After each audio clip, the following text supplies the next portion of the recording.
Sarah Hammer Luke from the University of Stockton, or Stockton University.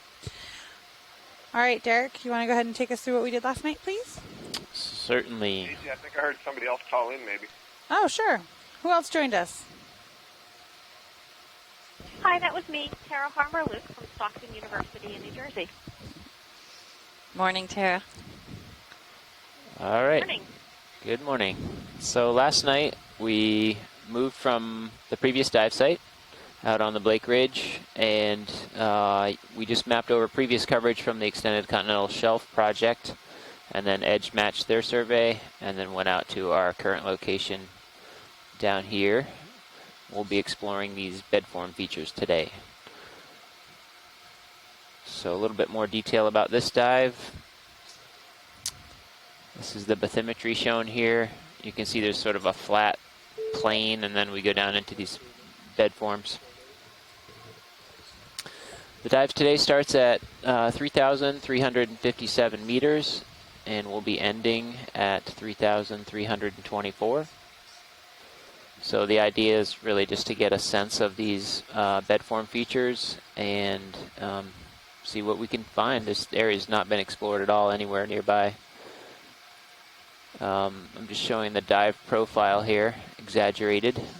The steepest slopes that we'll encounter today are about 7 degrees, so everything's pretty low slope terrain, but what we're trying to do is catch at least full wavelength of these bedform features. And let's turn on the slope map. Ooh. And it's pretty groovy. So there's our dive track. So it'd be interesting to see what's down there. And I'll just put the coordinates over here if anyone wants lat and long. Any discussion on the dive today? Questions? If you saw the dive plan, we had a nice profile in there, and so we're basically rising, well, we're crossing the crests of 2 of these giant bedforms. And so we'll be in the trough between, but it's a very low slope, so it shouldn't be a problem for the ROV. So we'll start on the smaller, the bedforms, and then climb that very steep, 9-degree slope to the crest. And yeah, not really. Less. It's like 7 degrees, actually. Yeah, oh, is it less? So, yeah, we're not expecting to see any hard bottom outcrop kind of thing, so, but we don't know what we are expecting to see in terms of the biota. What, Cheryl, do you have comments about biota? Well, I don't really know what we're going to find, so this is a deep dive, and we might see things that we haven't seen before. If anybody on the line has suggestions about what would be collectible, it'd be good to hear. I think we're at a relatively similar depth to yesterday, I believe, and so it'll be an interesting comparison if there are no rocks that we see today and how that affects the fauna. Right, yeah. Yep. Yeah.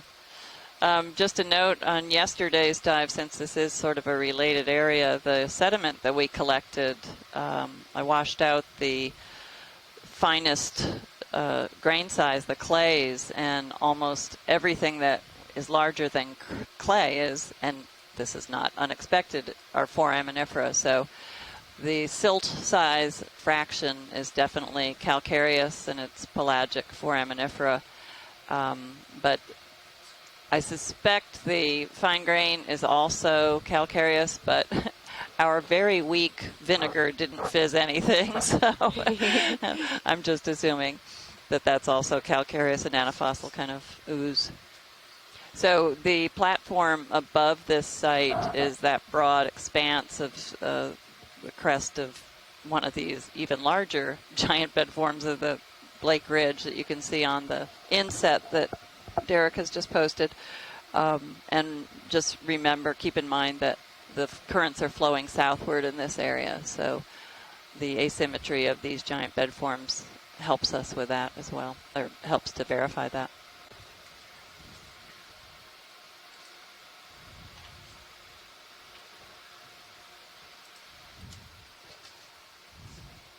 And we have the bottom in sight, actually. So while we're getting set up on the bottom, we had a couple other people join us on the line.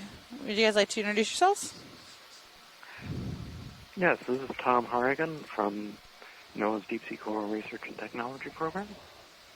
Good morning, Tom. Morning. Glad to have you with us. So I also had a note on the small unbranched primnoids that were observed yesterday and on the deep dive. I don't believe any were collected. That's right. We thought that we might have had one attached to the last collection that we scooped, or maybe it wasn't the last collection, but the one that we scooped, and it turned out we didn't collect it. So that was unfortunate. We looked all over the place. We sieved the water to make sure we didn't miss it, but we weren't able to collect it. If we see any today, we will definitely collect it. I think that would be good. In the discussion, it was initially noted as perhaps Paranorella, a genus that was identified from New England seamounts. That Paranorella is actually a branched species. Oh, okay. This is more likely to be Convexella, which was also identified from New England seamounts. And the species that was identified there also occurs on the Mid-Atlantic Ridge, but it had not been observed below about 2,600 meters. Oh, that would be a depth range extension then, huh? Significantly deeper, also significantly further south. And that genus is also the genus which has the deepest primnoids, and I think the deepest gorgonians, alcinaceans of any kind, down to abyssal depths. Well, since we're in a similar depth range today, keep fingers crossed that we'll come across another one, and we can collect it to verify all of that. Okay. Tom, which coral did you say this was? What was the name of it? It was Convexella. I haven't even heard that genus name before. What? Sorry, I didn't hear you. Oh, I haven't even heard that genus name before, but then again, I haven't worked in depths like this very much ever, so.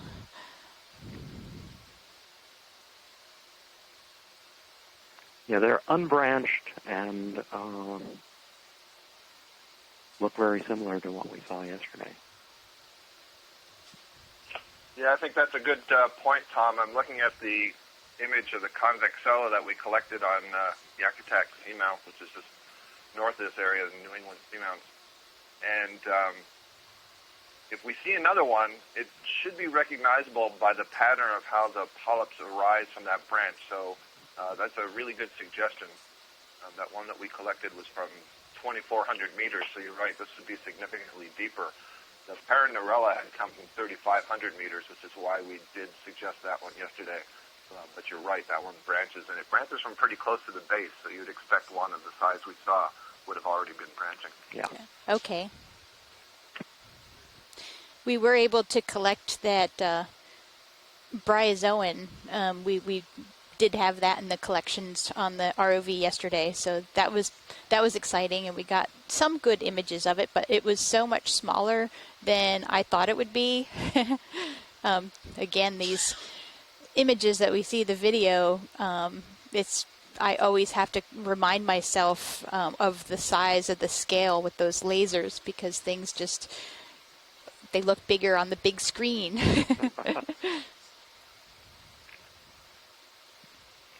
Earlier, you asked about possible collection targets for today. So we're in an environment that we could find Okeanos arbuscula. Okay. Be a good connectivity target. Great.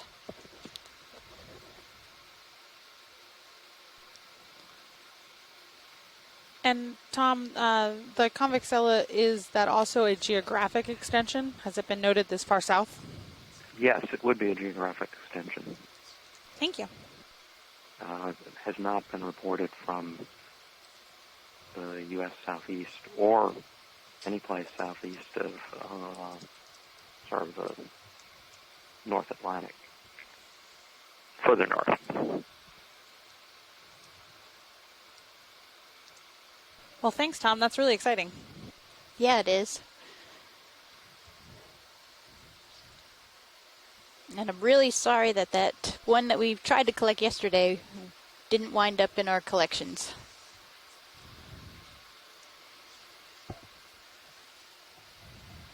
If you are just joining us, we have only very recently landed on the seafloor. This is our third dive of the mission, and we are at a depth of, where am I looking? 3,345 meters. Yeah, I couldn't see the monitor. So this is a comparable depth to the one of our dive yesterday. We're in a slightly different type of setting. We are farther south. We're on the Blake Ridge off the continental margin of the southeast U.S. coast. This particular area is an area of very large undulating bedforms. And we were sort of at a loss as to what to call them because they are so large. Think of large sand dunes on land. They're formed by wind blowing. These are gigantic compared to any sand dune you've ever seen on land. These have distances between the tops of the dunes between 800 and even 1,000 meters. So they're absolutely enormous. They were not formed by wind blowing. They were formed by very strong currents over long periods of time that have shifted all these particles of sediment that are on the seafloor. We haven't gotten a close look at the sediment yet. The ROV is still getting oriented for the day, and we haven't actually begun the dive track. So I'm sure we'll have plenty of opportunity to get a zoom in on these sands to see if they are in fact sand or mud or made of microfossils. Of course, if they're microfossils, we won't be able to see that on the video, but we'll get a collection at some point.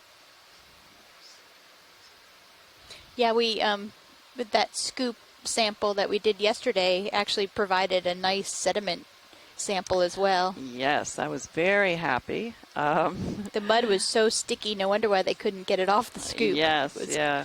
Kind of crazy. What did I call it? It was the consistency of peanut butter and the color of coffee ice cream. Yeah. Yep, so that'll give you a nice visual. And I said that, and Cheryl said, "You must be hungry." It was, in fact, right before dinner. And this looks very similar, but we won't know until we actually get a feel for it.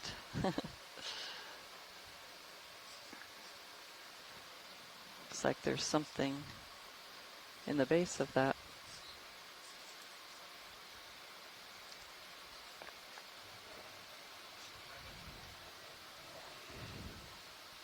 Go ahead, pilot.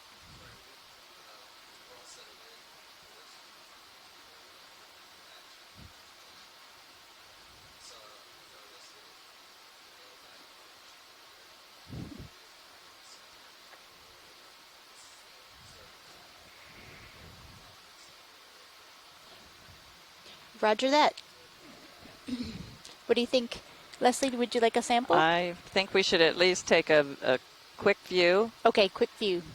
Roger that. So we've seen features like this, particularly on the first dive at a little shallower depths. And one of our call-in participants or chat room participants suggested it was from beaked whales foraging on the seafloor, which is pretty impressive. We get a nice little cross section. That's quite a sharp. That doesn't look whale made. No, It's a little sharp. It looks more like a grab sampler made that, or some kind of Apparently we did not make that, but oh, we can see some little chips. That might be a good little sample to get because there is some consolidation of the sediment here. So if we had a sample here, we probably wouldn't need one later on.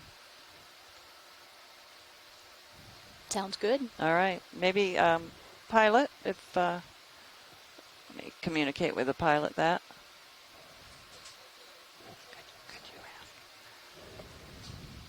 Yes, please. Would it be possible to use the scoop and get some of the sediment?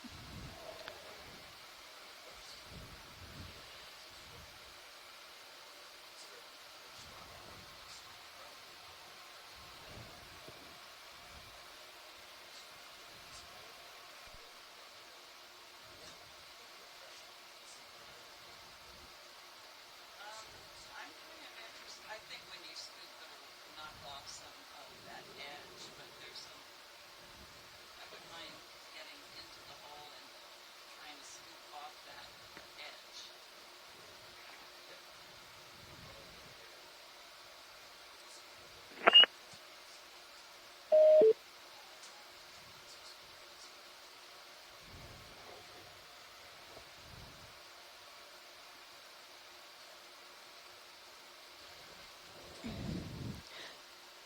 So while they're setting up, it looks like there's some sargassum at the bottom of the monitor of the screen right now, and we have been seeing sargassum at the surface in this whole area that we've been in, and that's basically over 3 kilometers above us. So this is a way or an indication that surface productivity reaches the sea floor on a fairly regular basis. We saw that patches of sargassum all day yesterday during our dive at a similar depth, and as you can see, there's not much obvious food down here, and so a big patch of sargassum like that is probably quite a buffet for somebody coming along.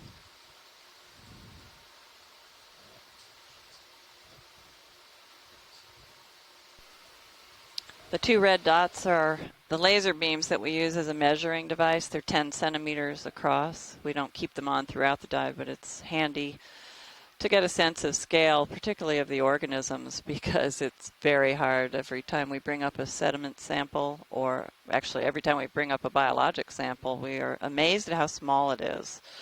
With this incredible zoom capability, we often think that things are much larger.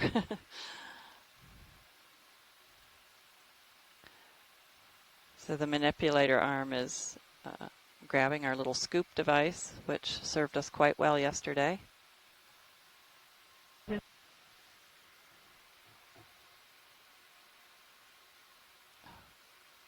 not getting. Shoreside, you may also take note whenever we do samples on the stream 3, we change the quad split, so you've got 4 different angles of the sample process taking place.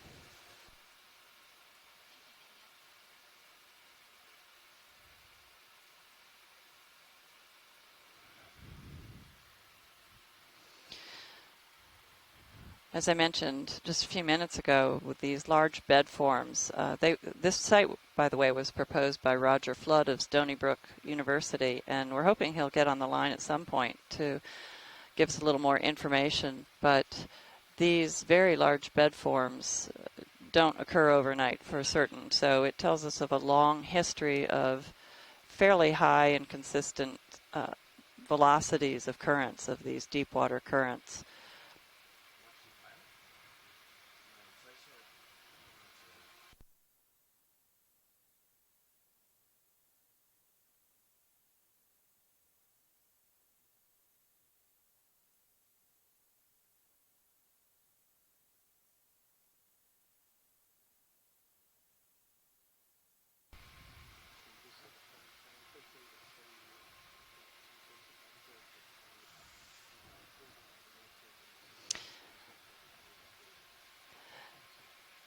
So we are about to jab that scoop into the vertical face there.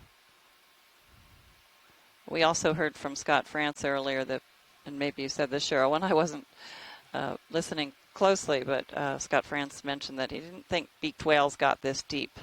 And it does not look like a beaked whale. Pilot, if you can go as deep as possible, that'd be great. That'll work.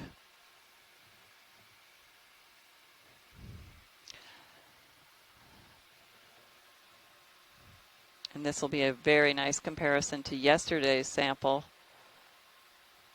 which was farther north. Yesterday we experienced some fairly swift currents, and they were coming from the north as expected. They're part of the western boundary undercurrent that flows southward. It's very cold waters. This sediment's nice. It has a good consistency to it.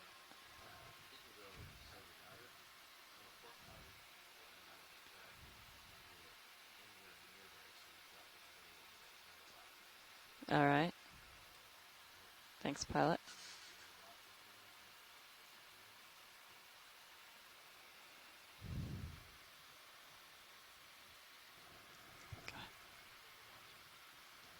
I'll do it. If you would.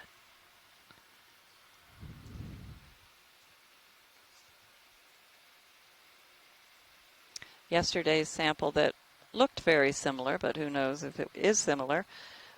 Yesterday's sample was washed, and all the clay-sized particles, the very fine particles that when you put them between your fingers, it's silky. You don't feel any grit. That's clay-sized particles. And so we have a sieve on board that we can wash that mud out of the sample. And it takes a long time, especially with this cohesive mud.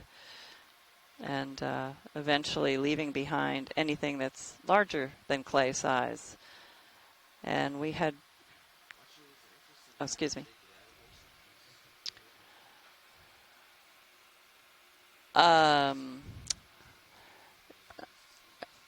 If we can shake it, that would be great. Yeah.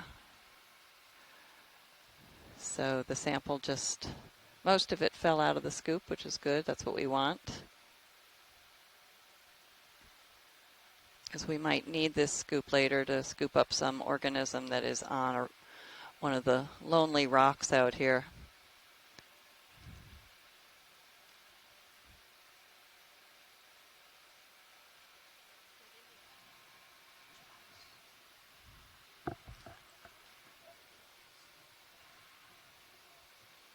And that's going into the port outer bio box. Okay. I'm sure we got plenty which we can use if you can just give it another tap or shake. I saw a large chunk fall through. You don't need too much of this to be able to characterize it.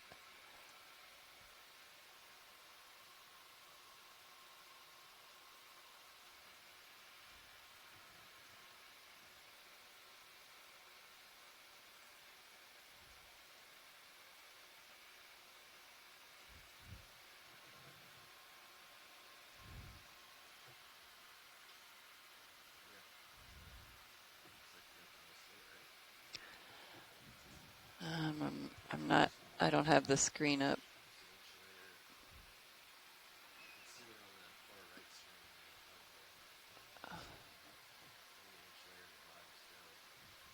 Oh, yeah. Yeah, that would have been nice to get that because it's a little older sediment, but I don't want to forfeit our scoop for the day. Okay. Is there something you can tap it against? Not the bio box probably, but to loosen it? Oh, you can do that? Okay.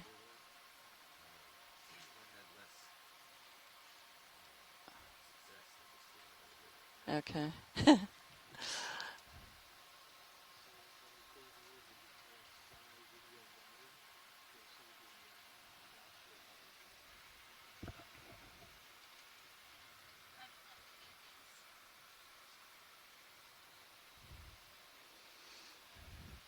Pilot's trying to shake off the sediment from the inside of the scoop. It's cohesive enough to still stick to it.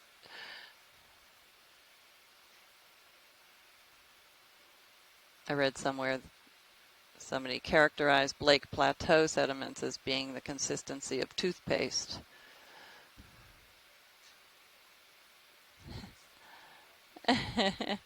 Oh, yes, he got it. Valiant effort. Excellent. So thank you.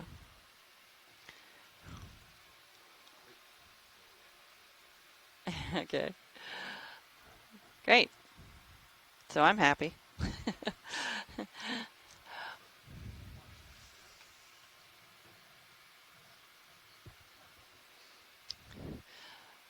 I believe there was also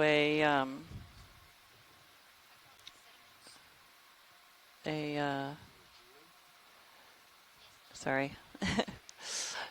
So nearby there was a piece of sargassum upper right of the screen that we might want to take a peek at. It seemed to be substrate for an organism. The lack of rocks available, they will probably cling to anything.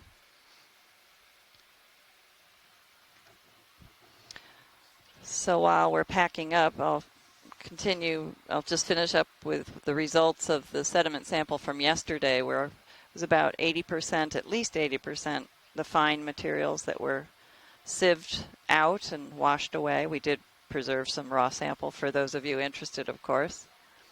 The remaining sediment on the screen was very, very fine still. It would feel like salt or sugar size particles to the feel. We call that a silt size. Well, even smaller than that, and it was a silt size particle probably.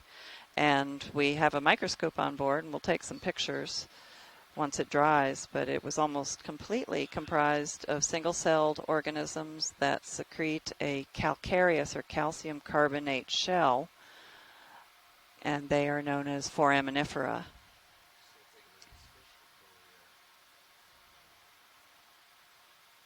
We have a great visiting rat tail. Do we have an ID on that, Cheryl? I'm sure we did from yesterday.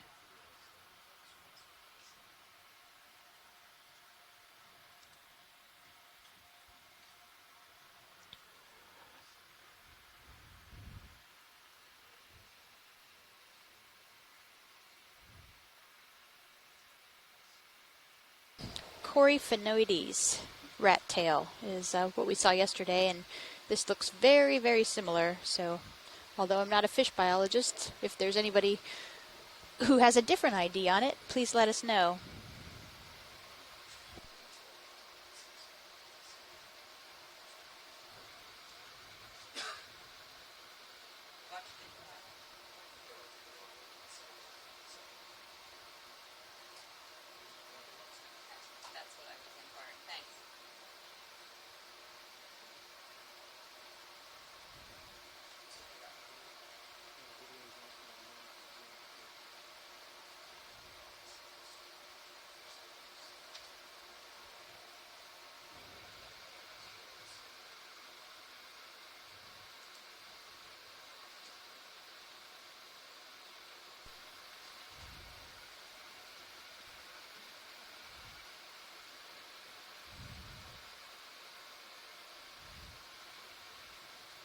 We're going to take a peek at this organism, upper right, out of the pit.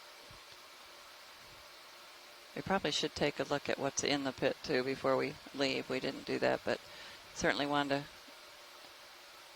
to take a look at this.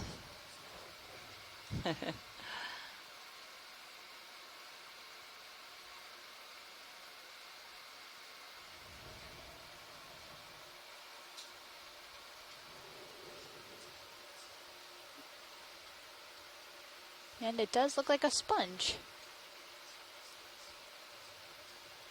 Wrapped in sargassum. So there must be a little there must be rock a rock under there that the sargassum is attached to? Yeah, that's what I was thinking. I can't see how a sponge that large could just grow on sargassum. Maybe it's an old tube of a polychaete or something. that it's That's growing the on. ultimate, or maybe that's the sponge stalk. I'll bet this is a stalk sponge, kind of like a hyalinema. And we're seeing Yeah, there's the a stalk and because a close-up on branch at that, the Oh. top of wrapped it as around though silica it's growing. spicules.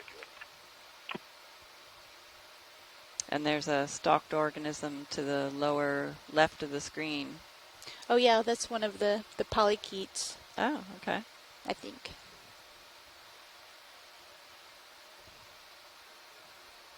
Oh, they're living in the sand.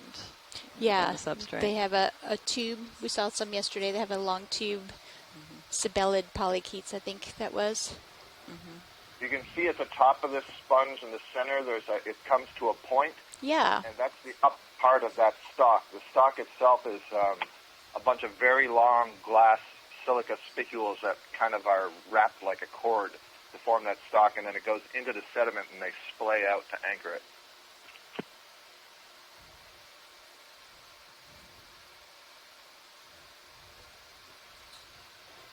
Is there interest in a sample, or should we move on? Or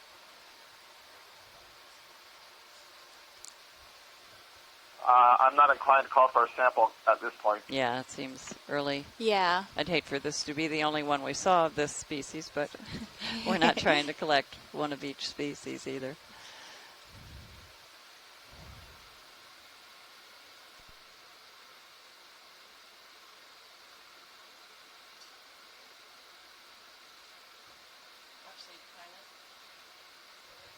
Before we leave this site, we could just zoom in video on the pit forward, or forward of where we took the sample. I'm sorry to do that while we were there, but there were some organisms living in the base of that trough. That would be good just to get a video shot. They may be, but yeah. Thanks.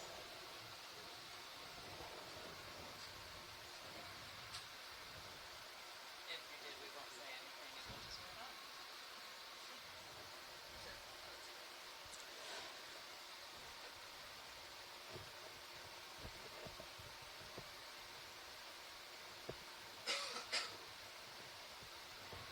So while we're repositioning, Scott France's wife, Patty Russell from NOAA Fisheries, commented on the beaked whales. And most whale feeding is above 1,000 meters depth, but you did have this for sperm whales. Maximum dive depth attributed to sperm whales include 1,135 meters, 1,827 meters, 2,250 meters, and 3,195 meters.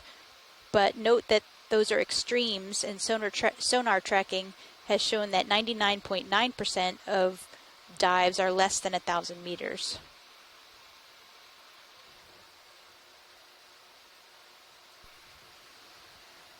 So what we're seeing is apparently sargassum that has sunk to the sea floor. This normally is a surface floating form of seaweed. And it is a seaweed, correct? I'm not saying the wrong thing. And it has those little flotation nodules on it. I'm sure they have a name. Oh, yes, they do. I forget it. Okay, right sorry. now. I think we're good here. Let's begin the actual transect unless there's objection.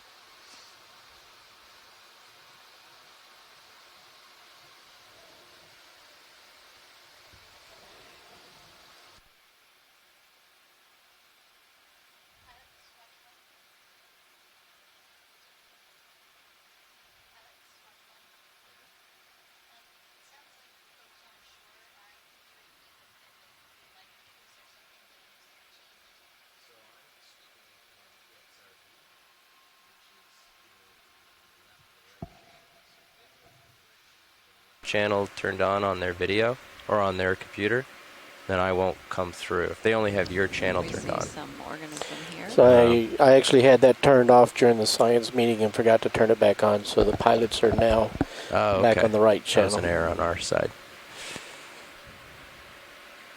Ambalula, maybe.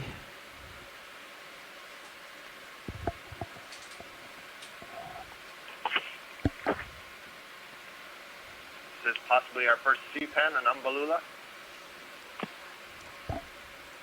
Definitely telling us the direction of the current.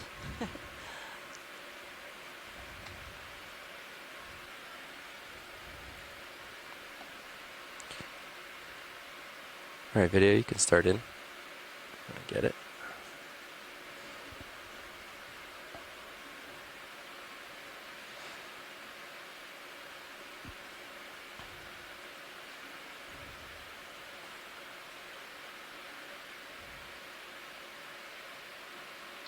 It's beautiful seeing the internal organs of this organism.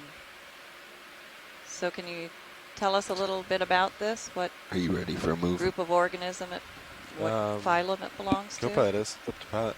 Sure, so we're looking Bridge, at are we, Nav? Sorry, video, he's just well, the genus name wiggling is in the wind a Umballula, little bit. and this is a type Yes, of can we repeat that last move, octocoral please? And it's within the subgroup of octocorals called the Penatulaceae, which are the sea pens. Good copy, And thanks, Umballula Bridge. is pretty common. I'm not surprised at all to see this. It's very common at very great depths in soft sediment. You can see it's got, what, 1, 2, 3, 4, 5 the large lasers. polyps there. They can Lasers have are- more or fewer polyps than that. But you Let's notice all the polyps are concentrated fog light at action. one end, and otherwise has this very, Far very right. long stalk. It's called the rachis. This kind of It in has this a kind of single scenario, it lights up the unbranched, sediment a lot hard too. skeleton in there. That same. And then at the bottom it has Oh, the it's shadows are anchored kind in of fun. mud by I don't know. inflating Up to soft video. tissue at the I think bottom. you actually So need to pretty be about common another foot and a half, inhabitant 2 of feet the- closer of this before that light species. would make that It's difference. an unused okay. group that's Copy, still CD. got a lot of If questions you turn it with on, you can see it in the One thing we know is RVHD2. many of the Yeah, it does. species that It's are pretty called hot right Umballula near are us. not, in fact, Umballula. They belong to other groups. There's still Well, some then I'm work all set going when you on. are. Video's Within the clear. last couple of Alright, off years, we go. there's a new genus called Somebody Porcupanella floating that through. was identified. And right now, I wouldn't know the difference between seeing them in video if it was one versus the other. Thanks, Scott. For our listening viewers, that's Scott France. He has been on several of these expeditions. Fish and coming is up. one of the, well, is Confirmed. the onshore science lead coordinator.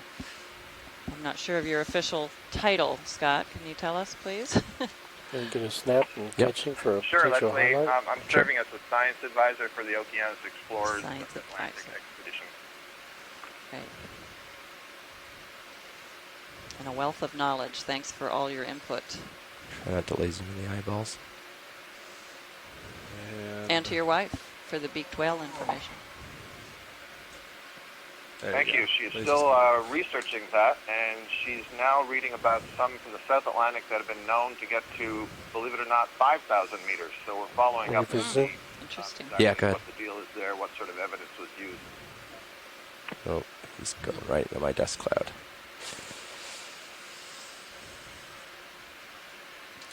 And I'm making more dust. Oh, I might have my Z bias set a little high. This is another one of the Coryphaenoides rat tails. They seem to be the most common fish that we've seen at this depth, both yesterday and today. Well, they must be feeding on something, so maybe we'll see Black thing just off right. some of their food source. Even though the on the landscape bottom? here looks Yeah. extremely flat, which of course it is, it's part of a very large bed form that you can't even see at this scale. It's so large. We're climbing down the edge of a smaller of two sand wave, mega ripple, Yeah, you can come in. giant dunes. See what it is. We're not even sure Fish what or to call them. garbage or what. But they're very large features, so we Just probably like a won't piece of even seaweed. notice that we're going up and down. It looks like a piece of seagrass there.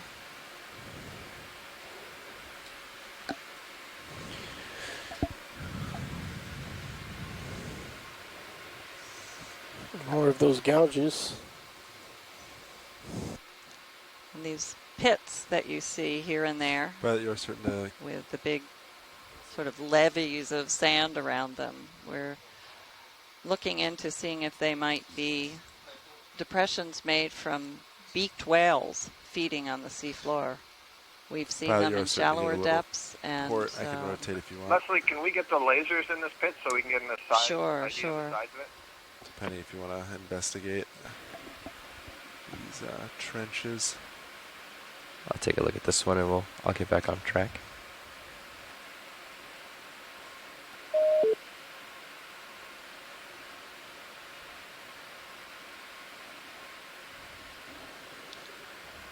Notice twice now. Sirius does.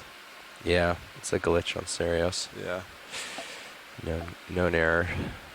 Copy. Not sure if it's the It's another sharp-edged feature. It's really thrusters interesting. themselves are erroneous.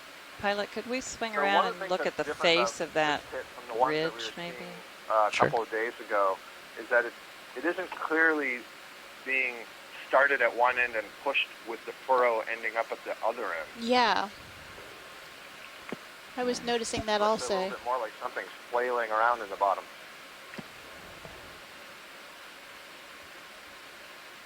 So this And puts the it's current on our back, so Bigger any mud than on me usual is getting blown in burrows the without screen. any kind of canal going do into this to the take a look sand, so for a it second. doesn't look like a burrow of any type. The squareness of it is very surprising. It's Yeah, if we very weren't angular. at 3,300 meters, I would think it was from a sediment grab sample, which Yeah, is a very squared instrument that just from a ship is deployed and we take samples. Yeah, box core. Yeah, I just can't Yeah, imagine. I was going to say something similar but crazier, and that is how long would depth sounding marks last in this I sort of know. environment? It's Probably be and how likely would it be that we happen to come across them? heavy weight here, but that was an idea. Can we Yeah. give a snap on the white thing just beyond the hole? Yeah, I did see that. Crazy. We can go for it if you want a quick snap on it. Well, if we keep seeing them throughout the dive, they're not box cores. There's some organism Oh, back yeah. here. Ooh, a glass Glass sponge. sponge. Yeah. Hexactinellid glass sponge. Vase-shaped. Sometimes these have a pair of shrimp that live inside. But there's something in the middle, but doesn't look like shrimp from here. And that's a very small one. Sorry, it's kind of weird And then flying there's with your something butt to the behind current. it that has 3 branches. Do you see that, Scott? I am seeing it now. Really small. Yes, very small. And I'll tell you, my first instinct on seeing something that's that small and kind of fine branches is a carnivorous sponge. Try and roll it, Laterites sorry. sponge. Oh. So that also supports that ID. Video's clear. Okay.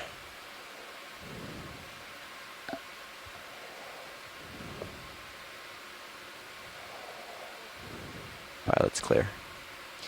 Yeah, in the Bridge. chat room, Tina said that the Move small complete. branched, Copy that, 3-branched Nav. organism we were looking at is likely a bryozoan. But then others are saying it could be a sponge. I think we've had this conversation a few times there. We can't figure it out even with a whole bunch of experts. Guess next time we see Yeah, one one of the interesting those, if we things could about just sort of those sit sorts of right on top of observations it. is how much convergence in morphology there is Pilot's among a different little just out of organisms. view. Yeah. And that's because they're all Coming surviving around. in a similar habitat and have the same problems. They have to get food. They have to get food out of the water column.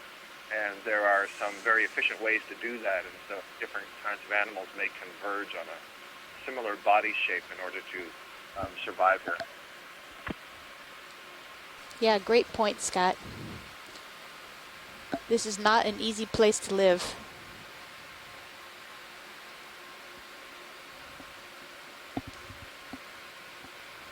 And Tina commented that carnivorous sponges like harder geology, bigger rocks instead of, but this is probably just a little tiny pebble or something that it might have grown on.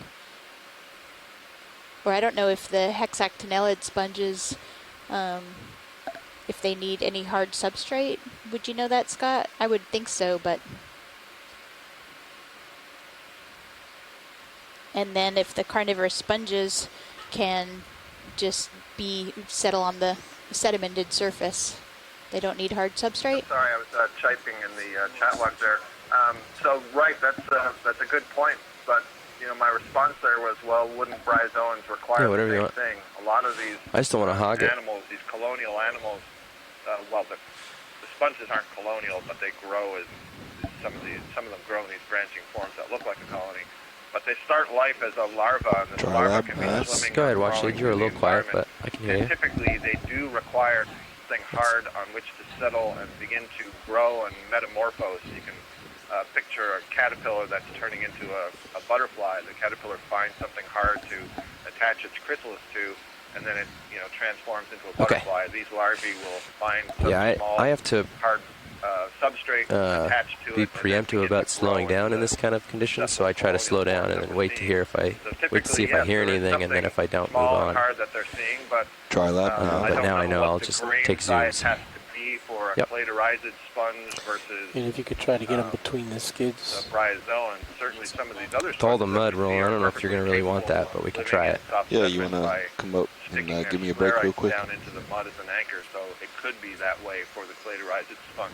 I'm facing into the current now, so it should go a little better. Guessing based on limited information from our collection. Right.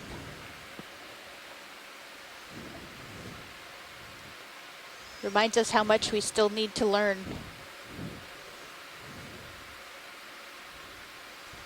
I'm going to get another move in. Especially at depths like this. Yeah.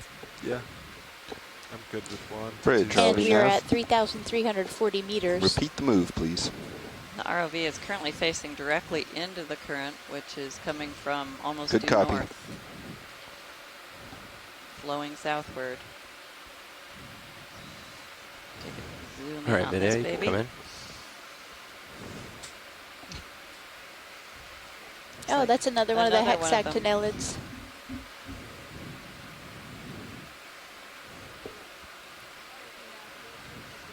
Copy, move initiated. They are so beautiful.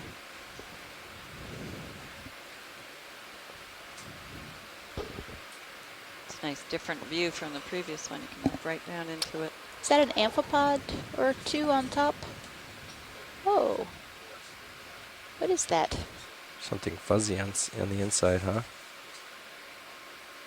Or spiky?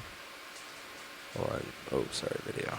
This current is unforgiving. Come out a little bit. Certainly expect to see Let me just put my amphipods down at toes the right depth. down. I can't quite make it out on my screen. I'm dealing with a slightly smaller screen today than yesterday. All right, Yeah, it come on almost looked like more of an isopod than an amphipod when we got close. But and when there's a hermit crab. Oh, the contour lines are on. Yes. It's moving. It's quite flat. Well, that's a great view. Look at that inside. What is moving inside there? That? Is it a scale worm that might be migrating around? Yeah, it looks like it's mobile.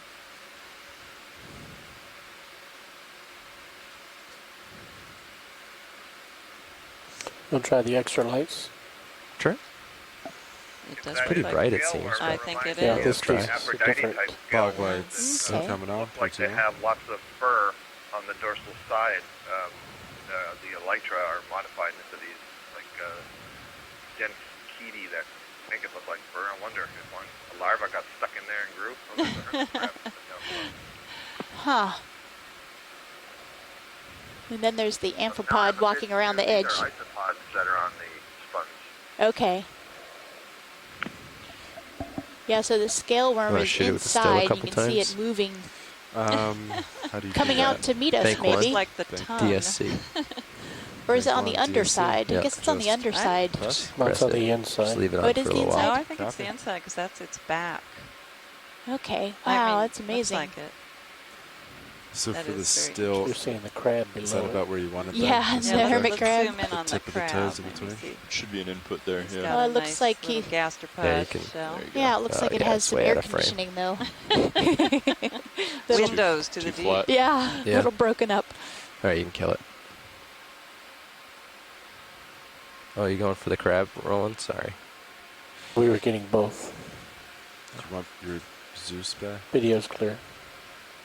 Okay, pilot's clear. Let's go full screen once. These lights.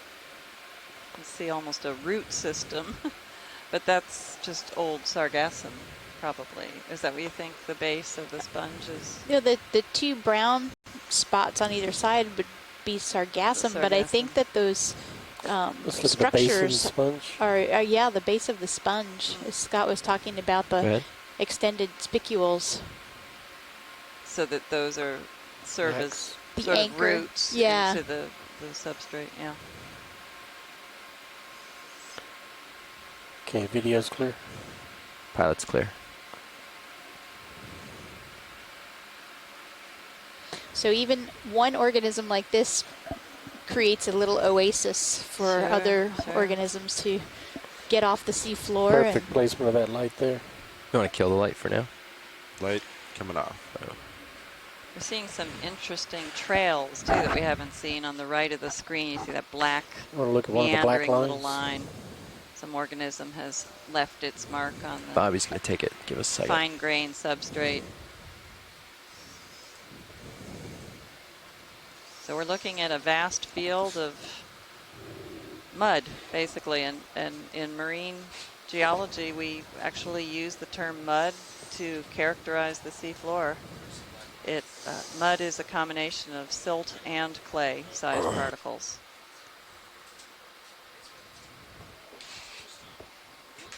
Clay being the very finest, like what you think of with modeling clay, and then silt being just slightly larger so that you could actually feel the grit between your fingers. So mud is a combination of those two grain sizes.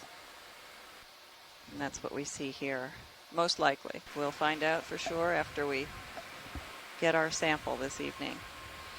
It was so interesting to see the sieved forams yesterday. That they were just so perfectly round and lots of different colors. It was amazing. Watch lead, pilot? Go ahead, pilot. Yeah, we just did a switch up here in the front row. I heard there was something on the bottom you wanted to look at. I think we were ready to move forward. Roger that. Moving forward. Talk about the black trails. Yeah, we might want to zoom in on a black trail that if we see another one near a site that has some organism to take a peek at. Roger that. Especially if we see a black trail that ends, perhaps we can see who made the trail. So one difference from where we were yesterday, we were seeing a lot of the heart urchin tracks in the sediment, and I haven't seen those so far, or they're not as numerous anyway. Quick zoom here video. Oh, we have a barnacle. Barnacles. Oh yeah, gooseneck barnacles. Aren't they beautiful with their appendages? Those are their feeding appendages? Yes. That's a beautiful shot, video. Thanks.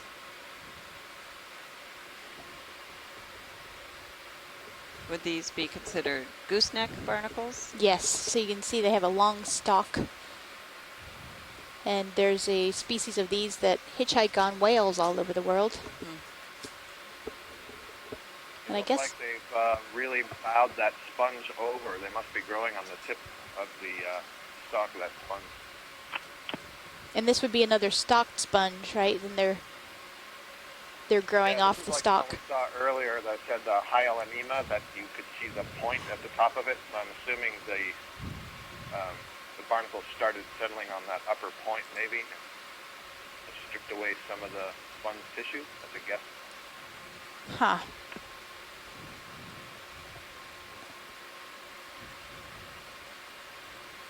Oh, actually, I have it backwards. So they're on the base of the stalk, and the sponge is sticking towards us, and that pointy tip has become exposed. You can see the frayed apart sponge spicules that make up that stalk. Yeah, so would that be predation, that somebody ate part of the sponge, and that's why it doesn't look complete on top? Yeah, that's a good question. I don't know.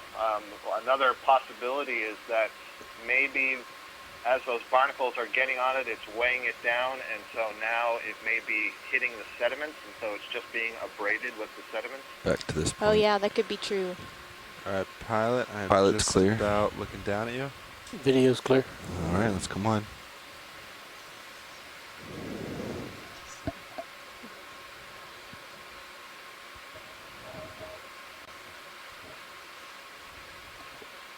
Contina Moldotsova. Notice that there were hydroids at the barnacles as in a well. line.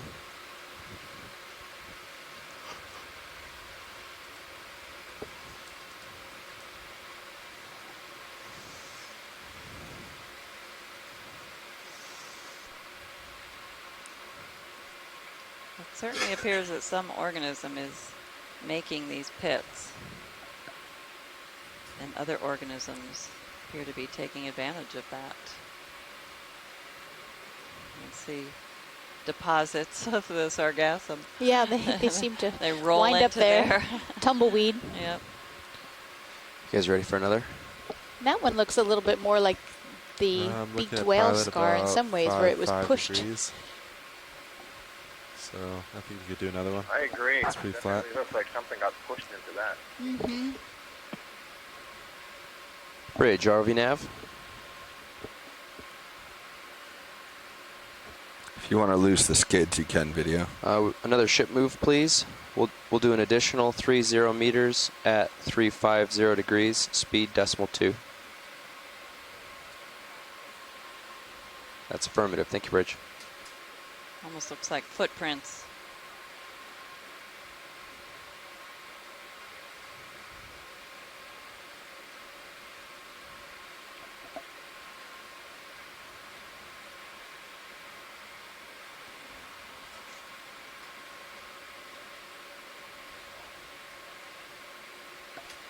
Thank you, Bridge.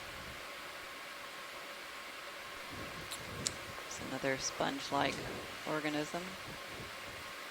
Go ahead, video. Maybe Start that going. isn't sargassum. Oh, yes. That's a different sponge, though. It is a different sponge.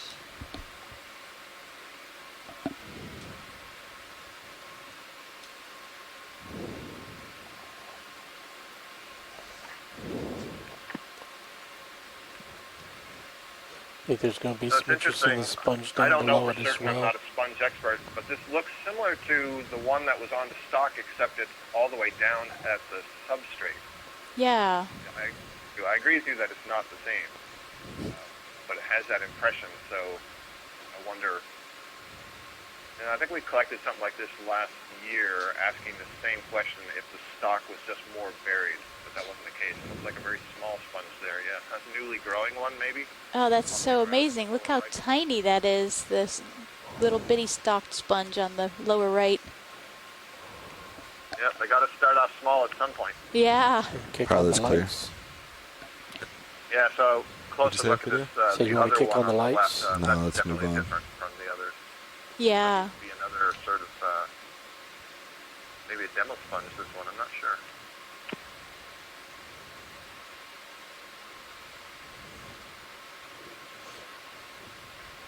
Maybe a little tilt up. There we go. And more sargassum.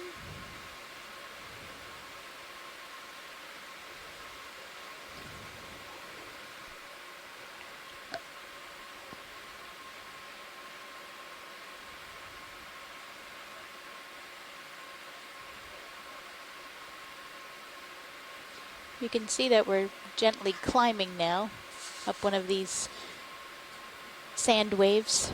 Copy that. Thank you, video. Does feel good here.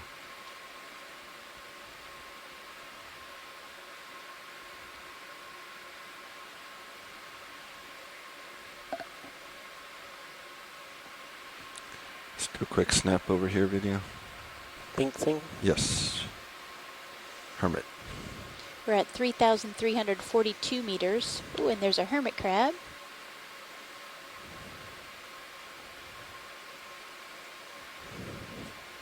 Now, hermit crabs are decapod crustaceans, which means deca, they have 10 legs. But hermit crabs have their fifth pair of appendages highly modified. Then they're tiny and they hold on to a shell. And so the inside of that hermit crab is a very soft body that curls to match the curling of the gastropod shell that it lives in. Video. And there are some Yeah, hermit last little crabs bump. that You can go back have in. a straight abdomen and live in things like polychaete tubes and, yeah, especially polychaete tubes that are kind of look like straws, but they're, of course, biogenic, made by polychaete worms. Is that full? No.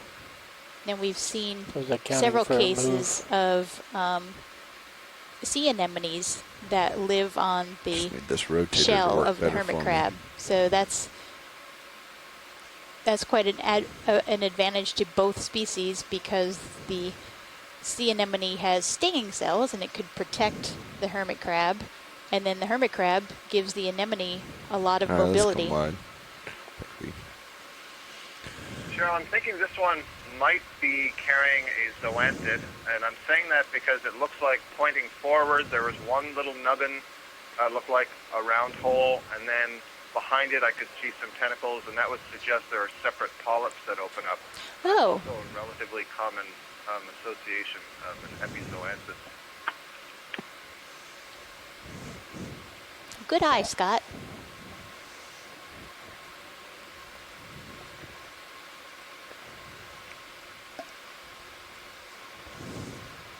Let's go partial.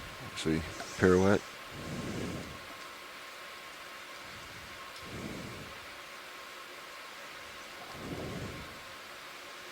Sargassum on a sponge. Yep. Stock. Another stock sponge. Okay, come wide.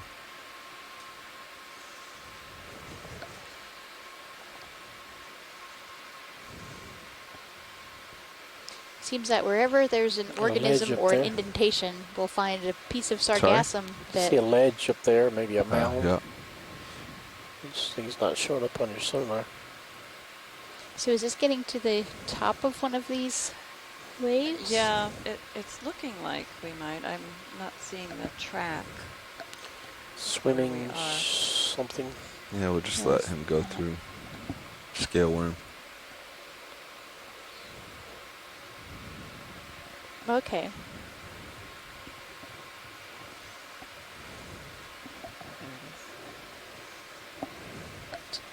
So this ledge is on the scale that we won't see it, I don't think, on our mapping.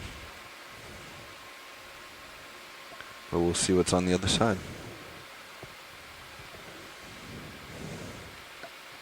Kind of Kinda looks see like it the in surface of the Sirius. moon. Very much so. That's great.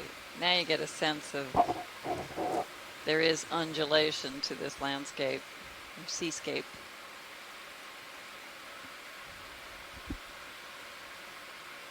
And how large these bedforms are.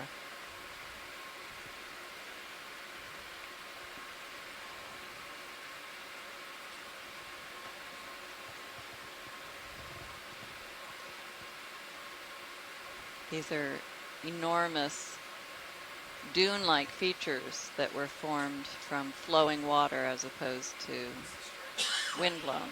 What's the strike on it? 62? 60, yeah. Pilot, you just are Nice teetering view of off the to my crest of port. one of these giant sand waves, or mega ripples. And it sure is impressive when you look at the multi-beam map of this area to see how extensive these are.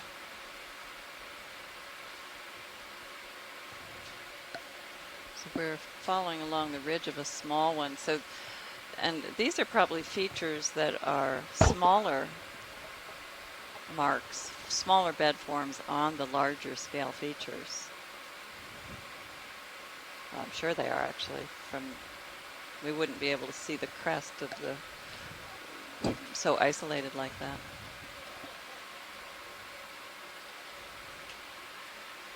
You get a sense of the current here. Any of those little gravelly pieces of sediment have a trail behind them. We're going right into the current right now. So you can see the trails left It's behind. like Umbellula. Confirmed. Yeah, just grab a snap just for science. Oh, another umbellula. Type of sea pen. This is the second one we've seen this dive. ready for and another? This looks very Yep. similar to the other one that Pilot's we clear. saw. Co-pilot. What was the time between the two? Between The last call? Last call was 1507. It ended about a minute ago. Ended about a minute ago. It's a fairly strong current, probably so depending on the position of Is Sirius, that a man-made object? The last one we let settle Looks for like it. 7 Looks like it minutes. can if you want to 5 snap. minutes. Last one we let settle for 5 And minutes another before can. calling a new. Unfortunately, every dive Give that you we've about made that so long if you far, want, or we even can call it at now. 3+ kilometers below Sorry, the distracted. surface, we see marine debris. Another what do you think is Balula. best? Okay, turning out Another off this ridge. glass sponge on a piece of sargassum in the foreground. We're not going to Kind of zoom in distance have we on covered so everything. far? We want to make some headway and maybe encounter some different Oh yeah, we. environments. Although we're not really 120 anticipating seeing meters. a huge variety here. That shiny thing out there, more debris. All right, be I'm going to come down a surprised to little see bit, some but not rock too much because outcrops. I'm on that mound. Very surprised. But you kind of Roger. obviously with a larger delta, but It's kind of. I can get a little closer, but not too much video. we should be moving soon though, or in the process of moving. Let's snap from here. I don't think it's a fish. I think it's man-made debris. Yep. Oh, more debris. All right, we can leave that Watch be. lead nav. Go ahead, Nev. Just so you guys know, we've made it about 120 meters along our track at this point. We just missed the 100-meter mark. A little Roger bit. that. Thank you. Pilot, could you zoom in on the feature to the right at the end of that trail? It might be. What video? Let's go here, and then I'll move right. Okay. I think this is new for Great this job, dive. Nav. Great shot. Looks like a Sariantha Yeah, tube another worm. ship move, I mean, please. tube anemone. An additional Guys, 30 come back meters, wide, actually. bearing 350 degrees I got some at a time. speed And of decimal we've 2 traveled knots. about 120 meters since we affirmative. settled Thank on you, the Bridge. bottom. And that looks like there might be something at the. Something at the end. That would be exciting. That would be very nice to know it creates those Go ahead. trails. Those are more like what we saw the past 2 dives. Little tunnel. I think I see a sea cucumber. Thank you, Bridge. Is that what I'm seeing So what's on the that right? pink, orange coming out? That's what I'm thinking is a sea cucumber. Yeah, it might be a Get very up, small sit right down on sea top of it. cucumber. Yep. That's max zoom. I'm moving a little closer. Are we able to, I don't know, I was going to say probe. See if we could scare Uncover what someone it out. is? Yeah. Let's go in It's here, very video. recent. Kick Is on this the the? extra Is this lights. a dive in or is this the You exit? guys want me to initiate fog light protocol? I would imagine there Sure. could be a heart urchin in there. Initiated. And feeding underneath this cluster of sargassum.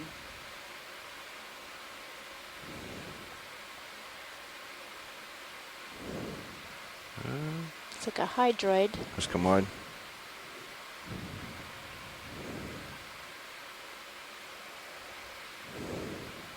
Maybe we'll just startle whoever it is.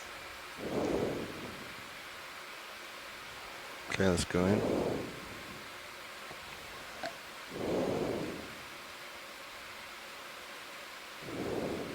Is there anything to the right of it that would indicate there's motion? Somebody's down there now. Wow. Great video.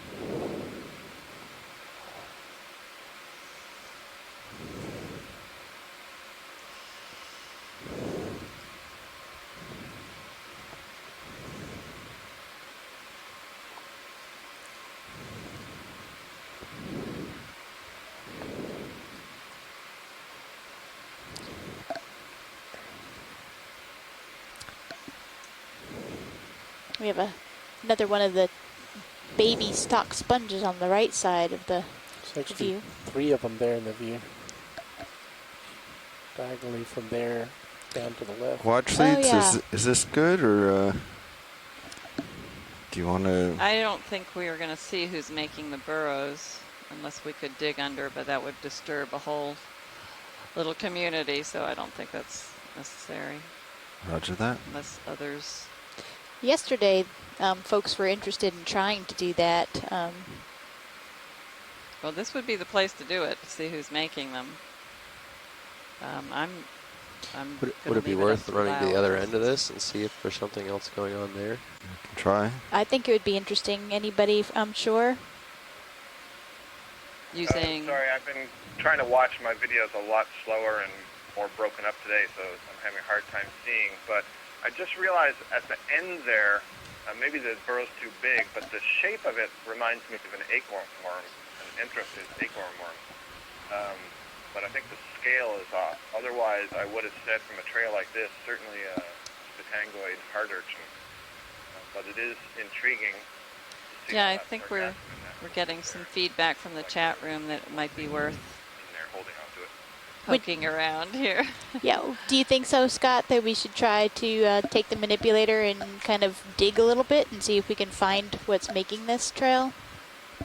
Do you want to keep your I guess you could try. landmarks in? Stir up lots of sediment. I'm not sure how effective that is. But That's true. You can go back We in wouldn't be video able if to you see want. very much by tapping into the sediment. Actually, even the geologists are interested in stirring it up a little bit. Scott Harris Do you just wanna pause the, said he ship liked now? that idea. If we dig Well, here? that's because we want to see the sediment in video. I don't know if it's going to take that long. Yeah, so that could No, yeah, I don't think it benefit should take everybody. that long. Let's ramp up. Let's come Take wide. a poke. Ramped up. But we are over 2/3 of the way already, too. Okay, hydraulics coming on. It would be very interesting to see exactly who this Any is, other because camera this has views? been a dominant pattern in most of our dives so far. Don't forget about the button. Confirm that it pushes an eye. Cue the Jaws theme song.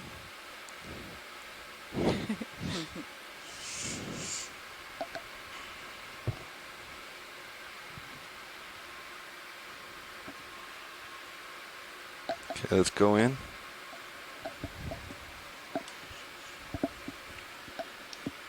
I'm thinking maybe to the right of the sargassum. And But- then bring it and then- left, bring it yeah, across. bring it left, or so we don't land on top of whoever it is, but maybe just nudge from behind. Oh, I thought I saw it move. Just wishful thinking.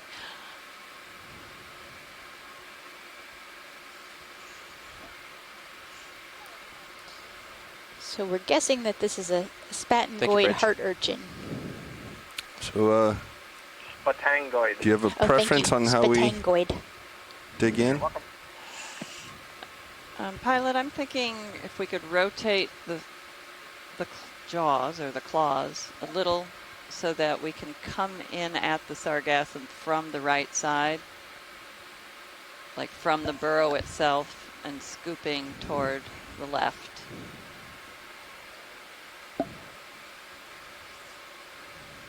Let's come out a little bit. You agree? Yes, that sounds like a good plan. Max wide. Either that or we get the scoop out again, but I think just seeing what we have first. Yeah, I think this can probably penetrate a little deeper than the scoop can. So if I'm understanding from this direction, Yes. Correct. Okay. Yep. let's go back straight down and then to the left. in. Straight down to the left. We got, hold there video. Come out a little bit.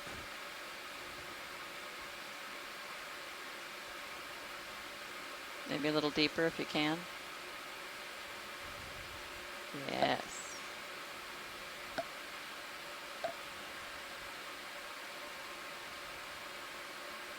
Nobody's swimming away.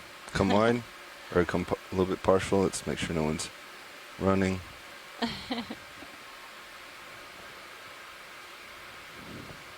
What do you have in the jaw? I'm looking right down at you, pilot. Roger that. We need to make this a little quicker. Go ahead, video. Let's drive it around. Nothing in the jaw. Yeah, it's just that sticky That little mud. orange ring is there. Just go in. Try to get right there, yeah.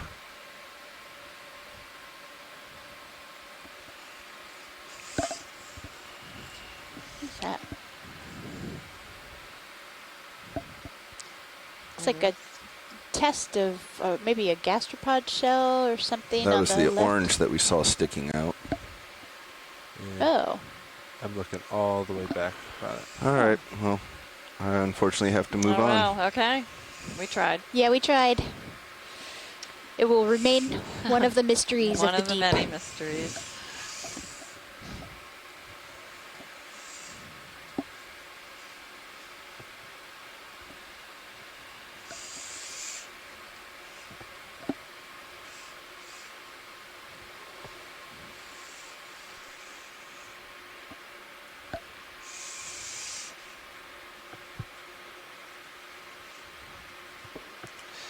At least now you have plenty of room to go chase the trail and see if there's something on the other end.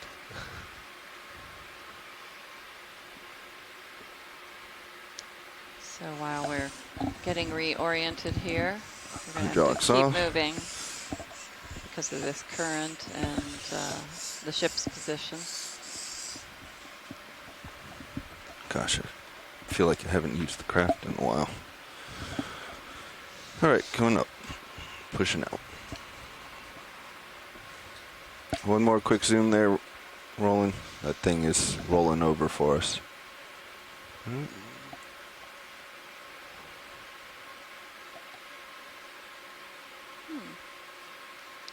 And time for me to go. We're being pulled away. Mother Nature calls. Well, it's too bad because that certainly was a very active organism that made that trail. So it looks like we're running into a snowstorm. That's this current that we've encountered. Let's take off the fog lights. Likely Yes, part fog of lights the coming western off. boundary undercurrent. That would be, oh, sorry. We have to keep going. Yep, unfortunately these are flybys.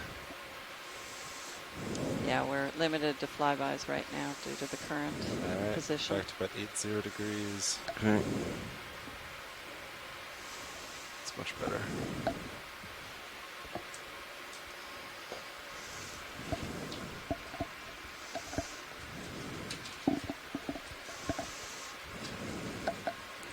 I was wondering why I was having a tough time stowing that arm. It's because those floodlights kind of make it difficult to see exactly where your jaw is. Or at least for me, they do. Yeah, they blind the port minute, cam, yeah. which I was trying to look over and make sure I wasn't going to dig a jaw into anything. Looks like our flare's kind of bad. I think I need to tuck it in a bit more. That's been there the last 2 days. We're going to see a Not lot sure of what this Even type that of lower chunk? landscape throughout the dive today. I don't know about No, the lower yeah, it looks chunk. You good. can see off in the distance. I'm looking at your the jaws. I don't edge see is any maybe one major of light. these Okay. giant Off them. bed forms. But All try right. turning them if you'd like.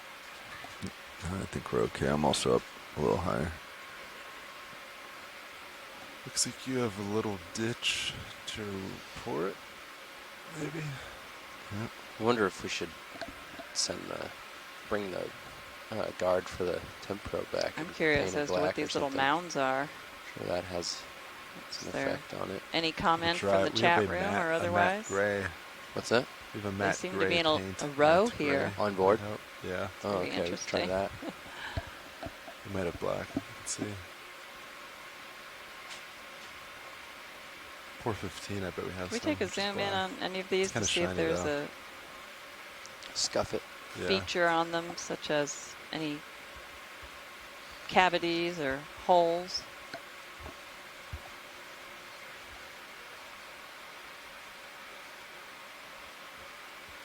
Oh, we're listening. Go ahead, video. Start here on this one. Partial.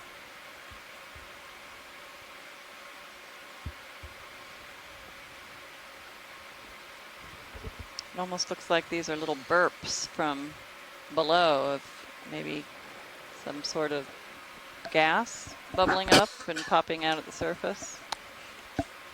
Current I should be have no taking me idea. to the next one.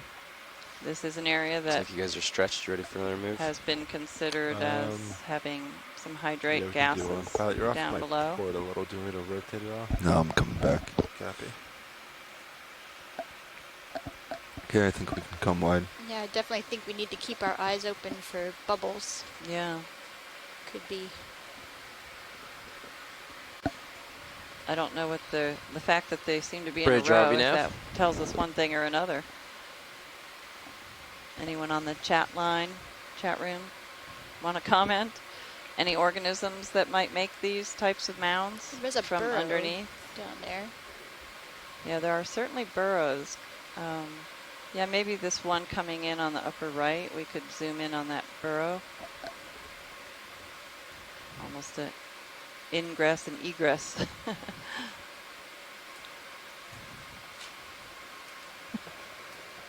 I can't speak to these birds specifically, Leslie, but there are certainly plenty I'm of just tilted too crustaceans far down. and worms that can create burrows. Go ahead, video. Well, yeah, the There's a burrows lot of certainly, current but down what about here, the huh? mounds? Do they Yeah. typically make If you're not looking mounded? into it, it gets Does anyone know of any? to be a Mounds, yeah. nuisance. Oh, okay. Vehicle just seems squirrely. Yeah, it does. The mounds basically being a I'm glad byproduct of that you agree. 'cause Of digging. I was being annoyed by it. Thought I was And doing that terrible. could be that what's happening there. Yeah, I mean the other mounds didn't seem to have the Okay, burrows. let's let it go. But we'll keep looking. Video swapping out. Some of these have a Thank pit you, at the Roland. top, as though maybe something bubbled out. But without the bubbles, we certainly wouldn't know. Bridge, ROV nav. That could be how the organism. Hi, This Bridge. looks different. Dug We'd like in a as ship well. move, please. Great. It'll be a repeat of the last. Hawthorne. An additional 30 meters at 350 degrees. Go ahead, Speed video. decimal 2 knots. Our first flying sea cucumber, We have a Holothurian. Holothurian. Thank you, Bridge. This is great. Doing its dance. Look at Wow. that. That is beautiful. You can see its entire gut system. And pilot, you just went off port. Yep. Can It's rotate. amazing. These organisms ingest the sediments when they are Go ahead. on the There you go. seafloor, and you can see where that sediment goes straight down You can that see how tube. quickly he's moving. We're not going to be able to follow him much longer. And it pretty much comes out the other end looking just Right like in. that. There he goes. Thank you, Bridge. That is a Are beautiful, you coming around? Yeah, at all? rotated just about Okay. 15. beautiful Just to keep you in video. view. Beautiful organism. Ship's got to move on. Copy that. 350. 30 meters.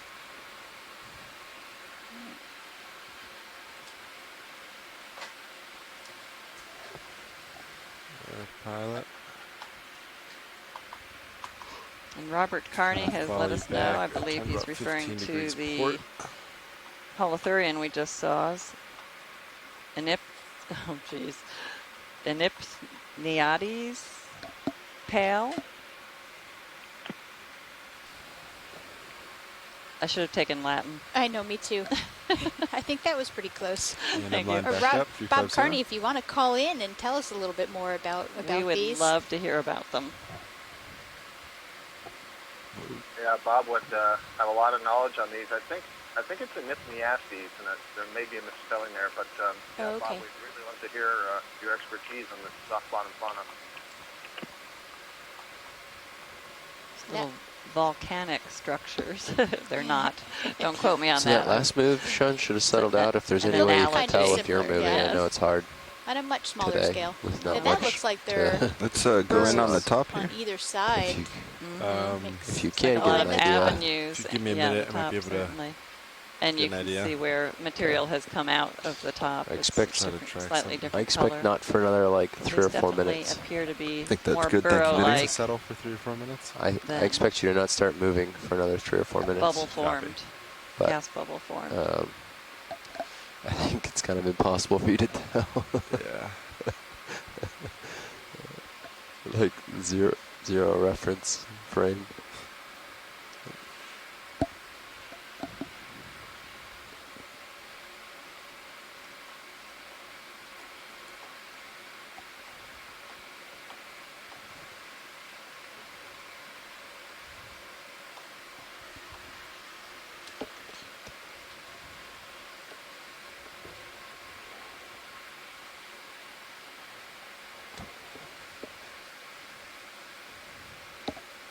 This is where we need a critter cam Mm-hmm. to put maybe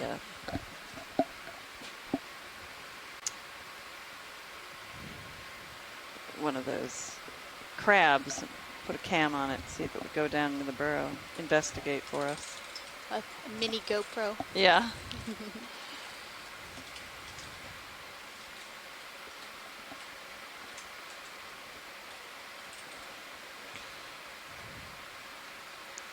Yeah, we definitely need to keep our eyes open in the water column as well. Pilots are very good at that. We're not quite so used to it, so if anyone sees anything in the distance, It's let us interesting know. how these mounds are all in a row. It's crazy, yeah. See, I just noticed a feeding trace to the lower left. You may have passed it already, but it looked like a starburst or sunburst pattern around a single opening, and that's very characteristic of Echiuran spoonworms. It'd be great to find one, well, not alive, but in feeding position. And basically at the center of the hole, it can extend its proboscis, the soft part of the front of its head, kind of like a tongue, out more than a meter away from its body. And it basically is looking for any organic particles that have settled onto the seafloor and then carry them back to its mouth. Oh yes, this is. I think we're coming back to that, Scott. Yeah. Can we please get a zoom in on that pilot and video?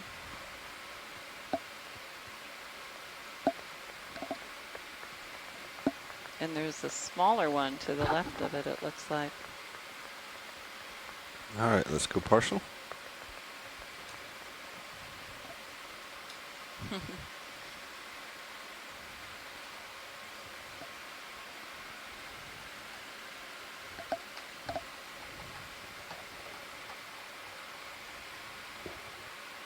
And Scott, would you mind explaining that again now that we're looking at it, please? Sure. Right, So so Echiuran worms, commonly called spoon worms, are a phylum of worms that dig burrows. You can go more if you want. Almost vertically, and they can extend It's the been front about of their 5 head, minutes which is from called our a proboscis or a tongue call, or so it takes spoon. about 5 minutes to start It's moving. very flexible. It Sounds actually good. has these small cilia, hair-like good. structures on the ventral surface of it, and it can essentially creep that along the sediment surface, so it extends, can be maybe more than a meter out, 3 feet out from where the hole is that it's living. So basically its tongue is extending out over the surface of the sediment, and it's picking up fine organic particles and channeling them back towards the mouth. And so then after it's fed, Not seeing on anything, one so I sort of think we direction can move where it on. extends the tongue, Thank it you, would Bridge. return that to the burrow and then go out in a different direction and continue feeding again, then bring it back to the burrow, extend it out again. And That's so by great. doing this repeatedly, and because the currents are so slow down here, the scars of the feeding remain for a very long period of time. Yeah, to they don't that get wiped sunburst out. pattern you're seeing in the sediment. And then presumably once it's eaten all around it, it can actually come out of the burrow, move to another place, dig another burrow, and then start again. So how long do you think it would take the worm to make one of those tracks? Any idea? Great question. I have really no idea. Well, Not my area of expertise. There's a nice disturbance up here. Let's take a peek at that. All right, video, let's go in here before we get to the disturbance, Okay, see what sure. this is. It's one of those, Seagrass. for a second, coming back into it, stand by. Yep, I thought it was one of the fish with the no eyes. Oh.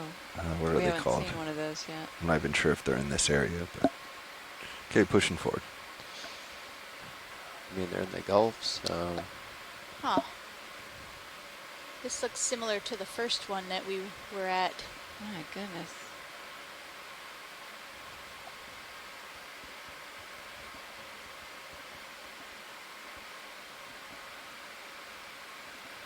That's That really is one mouthful of interesting. mud.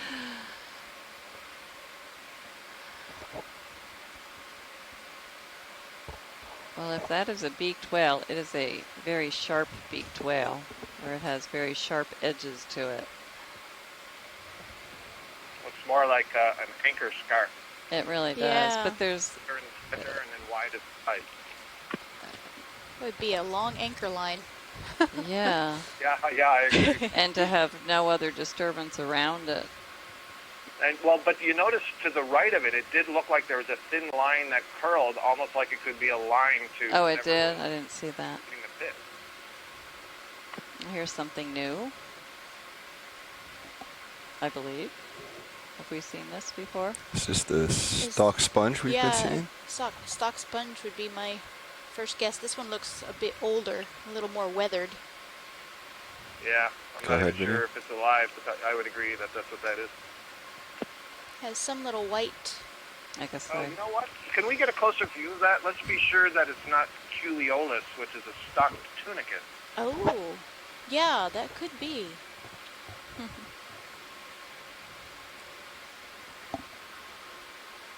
And the tunicate we saw yesterday had some white things inside the body. This also looks like there's something similar.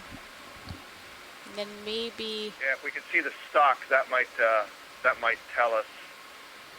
If this was a if this is a tunicate, there should be openings at both ends of and that it looks major like body that we're seeing, and the stock wouldn't be comprised of intertwined siliceous spicules. I'm thinking, you notice that ridge at the base of the main body? Yeah. I think this might be Culeolus, and I will send you a link so you can see both the spelling and images of that. Right, that would and it settle looks like down a are little those while. You skeleton want another one? shrimp on the stalk? The little white guys. I think so. Keep moving.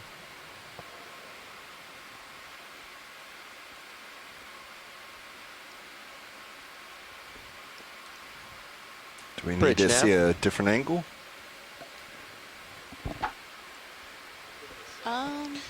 We're going to repeat the last move again. 30 meters, bearing 350 degrees, speed decimal 2 knots. Do you want to go? That's the ROV coming around. It's a great shot of the opening.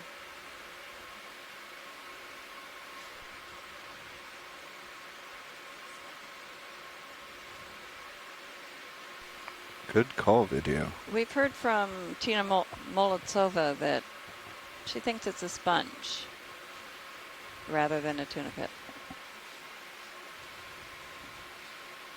Maybe with a little more look.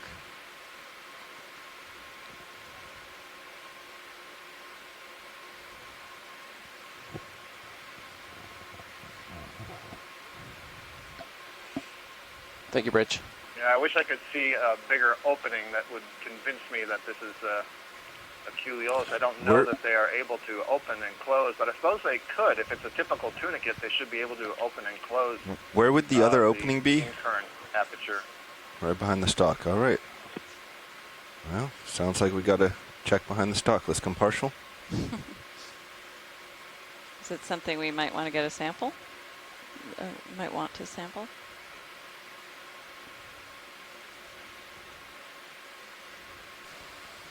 Any of the scientists All out right, there it's going to be cloudy, but in sampling hopefully this? it will swing around. Yeah, I'm not sure that we've ever sampled one. You might feel a tug. And it also has some amphipods likely on no, the that's going to stalk. be too much. Have to come So we'd get up and associates around. as well. I'm bailing from this. But it sounds like people are agreeing that Yep, it's now a Tina's tunicate. now with closer inspection. This is great to have all this video and to be able to see different angles. Let's just give it a second for all this dirt to... Tina points out that it doesn't look very lively, so it might not be the best sample. There's some big fish swimming around. I agree that I think it's a dead one. Yeah. And I'm looking at photos of live ones, and they have those same sort of linear patterns of the white dots that we saw in this. So I do believe this is a tunicate. More turbid region we've entered here. Sure. Okay. All right, rotate and port. Which means it's probably not as valuable for collection. Okay. So should we move on then? I think we probably should. So, sometimes I took a lot of dirt with me. Sometimes in these shallower dives, it's very turbid on the bottom. Thanks, guys. You mean that nice, clean sediment? Sometimes there's We don't laminar call it flow, dirt. but other times per laminar flow. It's turbulent. Exactly. Keep going. Are you pointing the right direction? I'm pointing slightly due north. Okay. So He's 5 degrees off track to the starboard. That is accurate. Rotating back to 350. Do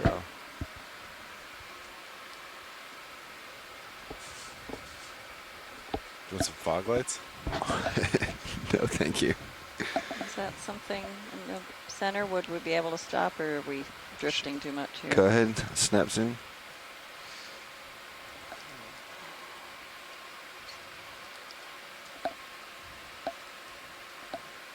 Watch lead nav. Looks like dust Go ahead, covered, Nav. so I guess.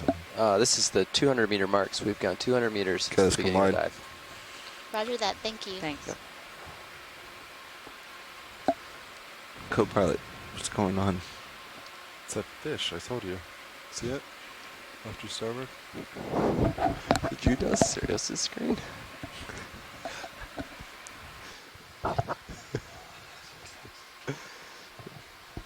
It's a new one.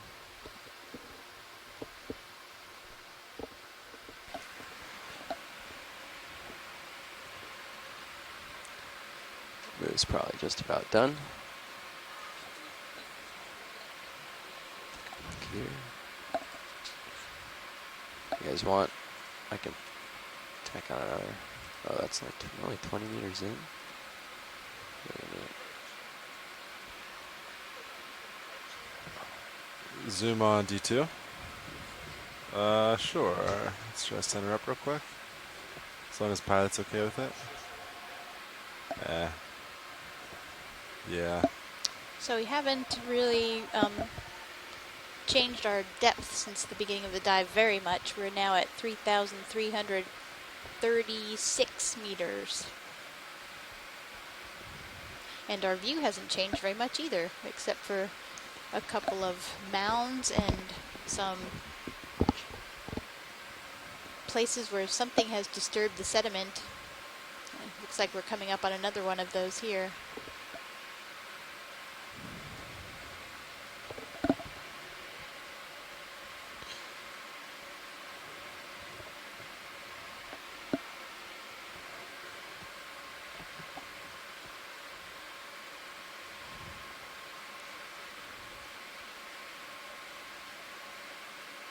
This looks a little bit more like something might have dug that, some animal might have dug that hole. It's not as angular as some of them that we've seen. Just make sure you mute before you answer.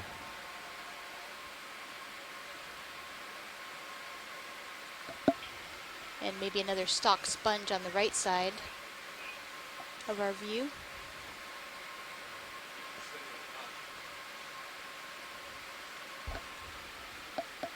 We've got eyes on D2. We just passed 200 meters since we reached the seafloor. And it looks like we have another hermit crab in the bottom right.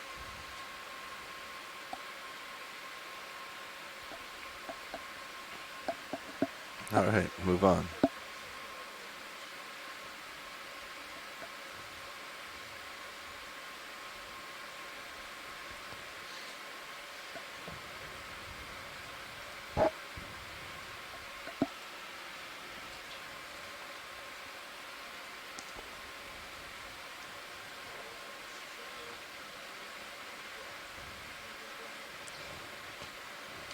Interesting.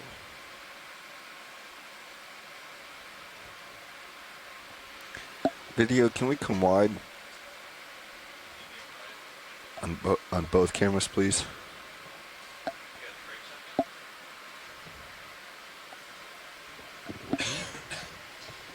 And so far, we've been traversing this kind of soft sediment for 200 plus meters now. And the common fauna are these stalk sponges. I think you can see one on the right-hand side of the screen now. We've seen quite a few of those. We've seen a couple of umbellula. Thank you, Bridge. Which are sea pens.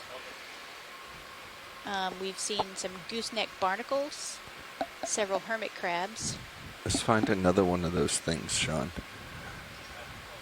One of those sea creatures. And these are all typical fauna for this kind of environment, this habitat.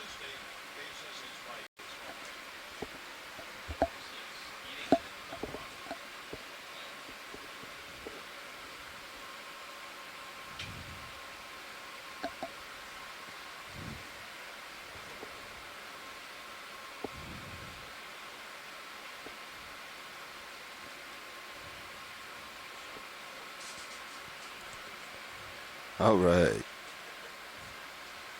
You didn't miss much. And here's another one of We these set it a minute or two. Do you want another one? disturbances in the soft sediments that we've been seeing. All right. Yeah, I think we're good.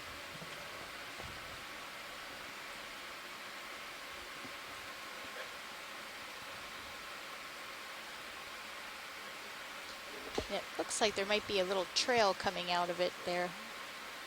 Just passing out of our view now.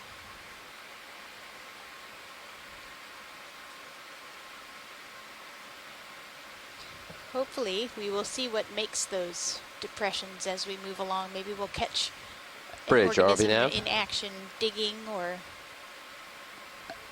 Another ship move, please. We're going to do, the same as before. 30 meters, bearing 350 degrees, speed 0.2. 350 degrees, please. And another stock sponge coming into view.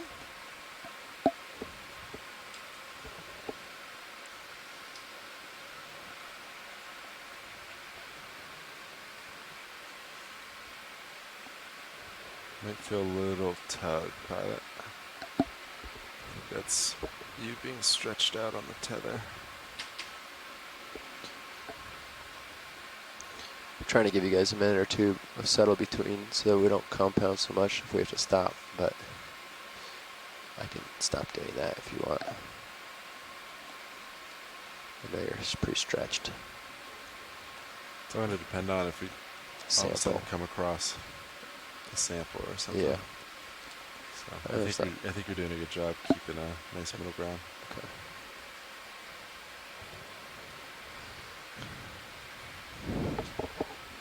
Thank you, Bridge.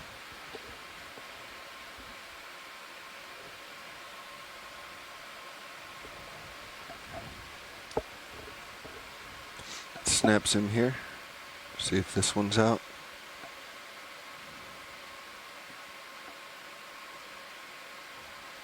There's, looks like some pteropod shells in this depression. But no worm. But they didn't make this cavity. Just settled into it after it was the hole was formed.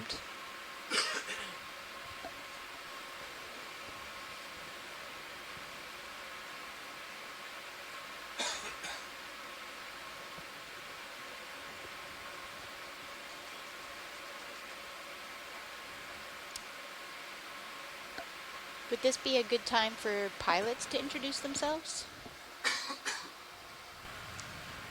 Yes, I think it is. Hello to those watching on shore. Just a few minutes before the lunch shift change for the pilots, so we want to take a quick moment to introduce ourselves before we head on out of here. Sitting pilot is Bobby Moore. Sitting navigator, Jeffrey Lanning. Sitting co-pilot is Sean Kennison. Over on the right side on video, Bob Knott. And in the back, I'm Emily Narrow, and we're all with the Global Foundation for Ocean Exploration. And in clipping. Sorry about that. And on video clipping, I'm Emily Narrow, and we're all with the Global Foundation for Ocean Exploration. Thanks, guys. You do such a great job. Video, we found something new. Oh, look. Our first sea star of the dive. Looks like he's had a recent meal.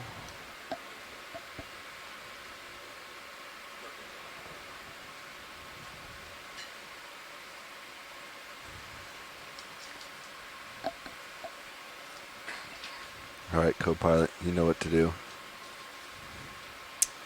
Fog light protocol initiated.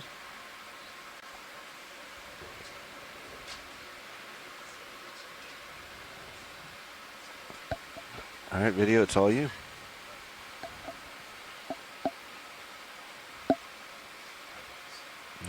That's me. Stand by one. You can hold there. I just started pushing too much forward. Apologies. Go ahead.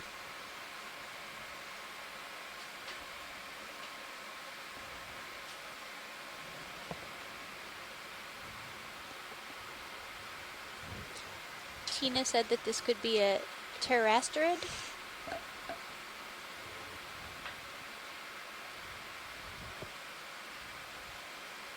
This looks different than anything we saw yesterday.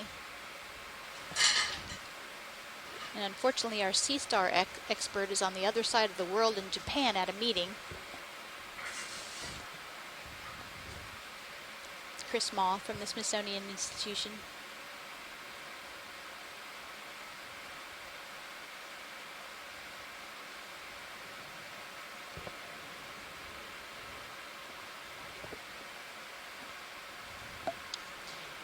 He sure is lonely out here. There's nothing anywhere around that we can see. I think we do. Let's move on. Thanks for the great video, pilots. And video. Interesting little zigzags in the sediment here. You can see one off screen right, the one right next to the star. Trails of something very small. Yeah.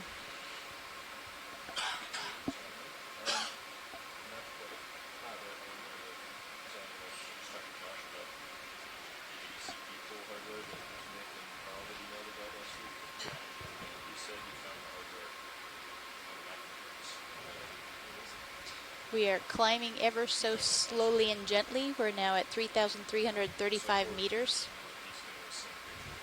And we're exploring these giant bedforms, which are huge sand waves in the seafloor. And these extend for quite a distance in every direction here at this part.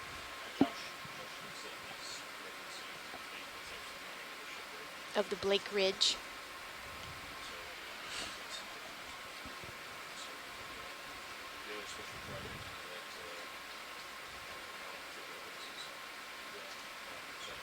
Are we full? Well, are we full to the skids video? That's all right.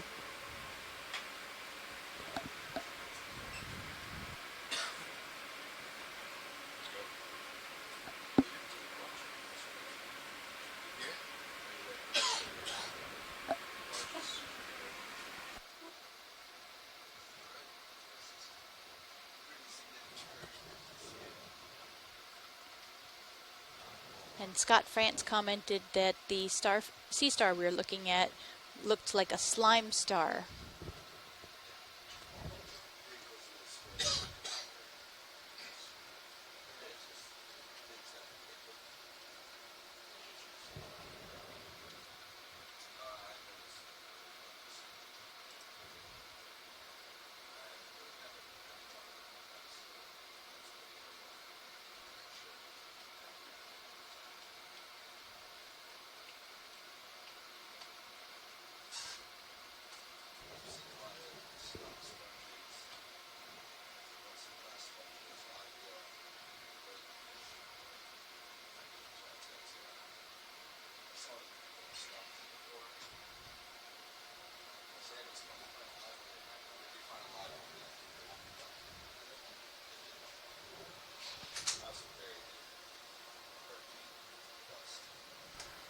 Thank you, Bridge.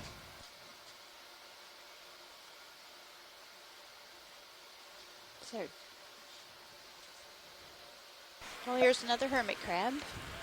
Okay, so our bearing on the moves were We've been 350. Yeah, 350. Okay. Are we underway right now? No, ship just stopped, so you got a little We're having swing a left, pilot but change, otherwise as you you're can probably tell. good to go.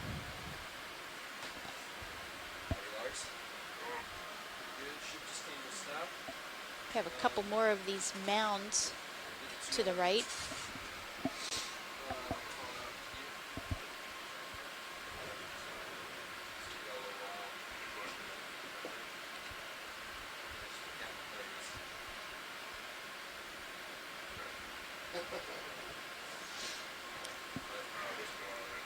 So we've been calling this area giant bedforms, and to give you an idea of scale, the crest-to-crest wavelength between two bedforms is about 800 meters, so approaching a kilometer. So these are very, very large sand waves, basically.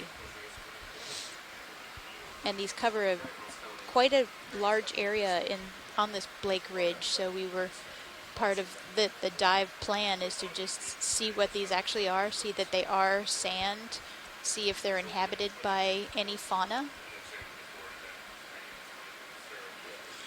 All right, watch lead. Yeah, we're just finishing up our, well, I guess we have one more person coming in. We're in the middle of our front row transition, but I'm back with you, and I can zoom in on stuff as you call it out. Thank you, pilot. If you want to introduce yourselves at any time, that would be great too. Sure, I'll wait till we have our third person in the chair, and then I'll do that. Roger that. In.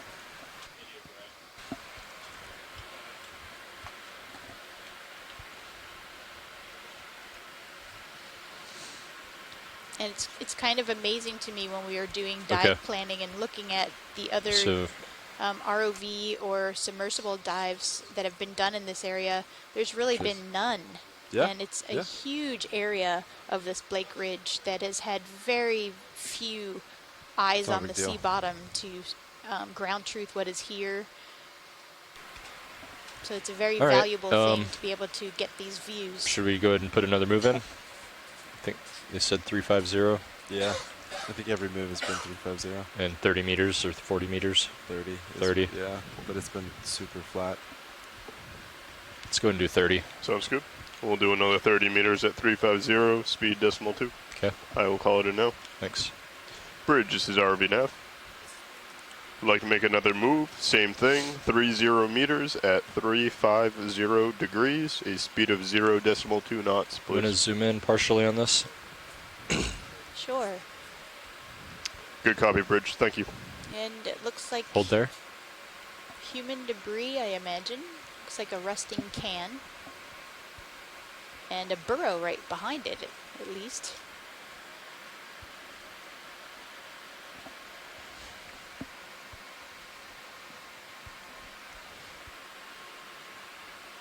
Okay, let's come out. There's quite a bit of current today. Yeah, so the strong currents that the ROV is experiencing are part of, are the force that has created these large sand dunes. Or Copy that, Bridge. waves. Thank you very much. Unlike those out by our beaches on shore, which are formed by the wind.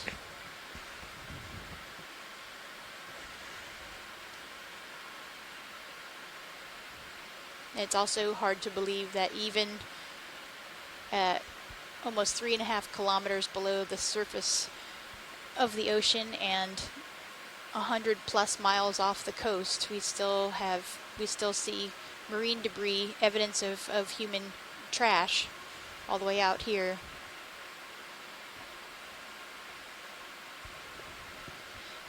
The area looks so pristine most of the time, and then there's these reminders that we have some impact even in habitats this remote.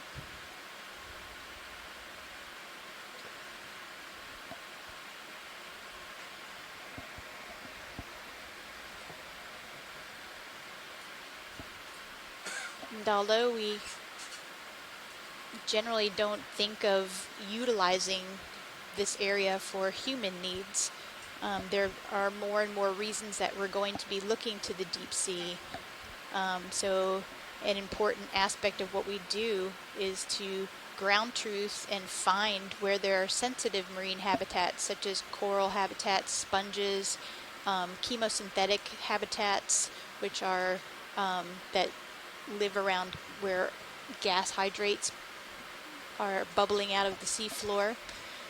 these habitats are very delicate, and so if we know where they are, we can use the resources that we need at the seafloor and above, but not damage these habitats. So that's a big mission, big part of our mission is figuring out where they are and then giving that information to managers who can then plan around these habitats and make sure we don't disturb and or destroy things that would take a long time to come back, if they ever did. Oh, we have a sea cucumber on the floor now.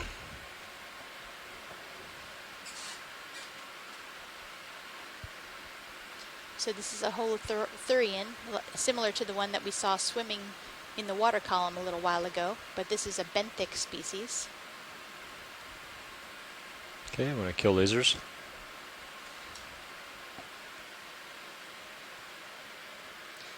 And these Okay, guys zoom in. scour the mud for food.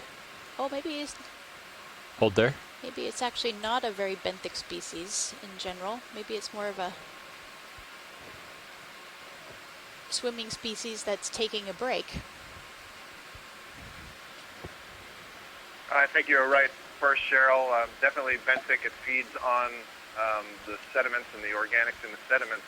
But you can see they're so full of water, they're so light that they can be easily blown off the surface by the propulsion from the ROV. Yeah, I thought he was going to take flight, but Swimming once they're up off the bottom.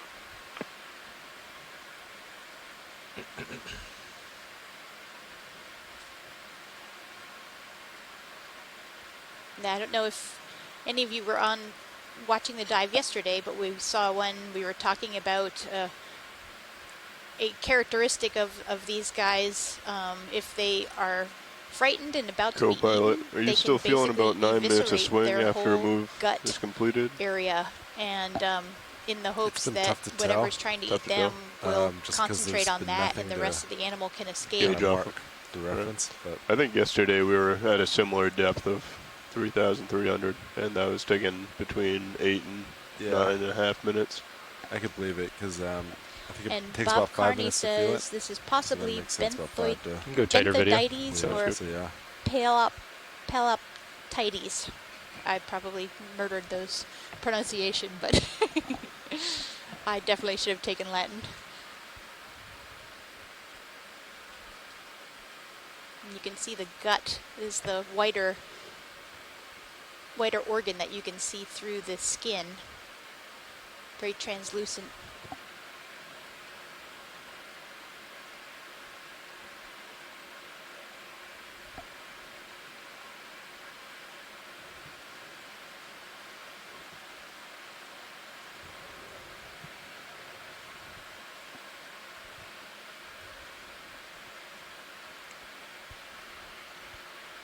Cool. Okay.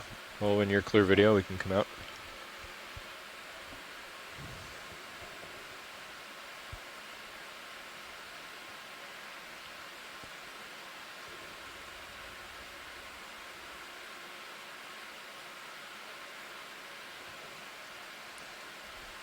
Okay.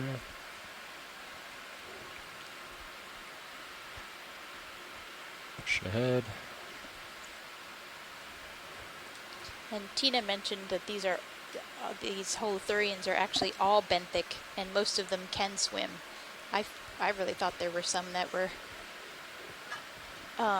spent all of their time in the water column, but that doesn't make sense. So thanks for that correction, Tina.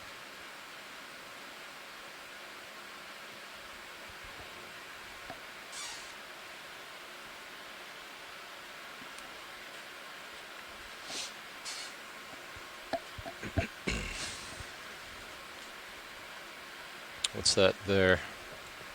Do a partial zoom. Hold that.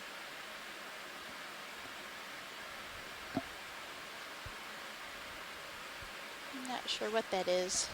Maybe an old polychaete tube with something stuck on it. Go tighter. Hold that. We have one tiny stock sponge in the lower right. But you can definitely see the current. Yeah. That's a really good We're both feeling it here. indication of how strong it is. Okay, let's come out. Oh, I see a fish in serious view. Maybe a couple of fish. Couple, yeah. Oh, that one is above me. Yeah, I think so. There we go. But you guys have been seeing these all day, right? Yes.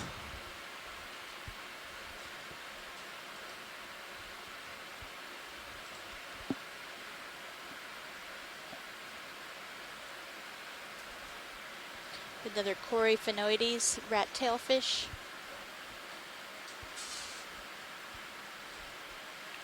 And this has been the most common fish by far that we've seen at these types of depths yesterday and today.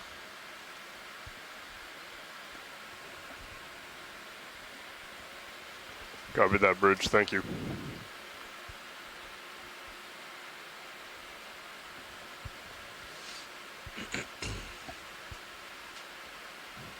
All right, that move was just completed. It looks like it's pretty flat going ahead of you, and we got a long distance to get to waypoint 2. Keep it moving then. Keep rolling. Let's do 40 meter moves then. 40 jump. Yeah. All right. Same speed, decimal 2. Yeah, sure. All right. See some sponges here. Have you guys seen these before today? Bridge. This is ROV I don't know if we've seen this one before. We'd like to call out another move of 40 meters at 350 degrees. There too. Speed of 0.2 knots, please. Okay. You want to kill lasers? That is correct. 40 meters. Scurrying away. Okay, go ahead, video. Good copy, Bridge. Thank you. Oh, another glass sponge. Yeah, we have seen these. This is probably the 4th or 5th one, maybe. Going tighter.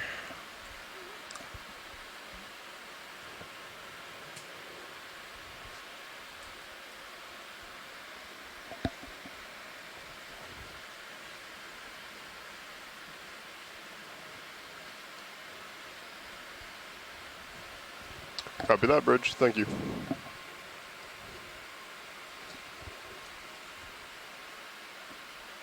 So I've heard that this type of sponge is often given as a wedding present in Japan, and they're these 2 shrimp that live inside, and they stay there for their whole lives together, and so I guess that's supposed to signify a long, happy life.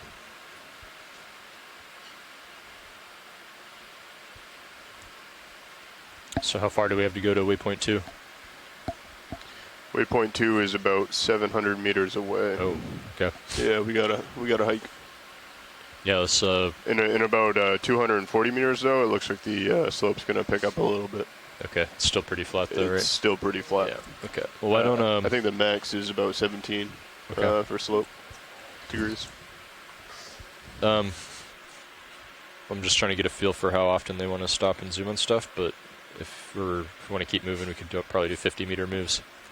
And we'll just keep it moving, and then let me know when you call it in, and copy that. I'll stop it if I need to. Okay, you want to zoom in on this crab, and hold there. Let's come out. Oh, catch the shrimp. Nope. Yep.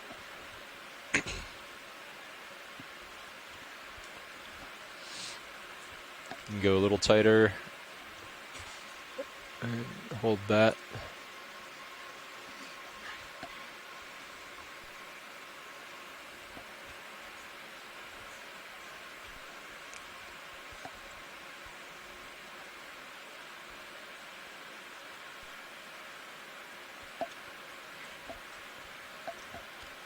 Can move pretty fast, can he?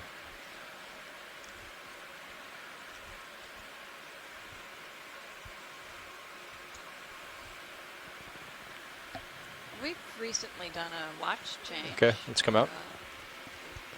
Shifted around our front row. Maybe when they get a chance, we could have some introductions.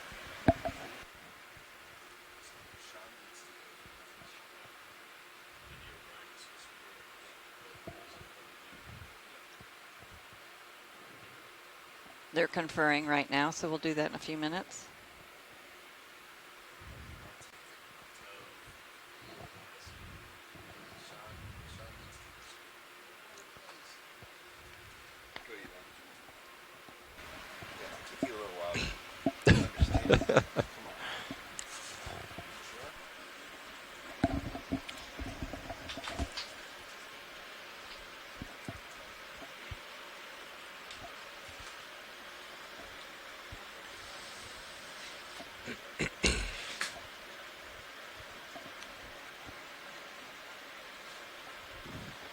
Go ahead, watch lead.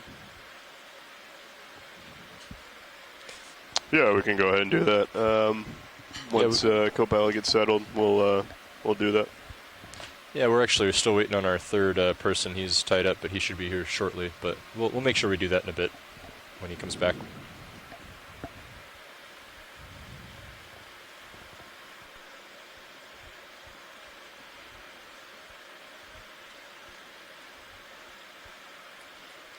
Have we seen this yet today? This might look like a new sponge for us. I was out for lunch, so I don't know if you encountered it, or maybe it's just a different view of the sponge, but let's take a quick look. Okay.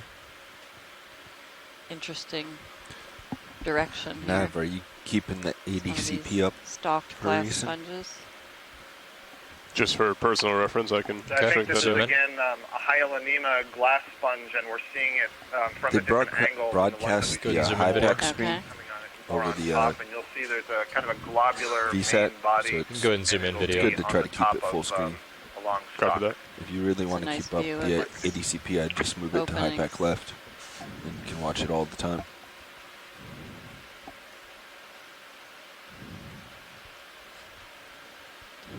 And Scott, I believe you had said at some point that, and I'm sorry if you said this while I was out at lunch, but the water comes in through the smaller of the holes throughout sponges and streams out through the larger. That's correct, Leslie. You won't actually see the holes that the water is going into. They're very, very small, effectively microscopic. Looking so down, the larger openings 75. that you're seeing are basically so what's up with the tail camera coming out of that on D2? Are we out of those just openings keeping it off? after the sponge is already Is it off right now? Many appears to be. One thing that's really, really interesting about the glass sponges, I didn't know might if be there worth was a noting reason as for we're that. looking at it here, Utility is that there are only is on. 2 layers of cells, and so basically the power on. outside of the sponge is I came in one earlier and it giant looked like cell, it was like really grainy. and for the some inside of reason. the sponge is another giant cell. That's sort of one way to There it is. describe Yeah, it. there's been some issues with it. Effectively, Oh, that what's looks happening better. is Okay. as it Yeah, go ahead and grows zoom in and video. the cells divide as it's growing, they don't separate. That is, they don't create a membrane to create See the new bug cells. down there? They do create all the internal structure that you would normally see within a cell. Looking down, So that's called a 90. Copy. syncytium, basically having one massive giant cell. Thanks, Scott. Okay, let's zoom out. Is this, I don't know if you've seen it yet, Scott, you're a few seconds behind us. Was that an amphipod on the seafloor in front of it? What was that we just looked at? Does anyone? I believe that's an isopod. That's on Isopod. the seafloor. Very, very long legs. Okay. Very closely related to the amphipod, so a good guess.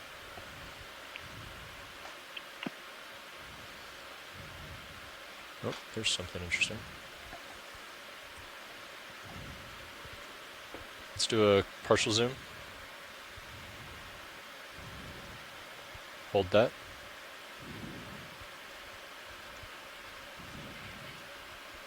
Go in tighter. Hold that. They did. Okay. Did you see this earlier, Bobby? Yeah, we had opened up umbalulas earlier. Wow. It's just closed up. It's a big word. Any All right, we'll come thoughts out. on that one? I'm still looking down 90. Copy. Sorry, I was typing. Oh, sorry. This looks like an umbellula with the polyps retracted. Oh, I I've see. seen several of these sea pens, and it looks like there's one polyp. You can kind of see the tentacles, but the others, they've crunched up and been retracted.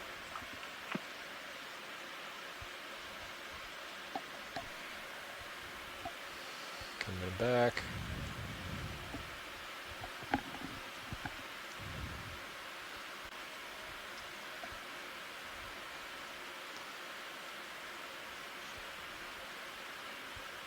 Yeah.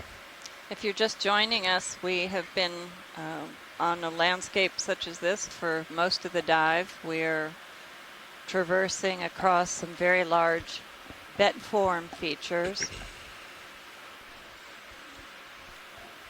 These bedforms are constructed through long-term current flow. So this must be pushes the slight the downhill currents section move these sediments along that we millimeter discussed or last night. centimeter by centimeter. Camera's looking 45. But on a much larger scale, they form these giant wave forms. Come down a little. And we can see them from the multi-beam sonar maps. They're huge fields of these. At this scale, we don't really notice that we're climbing up and over different features. Actually, the decline's coming up in a little bit. We'll have to watch out for that. I guess we will notice when we're heading down because it's harder for the ROV to be looking directly in front of us at the seabed. We try to avoid doing that, but on this very low slope, it's feasible. Watch lead, this is Nav. Wanted to let you know that we have completed another 100-meter segment, so a total of 300 meters for the dive this morning. So we've just been informed we've reached our 300-meter mark along this path. I think our original goal was close to 100 meters. I don't know if we'll make all of that.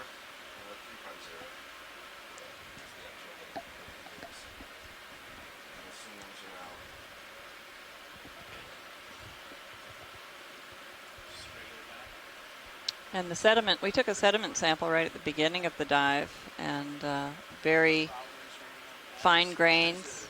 We would characterize this as mud. Mud is the finest grain size, is a clay and then a silt. And it's fairly cohesive. It as we scooped it up with our scoop, it kind of held itself in place. It didn't just ooze away. And likely it's comprised mostly of the hard part remains of microorganisms, of single-celled organisms called coccolithophores that are planktonic algae. They photosynthesize, they live in the surface waters, and when they die, their hard part remains settle very slowly to the seafloor, or often they settle within fecal pellets. Organisms eat them, of course, they're food, and their hard part remains do not get dissolved during digestion and get packaged in fecal pellets. And those fecal pellets have a larger size and greater mass to them. Are we moving so right now? They fall Yes, we down are. to the We are seafloor currently quite on rapidly. a at the end of a 40-meter move. The heading is 350, speed 0.2. They disaggregate.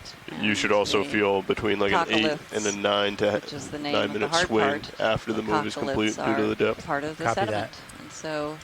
Yeah, and we're moving slightly likely downslope, most of so this material we'll is see that we're keeping a slightly very delta. tiny particles. The larger material is more likely to be foraminifera. And I believe the idea is that we're just going to keep trucking along. We have about 700 meters until waypoint 2, and it's a pretty steady slope, so we're going to keep making larger jumps. Shells or tests. Yeah, that, watch lead. We make up the coarser material in these muds. We have our third person in the front row, so we can go ahead and do introductions now. Excellent. Yeah, so we recently had a shift change. New set of crew in the front row. This is Dan Rogers sitting pilot. Lars Murphy sitting as navigator. Andy O'Brien sitting as co-pilot. Bob Knott on video. Art Howard back in the highlight clipping chair, and we're all with the Global Foundation for Ocean Exploration. Thanks very much. And I'm Leslie Sauter. I'm at the College of Charleston. I'm a marine geologist, and I'm one of the watch leads. My co-conspirator, zoom Cheryl past that Morrison, loop is currently at lunch. if you want, She's Bob. a biologist from the U.S. Geological Survey. So she's our expert on many of the corals and some of the sponges that we've encountered. Certainly not that many here. We haven't seen very much in the way of corals. Seen some of their cousins, the sea pens. And then the mapping lead, who is also not present currently, is Derek Sowers.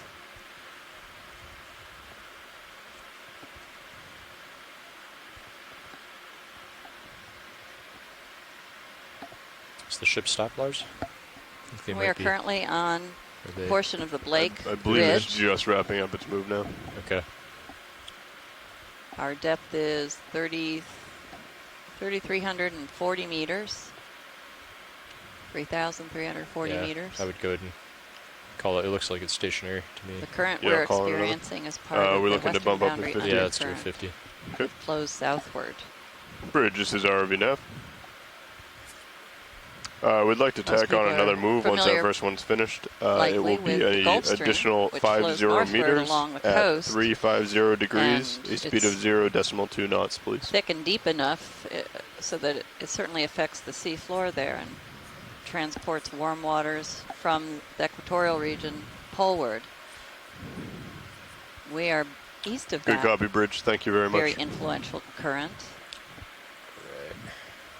And of Take a course, look at we're on this the video. bottom here, and it's much colder Sit current that down and comes then we can from zoom near the in. poles, not all the way up to the poles, but certainly higher latitudes. We got lasers, and Andy. Do you travels want to along turn the those off? seafloor southward, and then makes a bend. I think in that'll the go lower away on its own. latitudes and travels I believe, eastward. right? I've been waiting for a couple. Oh, really? It's It's called the Western Boundary Undercurrent. Copy that, Bridge. Thank you.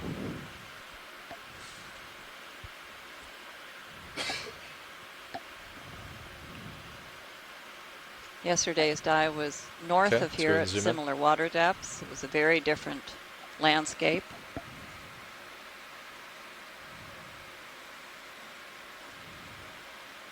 Going to see if if Scott might want to chime in here. This is what we saw earlier, but Yeah, so this is a much better one. much I better hope, a lot of condition. you still watching. So this is a tunicate, which is a chordate. You wanna come out a little same bit? phylum that includes the vertebrates. So this is basically a close cousin of vertebrates. Yeah, hold it And there. it's a tunicate that's on a stalk. And you can see at the left side top there's an opening. And basically there's an organ inside there that generates a water current, and it filters through, and there's a pharynx that produces a bunch of mucus. The mucus is sticky and captures food particles from the water column. It's a little hard to see, but the back end that's towards the stalk has another opening, so after the water has been filtered, it exits in that direction. So this is a tunicate, maybe the genus Culeolus. Tunicates, some people may be familiar with tunicates from shallow Okay, you can go water. tighter. They're also called sea squirts, and very commonly seen on rocks in the intertidal zone. Hold that. This is a deep sea version of that. Great video. Yeah, this one would be a little easier to identify. It's in better condition, certainly. And hopefully, pilot, if we could swing around and get a look at the other end, if that's possible. Yeah, we can try. Okay, let's come So out we video. can see this other once you're clear. tunicate defining hole that you mentioned. Okay. Yeah, you can actually see in that first opening that we were looking at, you can see inside there's kind of a net-like structure. And these tunicates all have what's called a pharyngeal basket. And you can basically think of a throat that's got a basket perforated with lots of holes, and it draws the water current through there. And that pharyngeal basket is coated in mucus and captures the food particles. And then inside of that structure, there's a little stomach. It'll digest things. The anus opens up on the inside near the hole that's at the back end so that the water current flowing out will carry away waste. So the issue with this is that I'm going to be stirring up some sediment, and obviously the current is going to be pushing it into the view. So it'll be a little cloudy, is it but taking we should be able to see it. advantage of a stalk of one of these umbellulas, or is the stalk part of this sponge? It is, okay. Stalk, I believe. The earlier view, it looked like it's, I see, yeah. Stalk, so I've always presumed that that's the stalk of the tree. Now I Not a see, little bit. now I should have waited to ask, because it's much more clear here. Yeah, the current's pushing me into it. It's a little hard to maneuver here. And all that other material is sargassum, I believe. Okay, why don't we Is do that- that? It's going to cloud up. Yeah, I would agree. The sargassum is the seaweed that's Yeah, growing go up ahead. in the We'll water try to get a surface zoom and real it's quick, just and then we'll sunk, move on. is dead, and it's just gotten caught up on the stalk here. Okay, let's come out. There might be some interest in collecting this specimen. We're waiting to hear.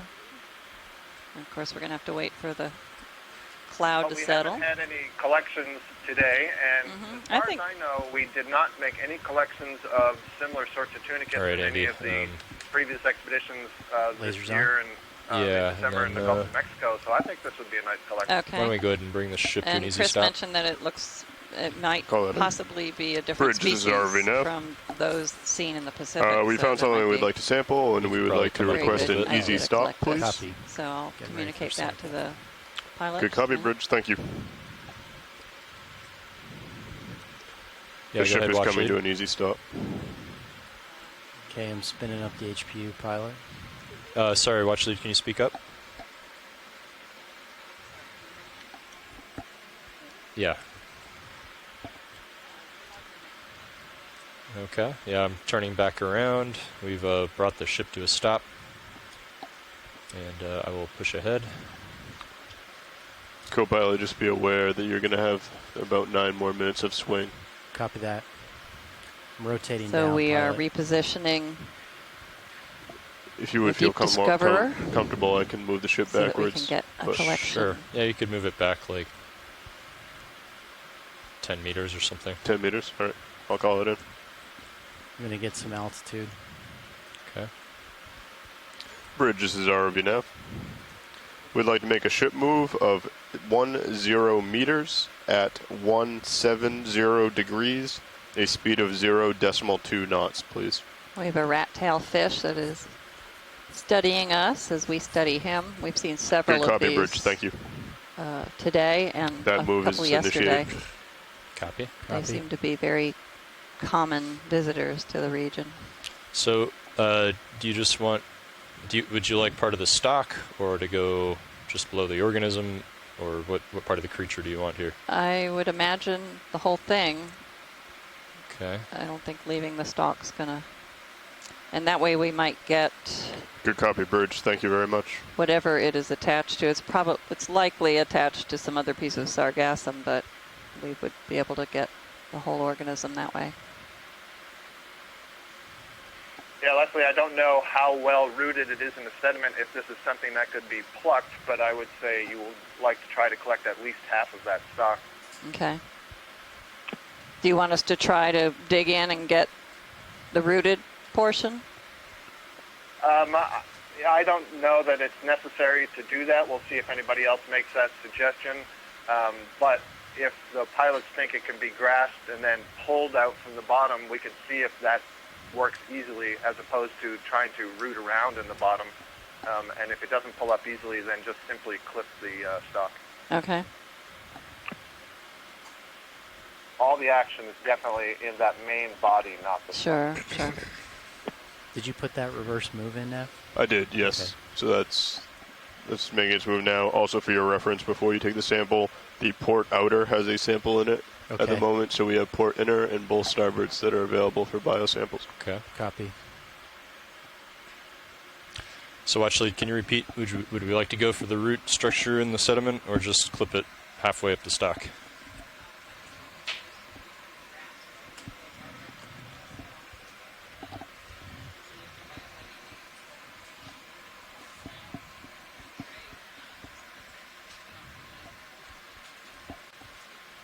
Okay.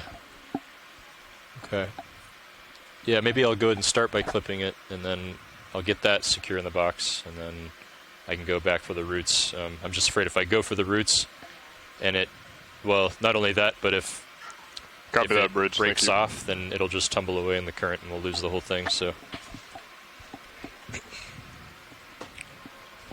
hey Lars, could you hand me the Predator binder there?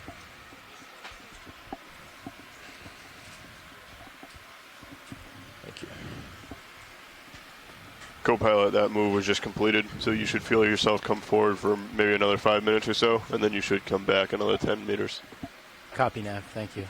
And you said port outer, right? Yes, port outer has a sample in it. So port inner is available, and both of the starboard bio boxes are available. Copy. So we are setting up for collecting this tunicate.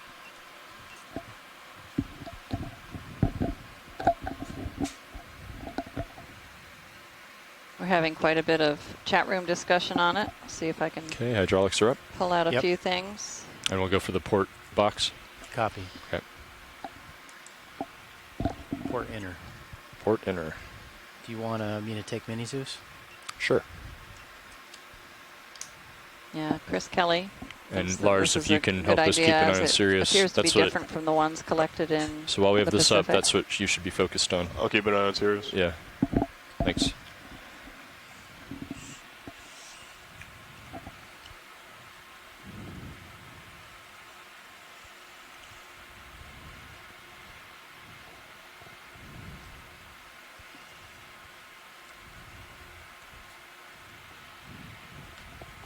Pilot, if you can get as much of the stock as possible, that'd be great.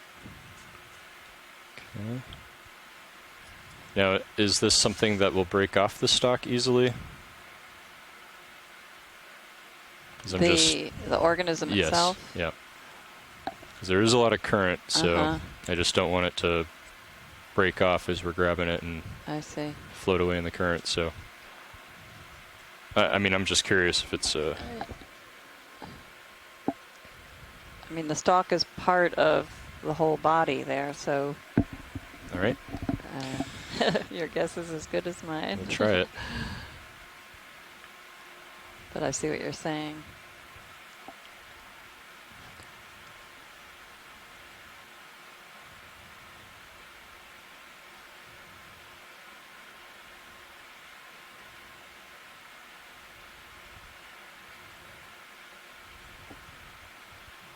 You got it. Excellent. Not quite yet. I know. Not till it's in the box. I understand.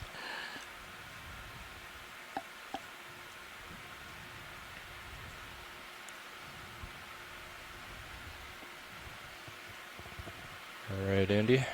Okay. You happy with the Mini Zeus? Yeah. Okay, I'm ready to extend the drawer when you Go are. ahead. Okay, extending.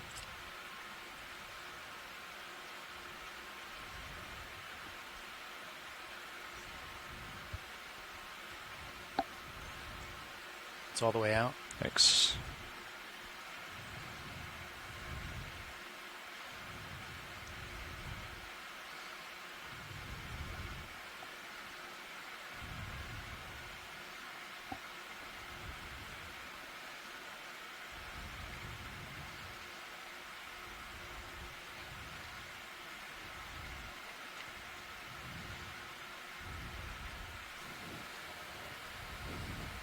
Hello, everybody. Cheryl Morrison has returned from a delicious lunch downstairs on the Okeanos.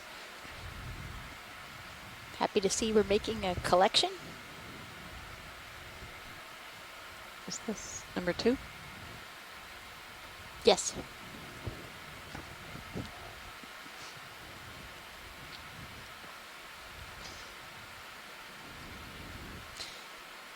The first sample that we took was a sediment sample, geo sample. So this is the first biology sample we've taken today. Okay, track the drawer. Excellent. So we have them in the box, in the bio box. Okay. Nice Well, job. Now I'm going to go for the Cheryl roots. or Leslie, can you type into the event fully log retracted. the sample number, unless somebody on the ship is going to put that in the annotation? I will do it.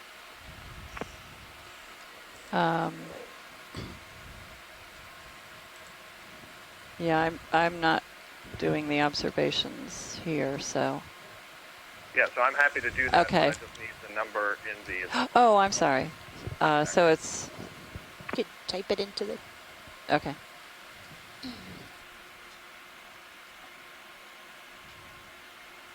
you want me to open the drawer? Stand by 1. Oh, yeah, we got plenty of root structure there behind it. All right, I'm gonna. Hold on. Can you tilt up on my Zeus Plus, please? I think I've got a good grip on it. Tilting up. So you can see we got, yeah, that's fine. You can see we got quite a bit of root structure there. It's good. Okay. Sorry, I'm moving minis just real quick. You're all right. Get you a better look.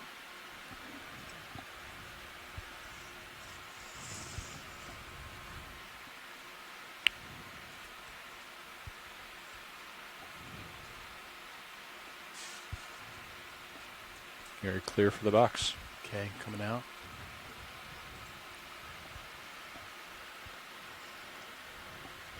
It's all the way out. Okay.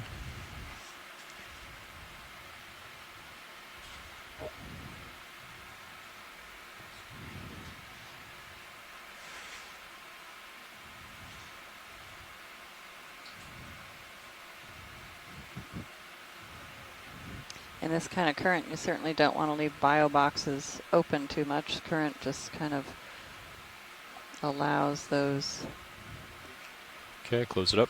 Closing. practically neutrally buoyant organisms to just migrate out of the box. We almost lost him. That's closed. But everything is secure now in our bio box.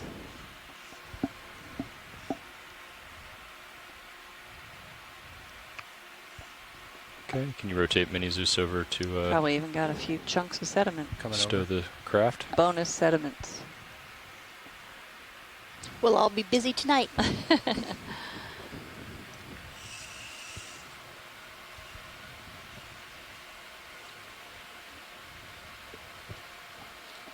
Now there's a hermit crab coming in to check out the disturbance. Coming in from the left side of our view. All right.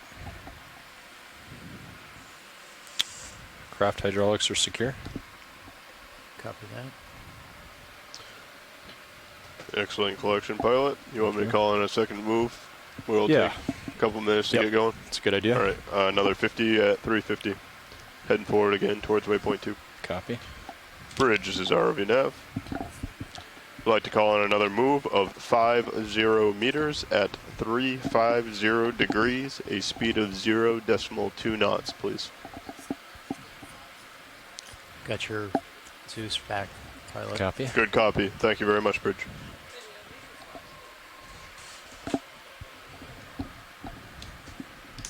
Thanks, Andy. Yep.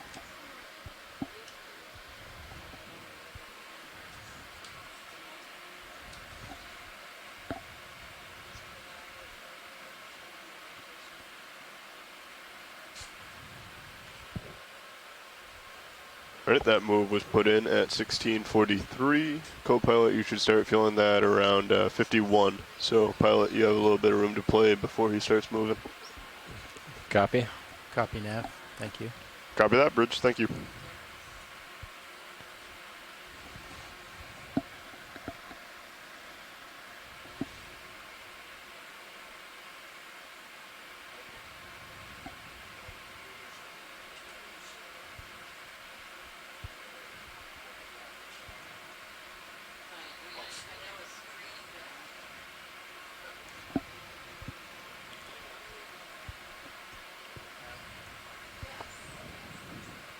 That's something new here.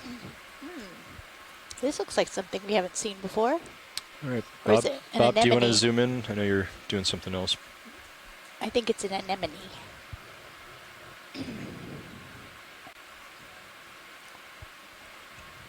Okay, and hold there. Oh, and a sponge next to it.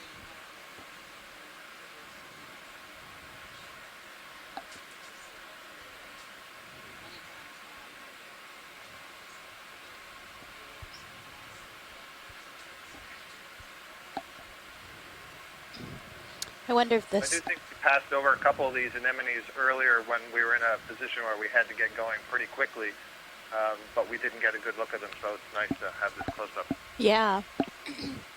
And is that one of the Geodia sponges to the left of the anemone? Might be two different sponges, actually. But, yeah, the closer one being the Geodia. I'm certain, Cheryl, that's possible. I definitely agree with you that it is a sponge. And kind of round and demo sponge.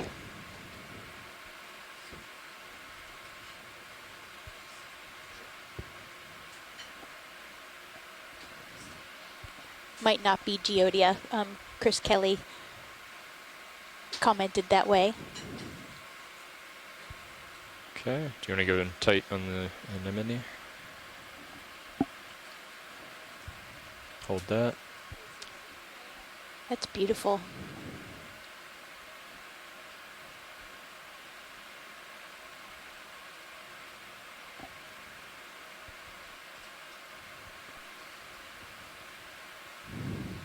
Do we know very much about this type of anemone? Does it have nematocysts like the ones that we would find in the shallow waters?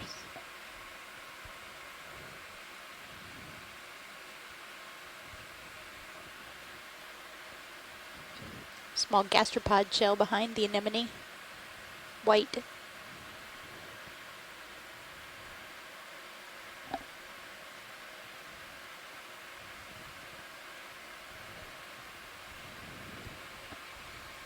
Thanks, Tina. I heard from Tina that, yes, they do have nematocysts. And those are the stinging cells that they use partly in defense. Okay. All cnidarians have. They do. Okay. Including corals and jellyfish.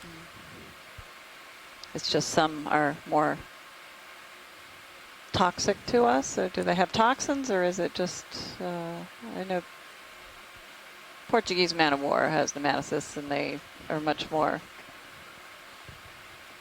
painful, and some people are allergic to them, or, you know, what is the difference between different nematocysts? So that's actually, a Portuguese man of war is actually a hydroid, a hydrozoan. Oh, true.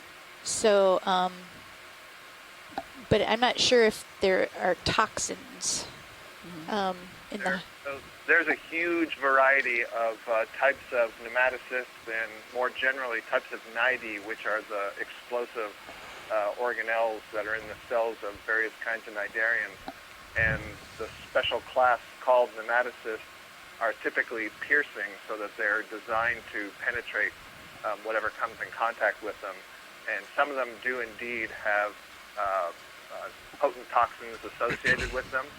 And like a cubomedusae has them, I believe, or... So Lars, while we're... Sorry, what? Does a... I've heard of cubomedusae. Is that one that would have a toxin While we're associated? just cruising along, okay. what's a good exercise every time you sit down and nav? To think about what might happen if we lost ship propulsion. Exactly. And what would happen is the ship would start to drift towards the southwest. Okay. And currently we are in front of it. Well, I mean, we're to the north of it, so we wouldn't really need to worry about D2 running into Sirius. Sirius would be getting pulled, and then D2 would be stringing behind it. Also, the general terrain around here is pretty uniform, so to speak, as far as it. We pretty much just need to come straight up, I believe, would be my course of action. Okay. And what makes you think we're going to drift to the southwest? The currents and the current wind. Great, thanks. So the currents are going to be pushing us, I mean, pretty much stronger to the south, but the wind is Looks coming like we off have of some our information stern, from the chat room heading regarding towards the the sponge, perhaps? towards the west. Or Cheryl? well, No, I think that's the southwest. Or was that anemone the that we're anemone? looking at. Okay. Okay. So, Good. Actinodendron is the genus that Yep. Tina So has given us, and all Chris that would need to Kelly thought happen the is same thing. I would pretty I much think. stay on my heading, Maybe that was push Chris forward, was referring to something else. and Sirius would turn around, and we get into tow formation. Yeah, I think I would turn to port. yes.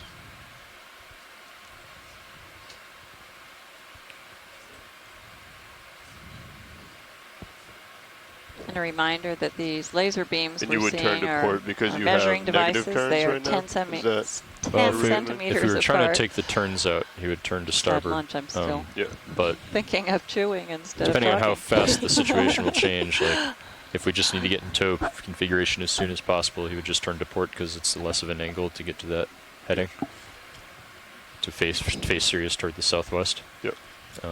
But if it was like a really slow, light wind, light current day, and we weren't going to feel that tug very quickly, and in fact we're 3,300 meters deep, so it would be a few minutes before we even felt the ship drifting.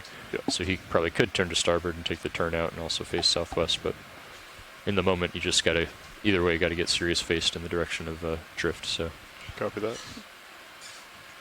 and we can always deal with turns later. These look like some nice burrows, maybe. Anybody living in there? That's great. Looks like something from Star Wars. And they have the You entryways should underneath the dome. start feeling that move here pretty shortly. Okay. Co-pilot. Copy that. Yeah, I haven't moved my rotator, so I don't think I'm moving yet.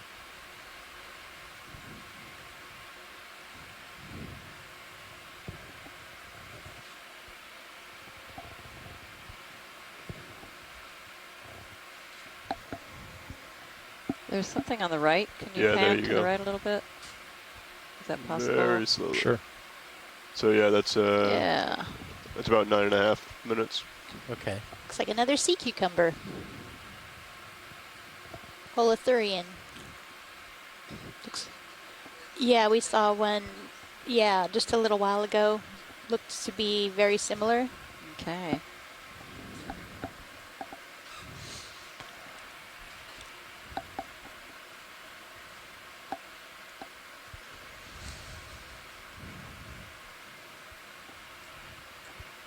Okay, Andy, I'm going to push ahead a bit. Copy. I'll try to And keep me please. out. Is that the same Try to- species Straight that down. might Try have to keep been myself out at swimming 45 earlier? degrees on your camera. Copy. I know we didn't get a really close look at in order to identify the one that was swimming, but The one that was swimming looked different to me, but I am definitely not an expert in these. Maybe Barb Carney could comment about that.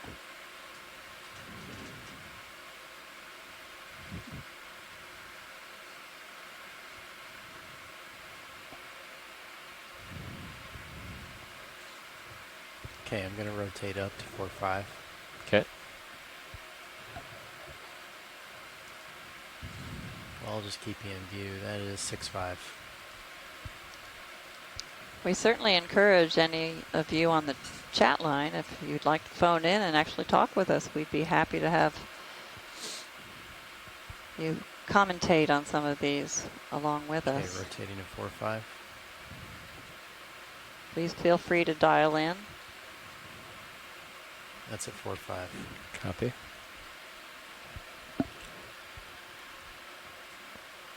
I'm going to come back. I'm going to come down to the bottom a bit more so you can Sure. Pan out. come down as well.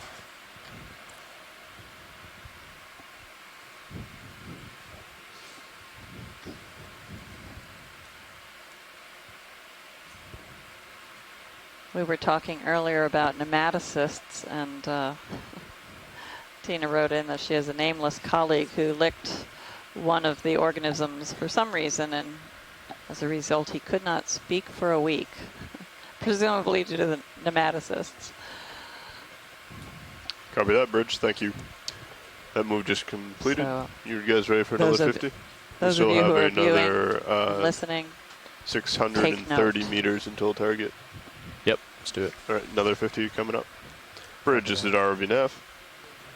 We'd like to make the same move, 50 meters at 350 degrees, a speed of 0.2 knots, please. Good copy, Bridge. Thank you.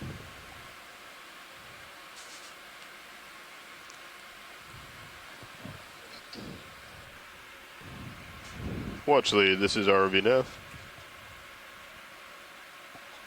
Just wanted to let you know that we have completed another 100 meters, a total of 400 meters of this dive this morning.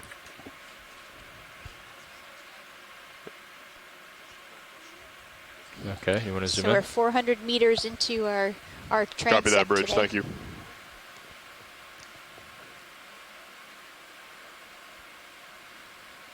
Oh, yeah.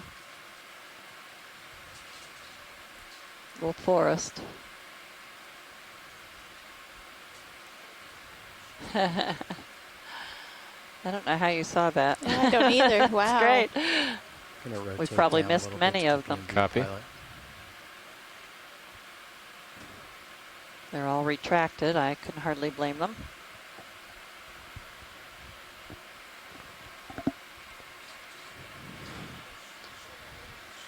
I would imagine that these are a polychaete of some type that have made these tubes. They do appear to be made out of mud. Sure. Yeah, anytime.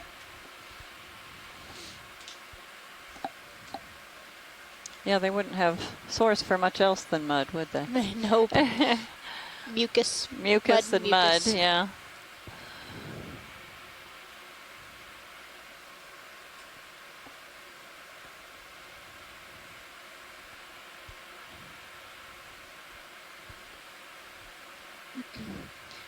Yeah, so we've had several people say that they probably are polychaete tubes that we're seeing, and or maybe amphipods.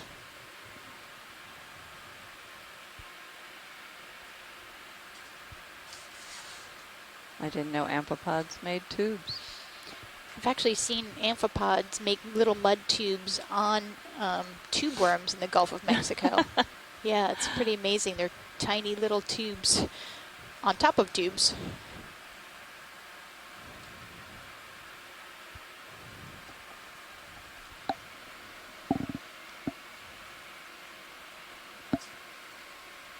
This landscape is pretty much what we expected to see. No rocks, just the mud landscape, smooth. But part of these mega ripple or sand wave features, huge bed forms. And we're going to try to bring on in a few minutes maybe an image on one of the other screens I'm going to rotate back to 4-5. of the multi-beam field. I'm going to work with a video on that. Sure, let's go for it. So if you're interested in seeing a multi-beam sonar image of this entire region, so you get sort of the context for where we are, you might flip over to camera 3. Copy, thank you.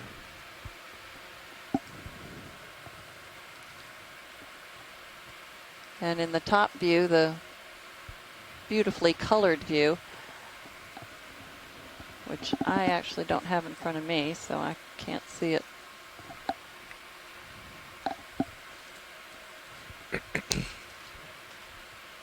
But that is a multi-beam sonar view, and you can see the undulating giant bedform features that characterize this particular part of the Blake Ridge. And then the lower half is a profile that shows the path of our dive track. We began on the left and we were on a lower relief bed form. And we went into the trough and we are probably climbing now. I'm sorry, I can't see the image. No, I actually think we're going downslope. We've lost nearing about the 5 meters. foot of it then, because we're at about 400 meters. So we'll Yeah, and watch lead, I'm looking upslope in this 400 direction. meters along the track. So soon we'll begin climbing the larger the bed forms. We might see some different features. We will be on the down drift side of the current, so the lee side. we've been on the side of the other bed form that is facing the current. So who knows, maybe we'll see a different variety of organisms.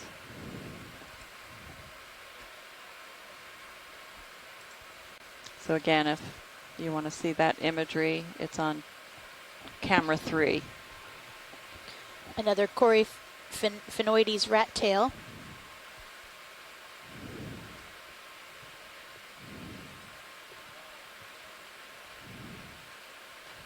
And on camera 3, it also shows you our location on the continental margin.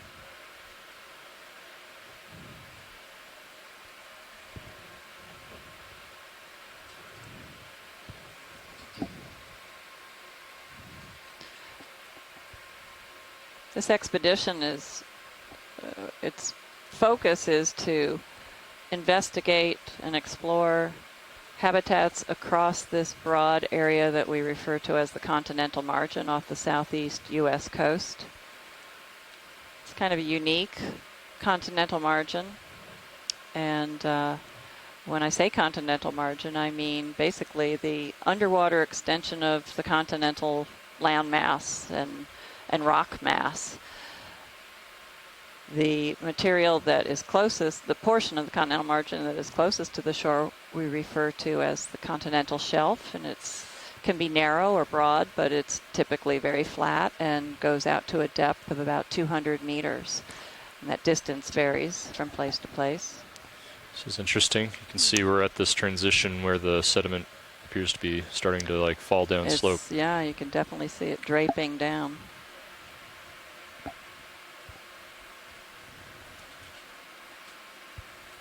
Wow, pretty steep here. We did not expect to see this. Wow. This is great. So that isn't necessarily from, well, it's certainly cascading sediments, but then the currents are forming ripples. So these are ripples being formed on the side of this feature. So waves upon waves? Yeah, smaller waves or ripples.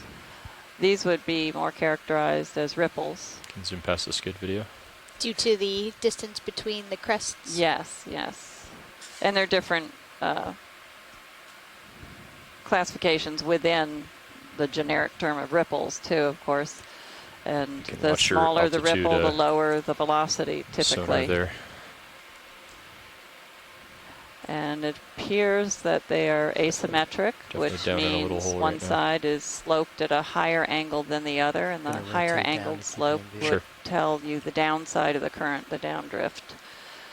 Got a great view in Sirius. That's very nice. Nice. Let me center it up a little bit. Sure. Let's see what it looks like with the fog lights on. So it looks like stripes here, but the lighter material is a different grain size, most likely, because the current can push grains of sand up one side of a ripple, and they cascade down the steeper side. So the steeper side, again, is the downdrift side of the current, or the downdrift side of the ripple. And some of these are fairly sharp at the top. Rotate down and keep you in view. Copy. Starting to get over top of you. It becomes an optical illusion at times. In the troughs of these ripples, it seems that's where you're getting the lighter sediment. And that lighter sediment is maybe larger grains, might be some of this carbonate turn off the fog lights video. And it gets stuck down there because there's not enough current to propel it up the next slope. So that's why it appears to be striped, but that's actually looking at the topography. This is a great view here.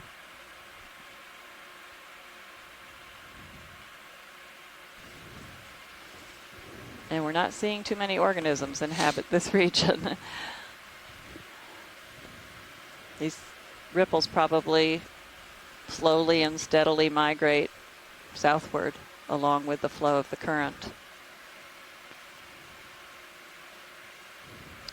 And it may be looser grains because those grains are cascading over the top of the larger feature and spilling down the sides, but then those grains get caught up into these features called ripples. Okay, rotating out. Copy.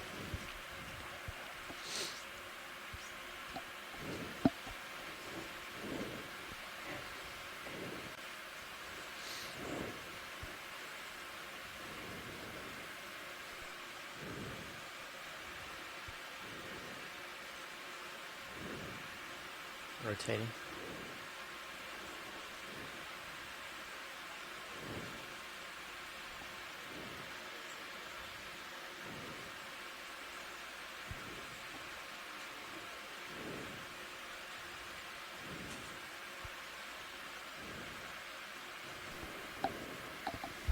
On the left, you can see how sharp one of those ripples, the crests, is.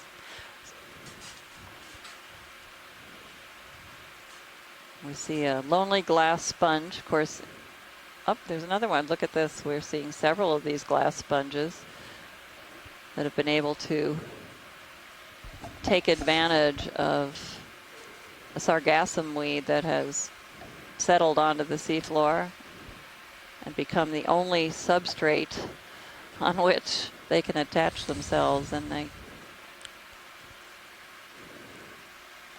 are able to sort of root themselves using that as the initial substrate.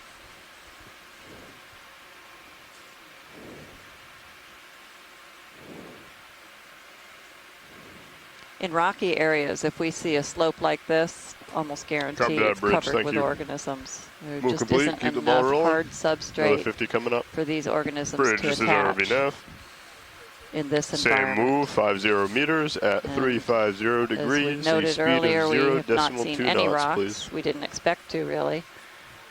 So these organisms are taking Good copy, advantage Bridge. Thank of you. dead and settled sargassum. Very opportunistic.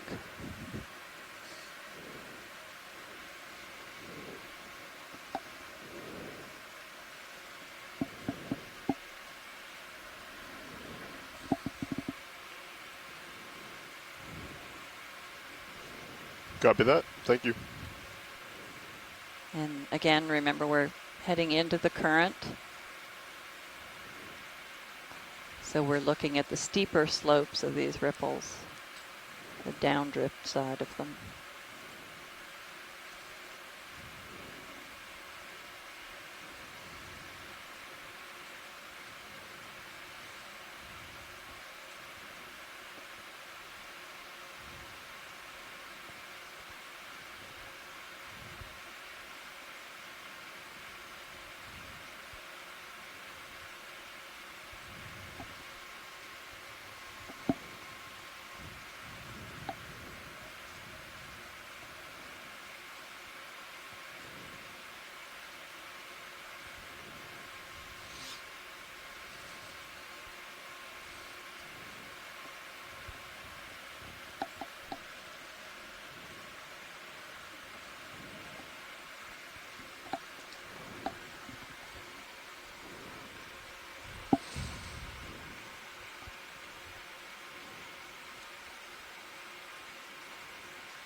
How's everything looking, Andy?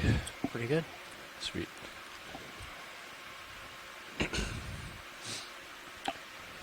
You want to try firing one of the Niskin bottles? Sure. I just maybe we'll check with watch lead. I think we're still testing. But hey, watch lead. This is pilot. Is it alright if we test fire one of the Niskin bottles? Okay.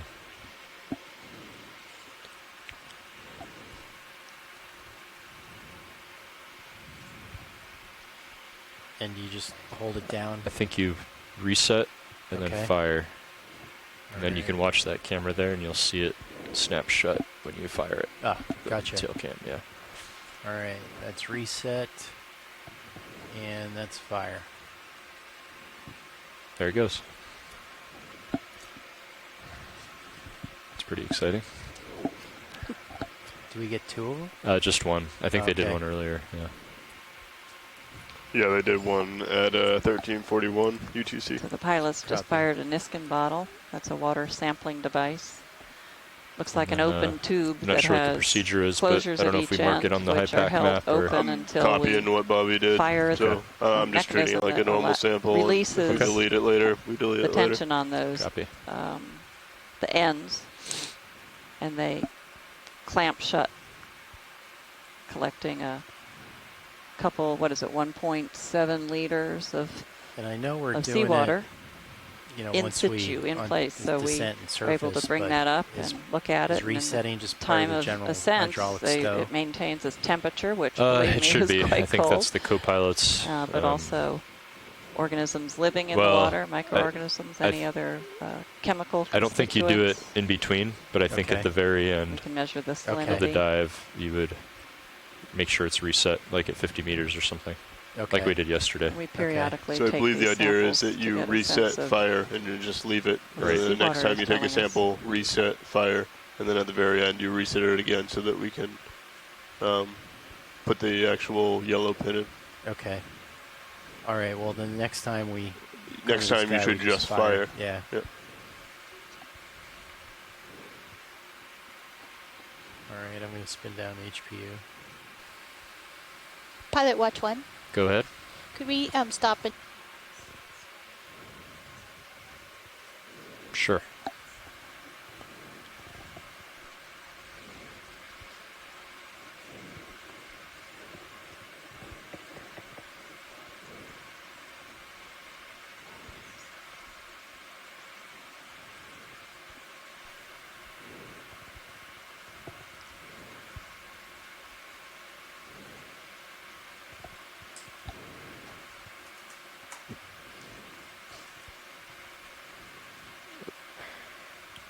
Go ahead and zoom in video.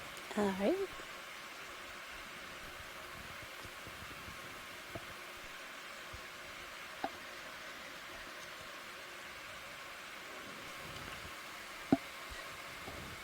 This looks like a loofah.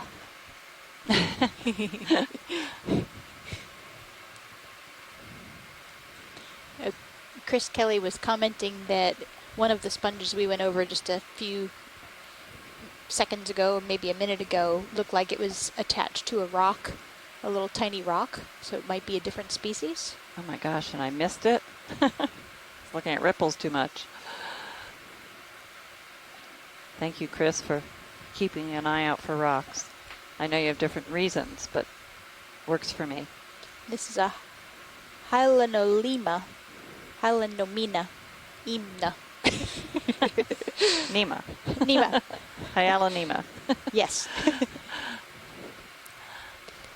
And we've been seeing these fairly like a fish regularly. swimming into view. And there was a hermit crab that. Oh, look at there that. we go. Beautiful. If we could get a good look at his face, that would be great. Well, he's making that easy. Yeah. Please pose for the camera. He's so close, we can't get the light on him. Nice job, Annie. Thanks. It's not making it easy. That's funny. He just wanted to block our view of the sponge here.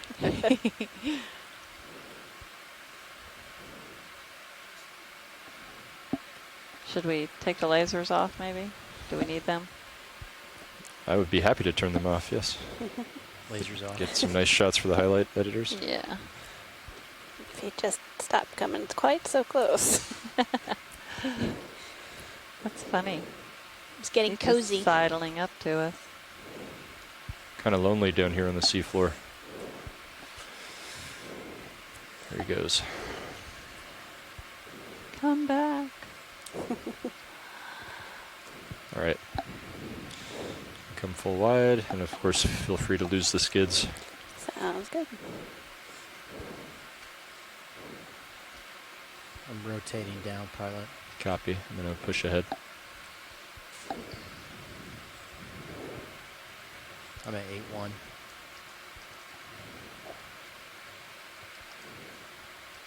And we see another of those tunicates. We collected one earlier. They're on a stalk. We just passed over it. I'm going to push out ahead a little bit Copy. We'll swap.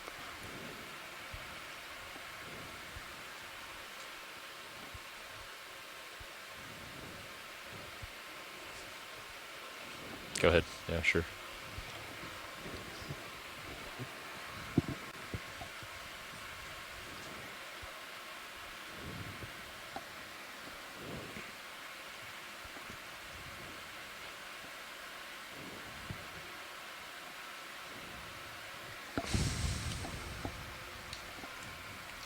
Definitely are some burrowing organisms.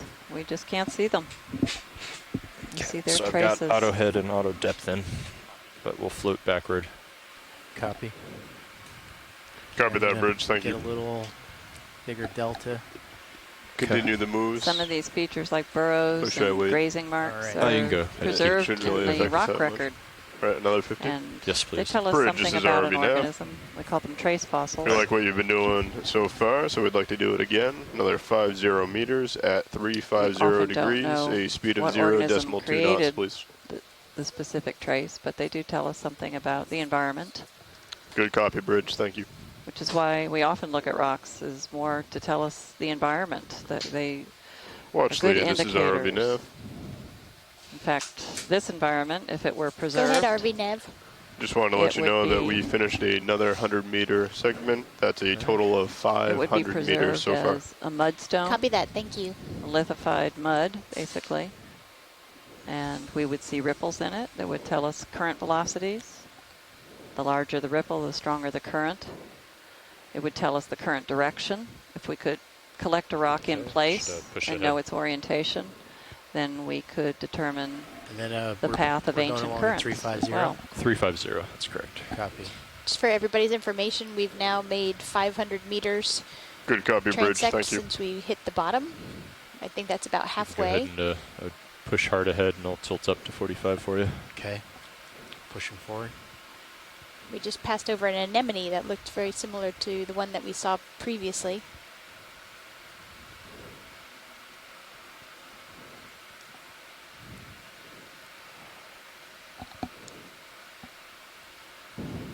Another 525 meters to waypoint 2. Copy that, Nav. Tilting up. And that looks like another, Older. yeah, more weathered. This is 50 Weathered. degrees. Copy. That should be Doing pretty great. nice.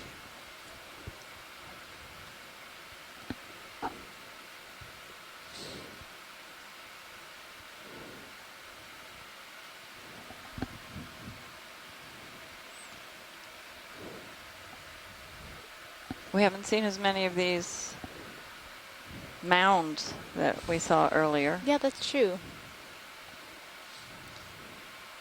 I guess we're on a different slope face, Yeah, right? probably. There's some kind of tube. It's not very big. And there's looks like barnacles on another tube or something here. Where's that watch lead? I think it's just center screen at the bottom. The barnacles Okay. just went off. Pilot, this is watch 1. Go ahead, watch 1. Could we get a zoom on that? Yeah, that thing on the right, the long skinny thing, and then the other organism or something on the left. Copy that.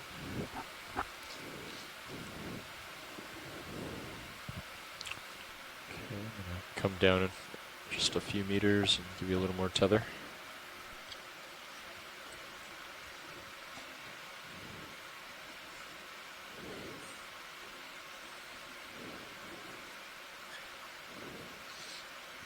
Whoa.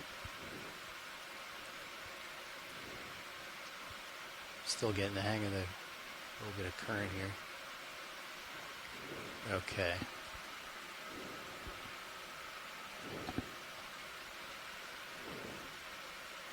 Can you zoom on that video? Yep. I think I'm a little bit too far away. It's a partial. I can see how far I can get in. Yeah, if we were centered up, I could get it. All right. Yeah, I would say that coming these do about. look like gooseneck barnacles, possibly. All right, I'm gonna scooch in. All right. And whenever you get a chance, if you could move your mic closer to your mouth, that would be great. Copy that.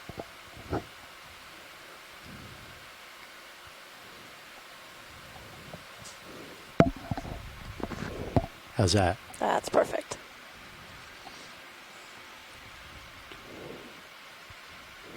Want to try again? Yep.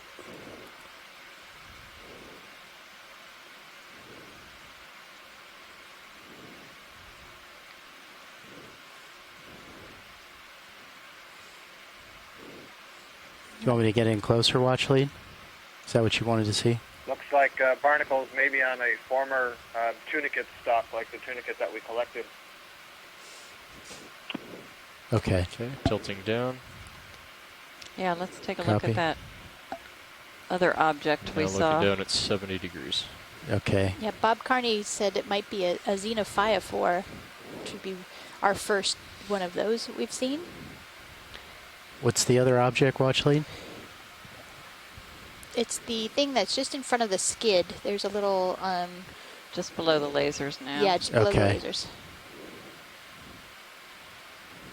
All right. Come on in video. So That, these are that white the object? unicellular No, organisms. To the lower left. The globby thing on the left. Dark globby. That might actually just, is it just the entrances to mud mounds? Oh, it could be that also. Tilting No, it down. looks like something. Looking down at you. Oh, and there's a It's a resident. 90 degrees. resident amphipod or That's crazy. crab. Okay, watch lead. I'm going to have to get going pretty soon. Okay. Roger that. We can't stay here very long, so take a quick look, and we'd love some feedback from the chat room. Nice shot, Andy. All right. Okay, full wide video? Yep. Right down into the burrow. Okay. I'm going to start pushing out, Copilot. Sure.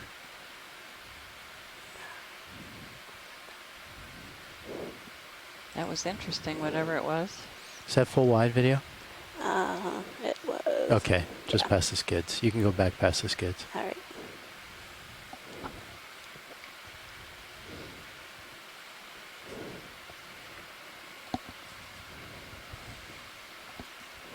Okay, I'm going to kind of go a little bit quicker to get back out in front of you. Copy. Copilot.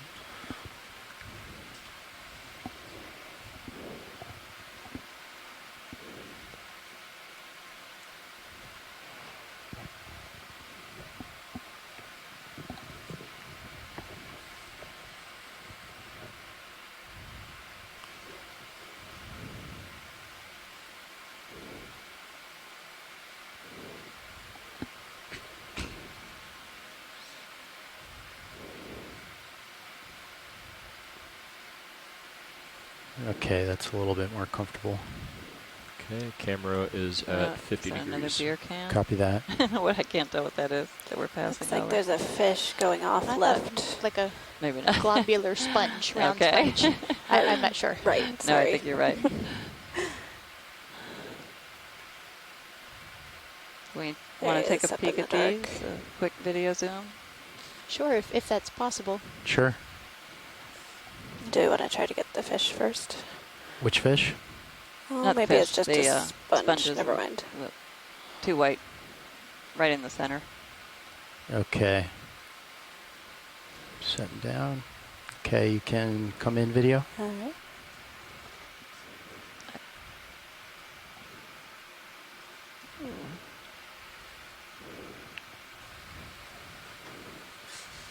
Okay, this looks like that Sorry. sponge we saw Sorry. previously that we didn't really know what it was. And then we have another one of the stalked sponges, a little baby one in front of And two in behind. front and two That's behind. them.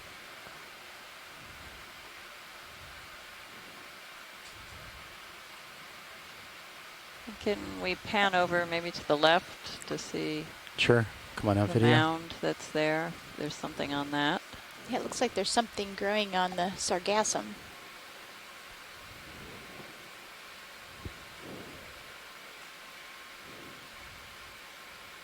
All right, let me rotate down a little bit, then you can come in video. Sounds good.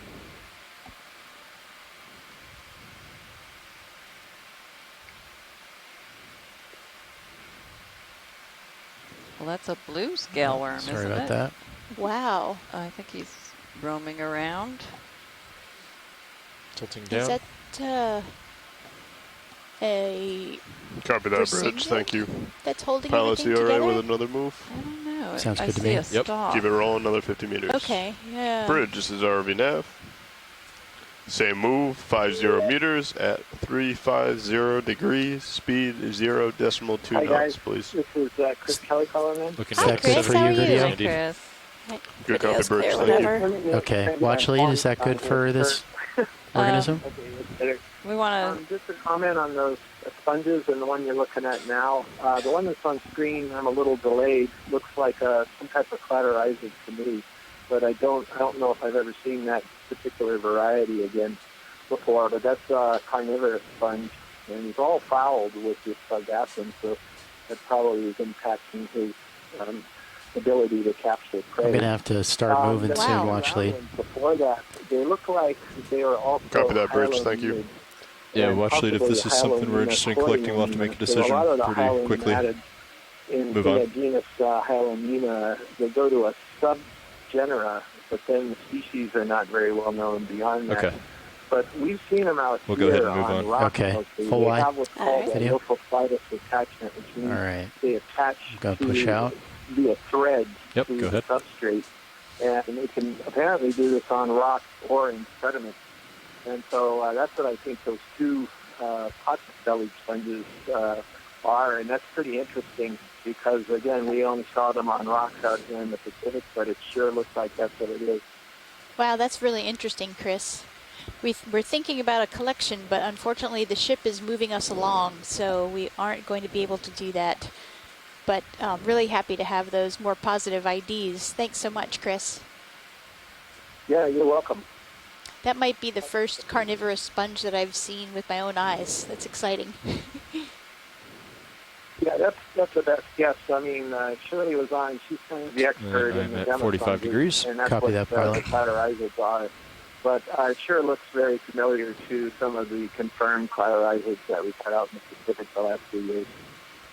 Wow, that's interesting. Okay, thanks, guys. Thank you very much, Chris.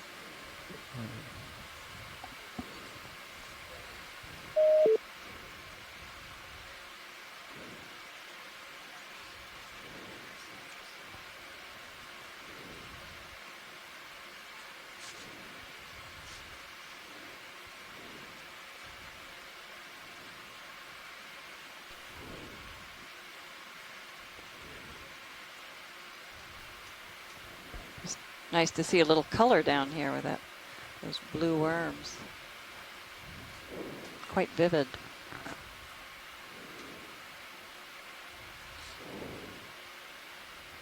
We're seeing some smaller bed forms here. These aren't quite as organized as those ripples that we saw along the steep slope of the larger bed form, the dune that we're on. These are a little less organized.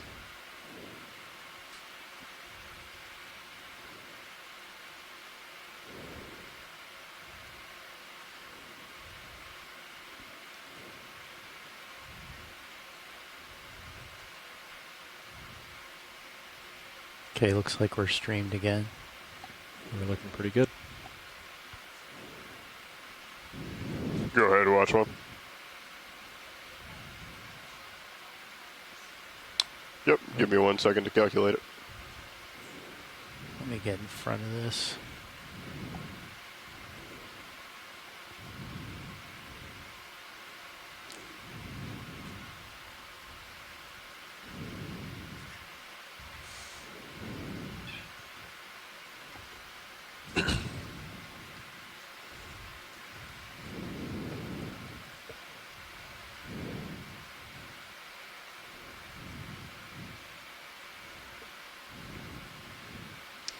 An echinoderm. We haven't seen Yeah, it looks like a Brisingid. any of the Brisingids or brittle stars. At least, did you see one earlier when I was? Nope. Okay, so this is the first of today. We've seen several Brisingids on previous 2 dives.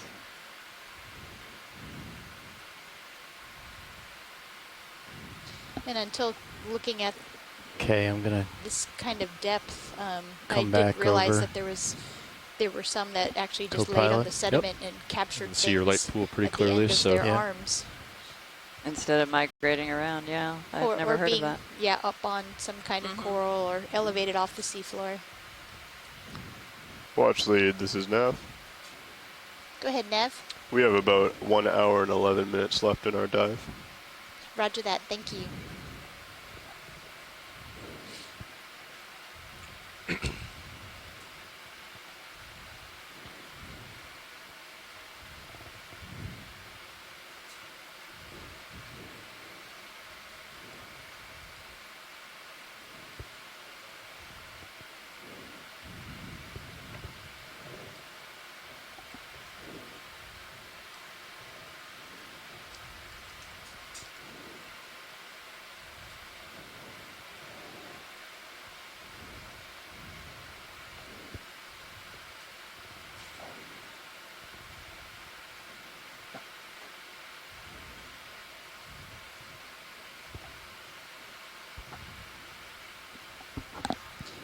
And that might be the Phryelidae, which is one of the two Brisingid genera or families. And that was the one that we saw yesterday as well on the sediment. And Chris Kelly thought that that was the family because of the number of arms and at the depth that we are, which is 3,341 meters.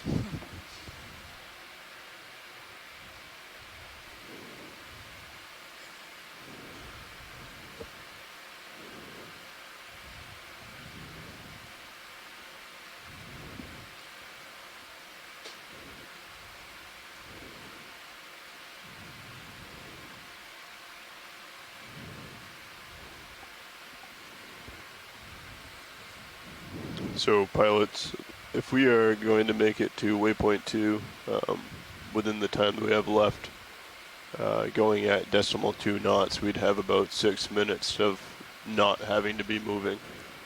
Should I try and bump it up to decimal 3 or leave it at decimal 2? Leave it at decimal 2. Yeah, copy that.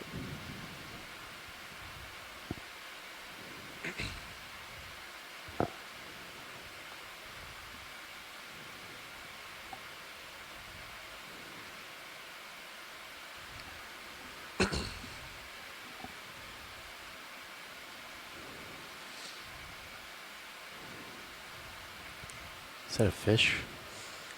I think that's a shrimp, but they still might be interested in it.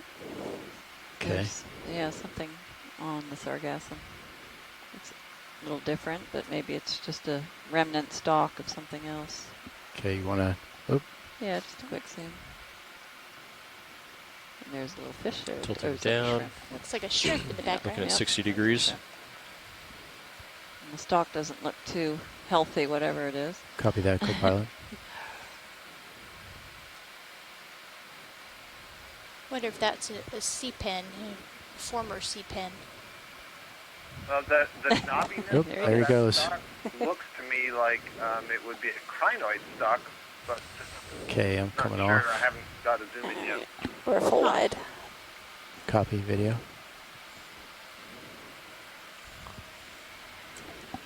.60 degrees, so we got a little time.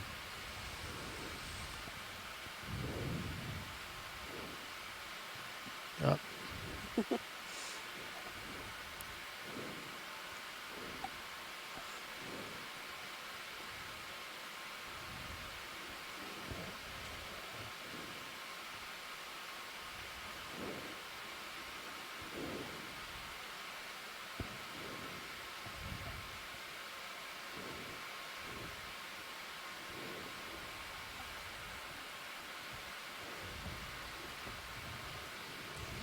Okay, we have several scientists thinking that that was probably a crinoid stalk that we just looked at.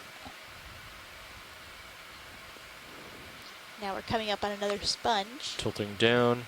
Copy looking that, at bridge. 80 degrees. Okay. So I should get out in front. Keep on trucking, pilots. Yes, please. Bridge, this is RV Nav. All right, I'm gonna Another Gonna push 50 out then, meters co-pilot. at 350 degrees. you're ready. Speed 0.2, please. Good copy, Bridge. Thank you.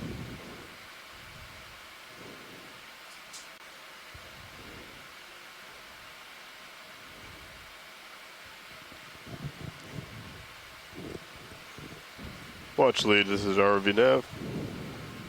Go ahead, Nev. Wanted to let you know that we have completed another 100-meter segment and a total of 600 meters for this dive. Roger that. Thanks very much.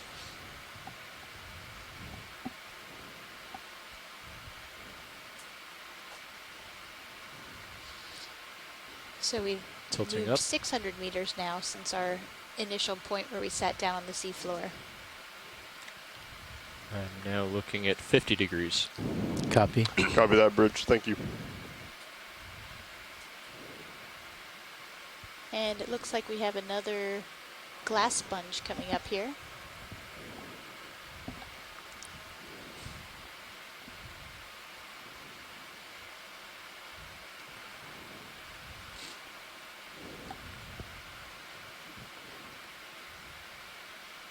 Can do a quick zoom. All right.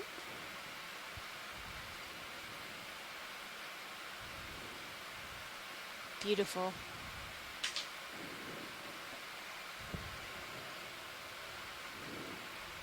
Euplectella species Tilting down. is Chris Kelly's quick ID. This genus has Lophophytus attachment, thread rather than plates, so it can anchor into the sediment.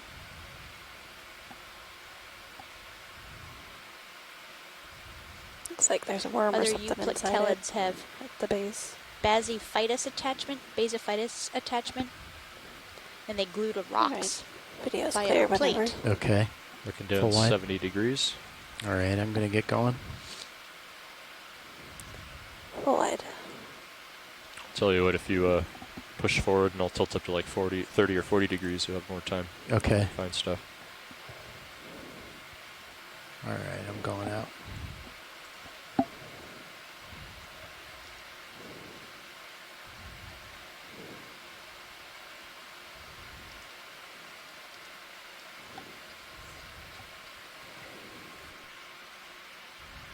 So just to clarify, I'll continue the moves and I'll just let you know when I make them. Does that Copy work? that. That's great. Yep. All right. We'll continue with 50-meter moves at Yes. decimal 2. Sounds good. And then if we need to stop to sample or something, we'll just have the ship come to an easy stop and back up 10 meters like we did before. Sounds good. And I'll do that on all samples. Yeah. Yeah. Should Just probably to be just safe. assume we'll need to back up. No. Right. We are Sounds good. inching our way up Okay. a steep slope 35 of a degrees. very large that. bed form. In fact, this bed form has almost 80 meters of relief. If I'm not correct, let me see.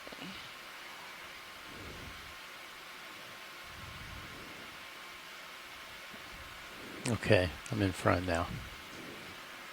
Looking good. Got a burrow on the right. Didn't look like anybody was home.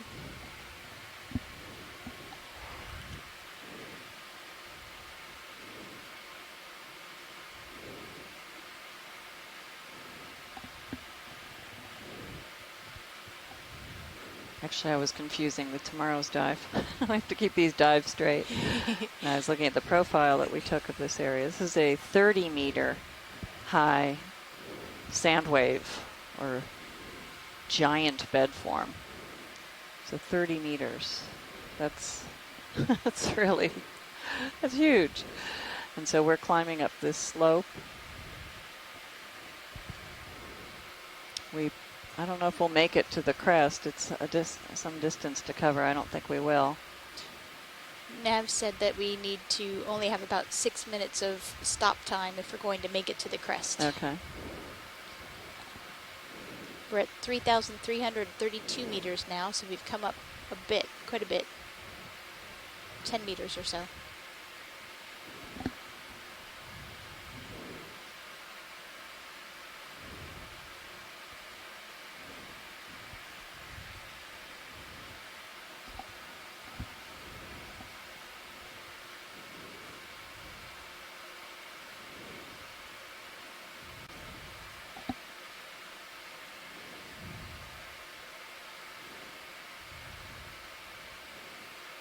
we've been curious to see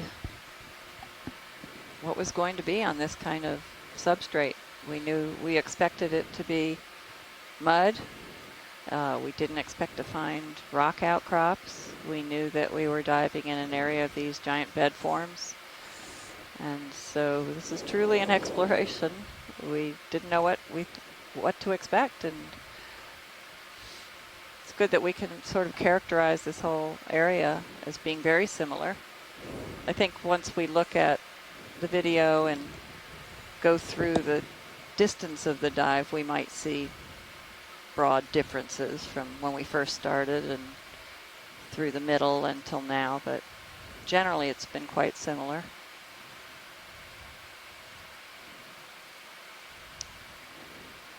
These sand waves are part of a very large region that looks very similar.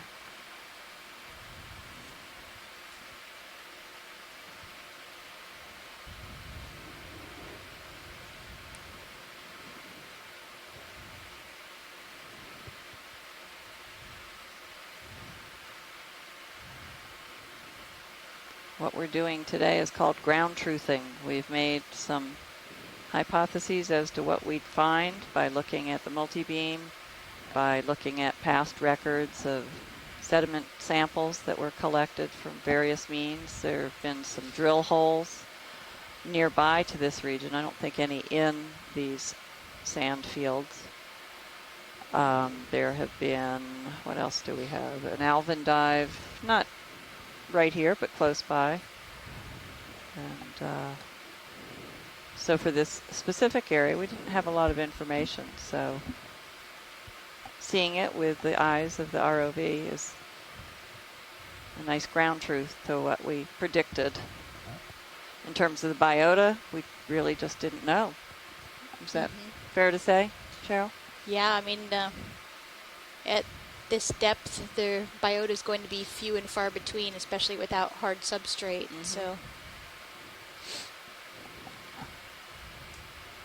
And if you've watched our previous two dives, in both we experienced areas of flat mud similar to this, not exactly the same. Some had rocky pebbles strewn about. And we found biota clinging to rocks here and there, but as soon as we encountered true outcrops of rock that were in place, poking up above the sediments, then we saw a huge increase in the abundance of organisms and in, I guess, the diversity. Yeah, very high diversity of sponges. That was amazing. And Cheryl, maybe you can talk a little bit about why we're interested in the sponges and the deep sea corals. So now you're getting we out aren't to the end of seeing your them tether. here, but it's important to know so you could the just deep sea corals aren't keep doing here. what you're doing. Right. Okay. And only a few varieties of sponges are here. Okay. Right. I spoke about this a little while ago, but there might be people who've been on the line more recently. So the sponges and corals are basically very fragile ecosystems. Copy that, Bridge. Thank you.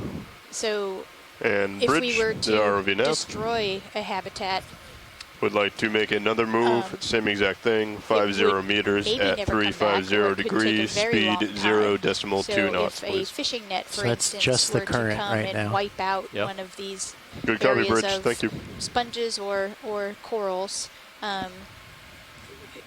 it may take decades. Pilots, it might I just put another never, 50-meter move. ever grow Copy back that to now. how it is when we You see want it to pull here. up the So what we're expert trying to view do on is the we fins? can't look See everywhere what the to current figure out is? where these habitats are.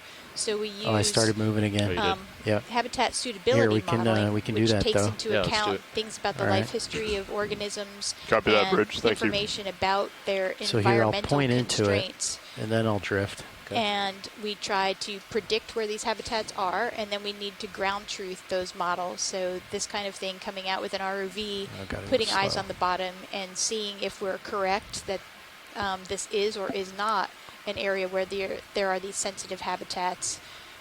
That helps us kind of just I'm drifting. partition Okay. out So and if you go spatially to the plan fins to program use the on the high benthos pack and left. the resources that are available in the deep sea off our And coasts then in the top a right, there's a environmentally button that's expert wise mode. way. I think it's like the top right.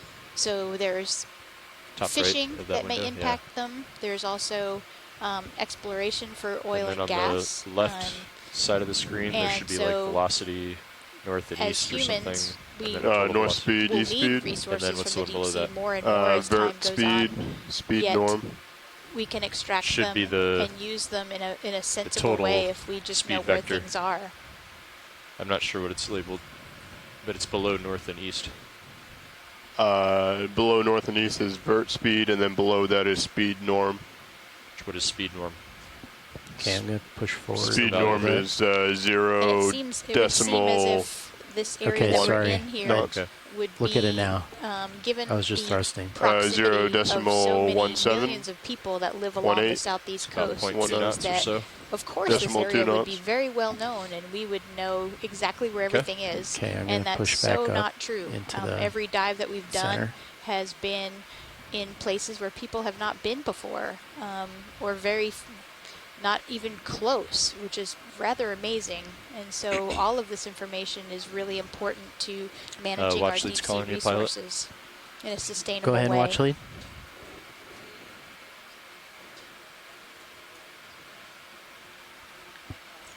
You're very soft, watch lead. I can't hear you. Are you talking to pilot? Okay, I can hear you better. I just turned you up. Okay.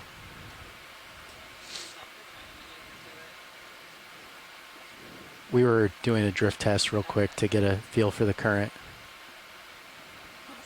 Okay, yeah, that guy right there.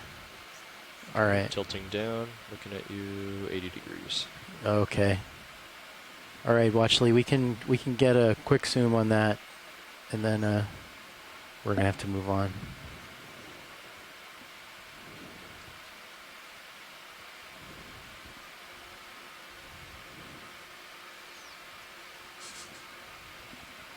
Okay, you want to come in, video? All right. All right, sorry, I think I jumped the gun a little bit there. That's all right. We can probably get. Okay, do you have any more? Yep.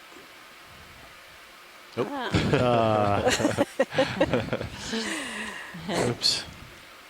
It's okay. All right, full wide? Yep, we're full wide. Okay, I think. Yeah, 90 degrees. Okay. Yeah, let me. It's an interesting linear row of mounds, That's a great too. view of the mounds that we saw earlier in the dive, and then we stopped seeing them, and they're reappearing. Looking back, 101. Okay, come in real quick, video. Okay, Watchley, we're just going to be able to get a really quick zoom on this. Okay. And there's one of those Sibellid polychaete tubes behind the sponge. Okay. Okay, we're gonna. Is that a barnacle also? Can come Oh, I out thought whenever that you was need the me to. polychaete. All right. I don't know. I I can't can't tell. quite tell. Yeah. Can't All see right, the full base. wide video. Sorry about that, watch lead. Full wide. During that drift test, we kind of got a little. Barnacle there on the back of the sponge, but this sponge is interesting because it looks like there are multiple Kick out sponges ahead. growing Thanks, in the same pilot. stock, Yep. or else this one is just taking on a much larger growth form. Yeah, it was hard to make out how where one might have begun and the other ended from that quick shot, but Yeah, really punch it And I forward. apologize, I'm Okay. really delayed on the video today, so I see I'm chiming in after you've already left. Good night.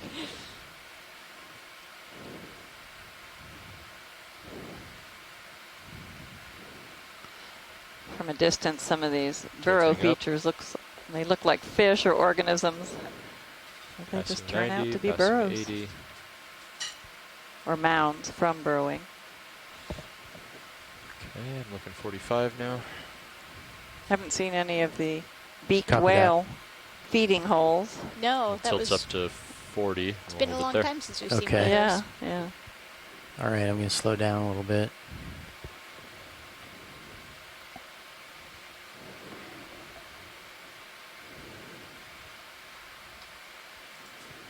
Okay, I think we're. It's looking good.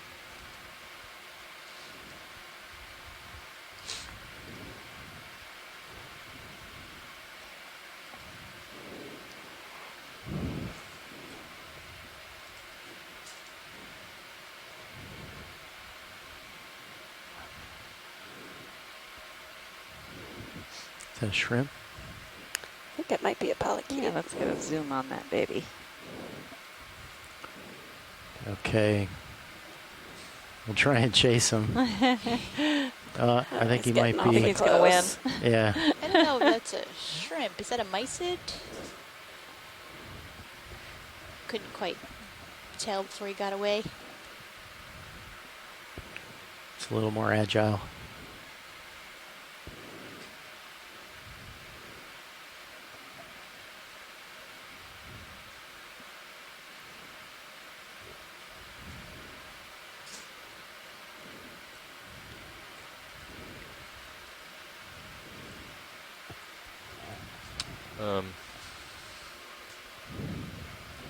See something like dangling off the football there. I might just turn my head a bit and zoom in. Yesterday we did a midwater dive above video. Can you zoom in this on same Sirius current north of here. Might Saw just be some really taped to the football, fascinating but just wanna make planktonic sure. organisms at various depths, and our colleague on board, Stephanie Bush, It looks like yellow tape. of the Smithsonian, did an excellent job educating us on the organisms we were capturing in view. Come out. Thank you. No problem. In the next couple of days, you'll probably get a chance to see on the web many of the images that our fabulous video team has. They've taken still shots or screen grabs off the video. Tilting so up. many of our I'm looking at close-ups you, with this incredible 35 camera degrees. Copy. will be labeled so you know what you're looking at yourself, and you'll be able to view them and use them, hopefully, educate others, get the word out that exploration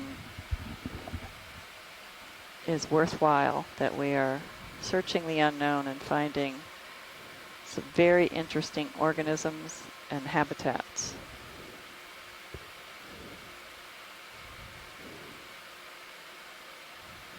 They've also pieced together, each day they piece together a video highlight. I don't know if any of these are yet posted, probably today, maybe tomorrow. I'm not sure if the weekend causes a delay with the onshore posting, but they're pretty good about all that. Want to come in video? Yep. Can we kill the lasers? Lasers off.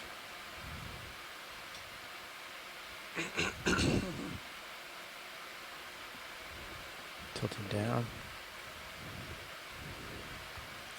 Wow, that's a great shot. You can see how his claws are just coated with this sticky mud that he's walking through. He needs little snowshoes. That's right.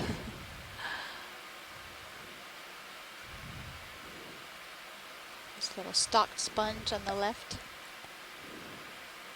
Doesn't seem to be deterred by D2 in his path. Not at all.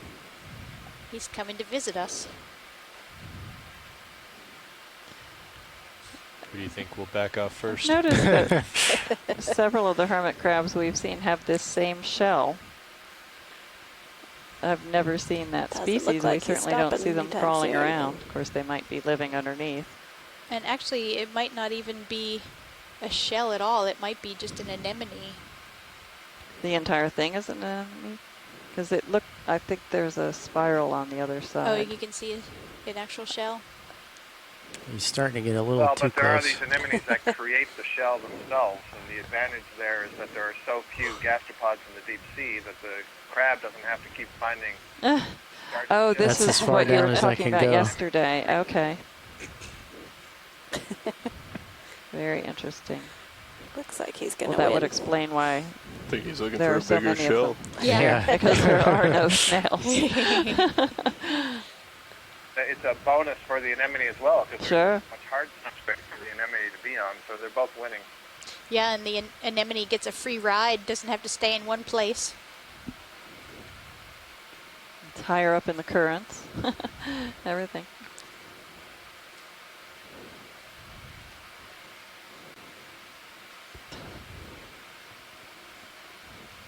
Video's going to switch out. Copy.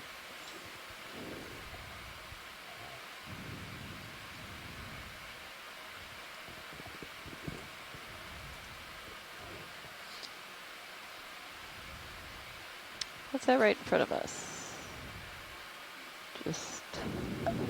Copy that, floating bridge. by. Could I ask for another Is one, that Cruising. please? Same thing, 50 Is that a meters tiny at 350 degrees. Speed Wasn't is moving 0.2 knots. But doesn't have to in this current. Good copy, bridge. Thank you. Drift along. going That's with the flow. another 50-meter move called in, pilots. Copy that. Copy, Nav. Nav.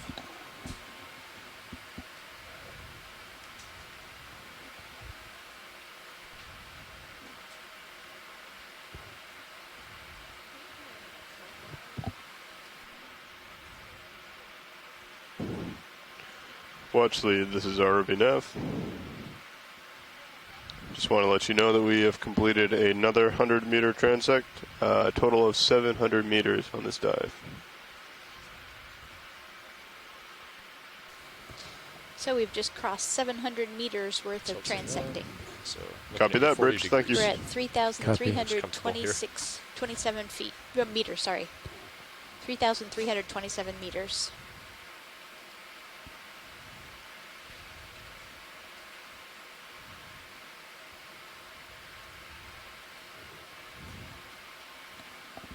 And based on our sonar, multi-beam sonar profile, we're nearing the crest of this giant bed form.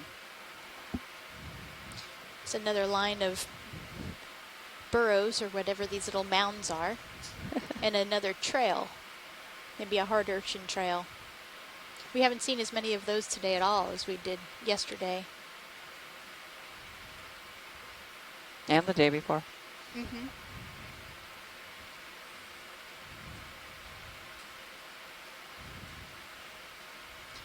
It's interesting how the little mounds are so linear.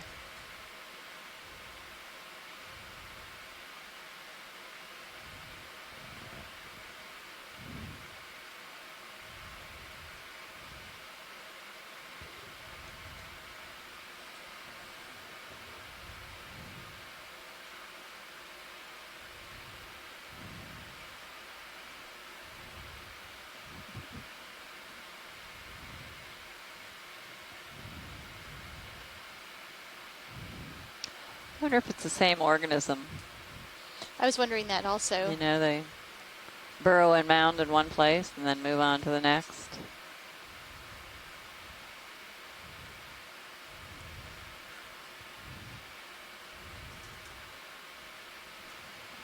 Looks like another moonscape. This is a great edge.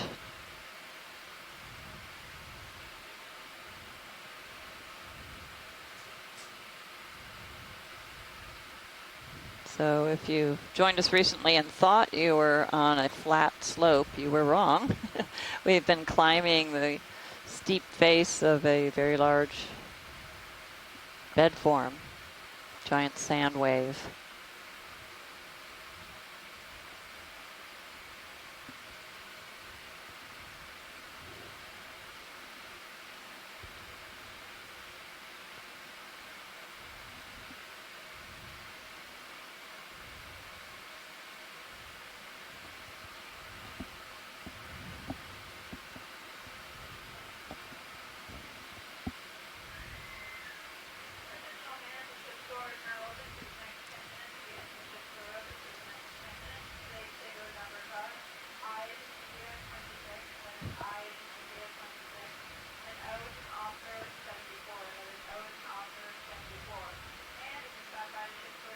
Maybe we could take a quick zoom on this in front of us. Sure. It's one of the Brisingid, what did you call them? Brisingid Freyelidae. I think that was it. Yeah, we didn't get a lot of time with them before we had to leave, so maybe we could get another shot here. Nope, I hope I didn't kick up some. All right, come on in video.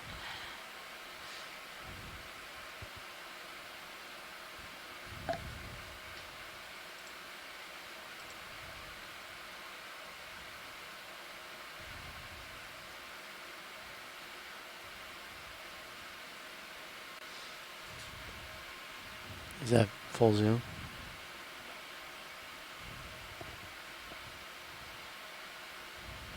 Very nice.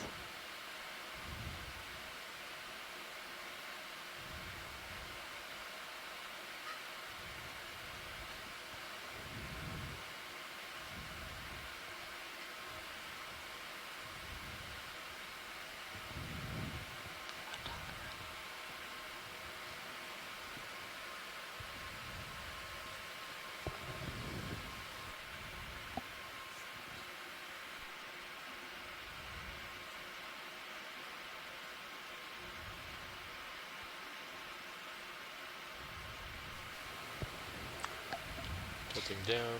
That's probably good 65. video. Copy Thanks. that. Okay, video full wide. Yeah, so these are Brisingid asteroids in the order Brisingida. And there are two families, the Brisingidae and the Freyleidae. And at this depth and being out on the soft sediment and the number of arms, folks have been pretty convinced that this is actually the Freyleidae family of Brisingid.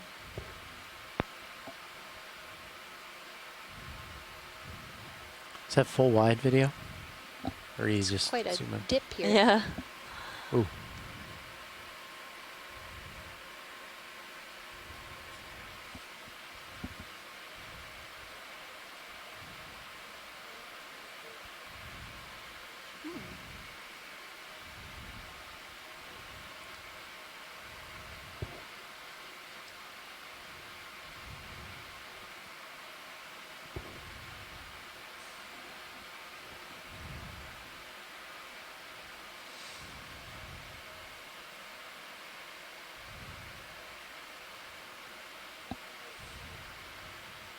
Tilting up. Looking 50 degrees. Copy that. A little bit of a trough here. Mm-hmm.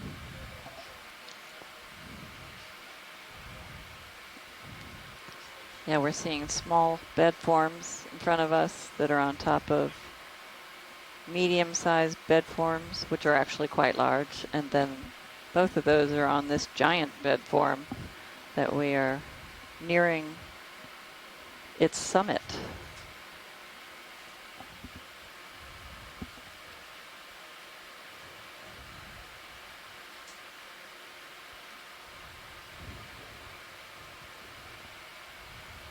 It's a pretty hot video. Thanks.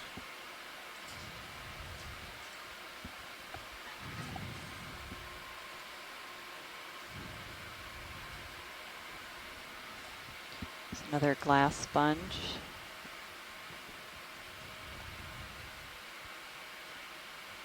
So how many species of this type of glass sponge have we seen? Have we been able to determine that, or are they all the same? Do you know the roundup of consensus? Chris Kelly was talking about one that we saw that was probably different than the others. So I'd say for this shape of sponges, we've probably seen two. But I'm definitely not an expert in this. Oh, this is actually different though. This isn't that glass sponge. This looks like I'm gonna come down a little bit. Can't tell if video. it's the same one that we saw previously without That's good. looking at it right down the top. But Do you want a different angle watch lead? I no, think we're that's good. okay. Okay. Thanks. That was more out of curiosity, since this is definitely the dominant type of fauna here.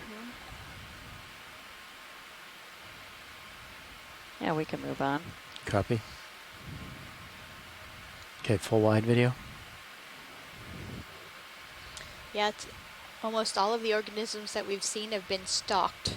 So I guess they have to stay off that soft mud. And their foundation is sargassum. Who would have thought? I certainly had never heard that sargassum even sank Copy to the that, Bridge. Thank seafloor, you let very alone much. became And we'd like to go substrate for ahead and move right organisms into another move. at depth. Same thing, We certainly see 50 them meters at attract 350 and provide degrees. habitat at the Speed sea 0.2, please. For some organisms, that's the only possible location to Good gather copy, and Bridge. feed Thank and you. hide That's another 50-meter move. out in the open pilot. ocean. Copy that now. So they Said recycle we'll very get well. there with like a 6-minute wait time. Not anymore. We're falling behind a little bit. We'll be about 6 minutes away from it now. That's fine. It'll be right within the area. I don't know though. which came first, I if it's think the this is stocked just kind of organisms. an arbitrary point that the and then plateau is on. the sargassum We should make it gets very close caught to on the them, peak, or though. whether the sargassum is there. The sargassum generally looks rather new, and I would imagine that the organisms, the stocked organisms, Copy that, are Bridge. probably Thank a bit you. older than So, and the also we'll want to sargassum that we're probably seeing, bring because the I would ship to a imagine stop that the 10 minutes sargassum would before we either need be to set up eaten to or come up broken bottom. down. Let it settle out before we get into formation. Yeah. Yeah, we currently have 35 more minutes. Oh, really? Okay. So, of bottom time. Okay. We're not doing any transects today, correct? It's just straight up? No, I think we're just coming right up. All right. So 10 minutes before we need to set up, let's get the ship stopped. Yeah. So it'll settle out. We'll stop the ship at 18:30. Sounds good. Kick down here.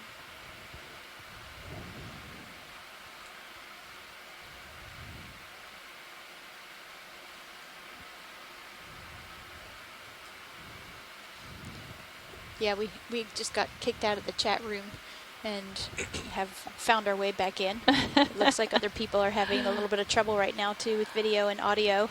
Yeah, I've been kicked out on board the ship probably 10 times during the dive. Oh, the issues are back or the network is back? Okay, great. We want to be at 50 meters at 16:30, correct?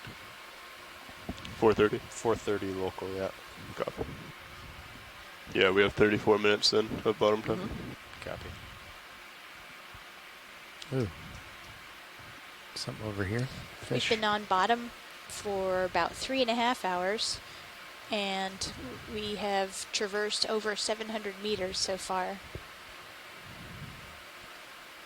And we have, what, about a half hour? Probably less than a half in hour to video? go. Yeah, that's probably about right. This is a shorter dive due to the great depth. We still launch the vehicle and recover the vehicle at the same time each day, or roughly the same time. So certainly these deeper dives have a longer descent period, significantly long descent period, and we have to leave the seafloor earlier. So these are short dives. And this is another Coryphaenoides rat tail. Video later on, we'll want to look at the modem logs to see if the EBNO went out.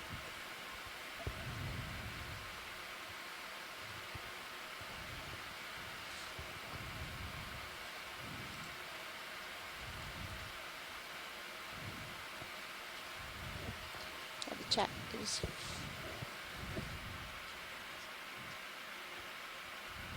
See, mine isn't.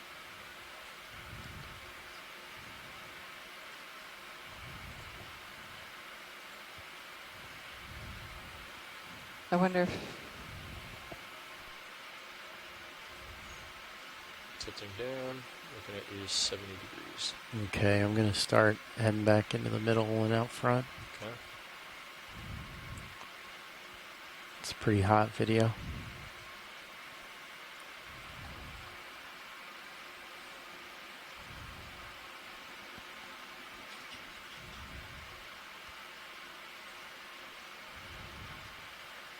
Tilting up. 50 degrees.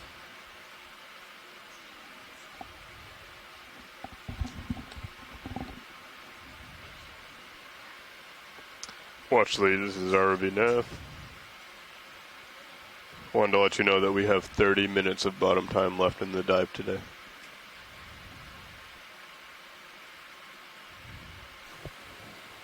So for those of you who have stuck with us through the whole dive, we have about a half hour left on the bottom, so I hope that you'll stick around because something really exciting is just about to happen. I know it. It always does, right? Right at the very end. Yesterday I got very excited. Right at the very end, we encountered a rock that we could actually collect. So fortunately, we just had enough time to collect it and made this geologist very happy. And others, I'm sure. It was actually a very beautiful rock. It really I was was. surprised at how pretty it was when we got it up on the ship. We had seen outcrops of it in several places, but every time we nudged them, they were very securely in place. So right at the end, we found one that we could actually dislodge. It had no organisms on it, unfortunately, because we like to have that bonus on a rock, certainly. But we had seen that same rock with several very large sponges, that same type of rock. So, well, at least we know it can serve as great habitat for some very large sponges. I don't think we could possibly have a large sponge in this environment. There's nothing on which to attach. That sargassum is only going to give you so much anchorage.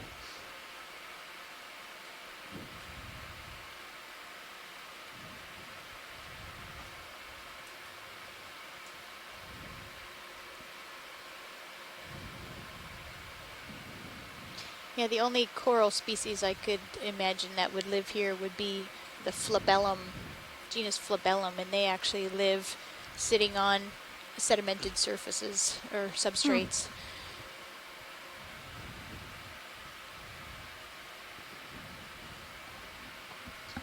What is the adaptation that allows them to do that? Do they must not be carried off by the current.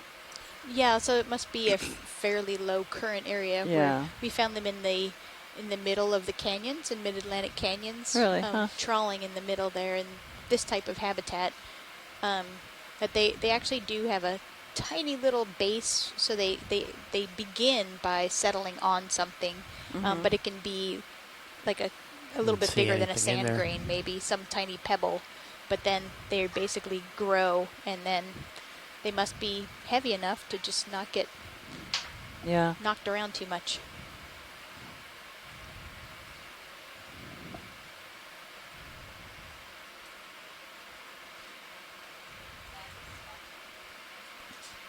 Go ahead, watch lead.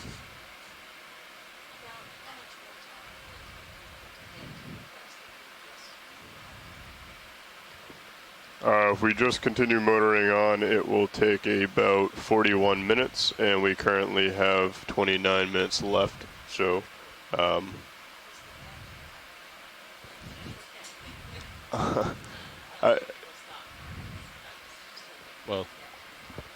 tell me the ship just has been moving the whole time.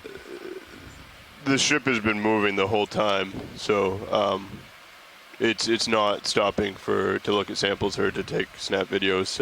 Our second vehicle, Sirius, has been moving constantly, and so we have been making our way towards. And as far as I know, waypoint 2 is kind of arbitrary. The whole area up there is near the crest, so we should be seeing similar area to what the crest would be like in the time that we have.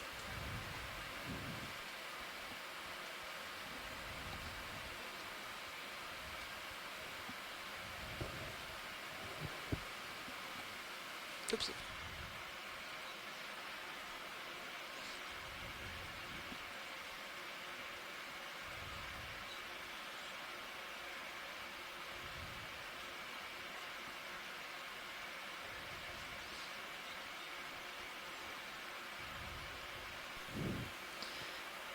So we just talked with Nav, and it looks like we're not going to have enough time to reach the crest, but likely this is very similar to the slope near the crest. And You want to zoom out?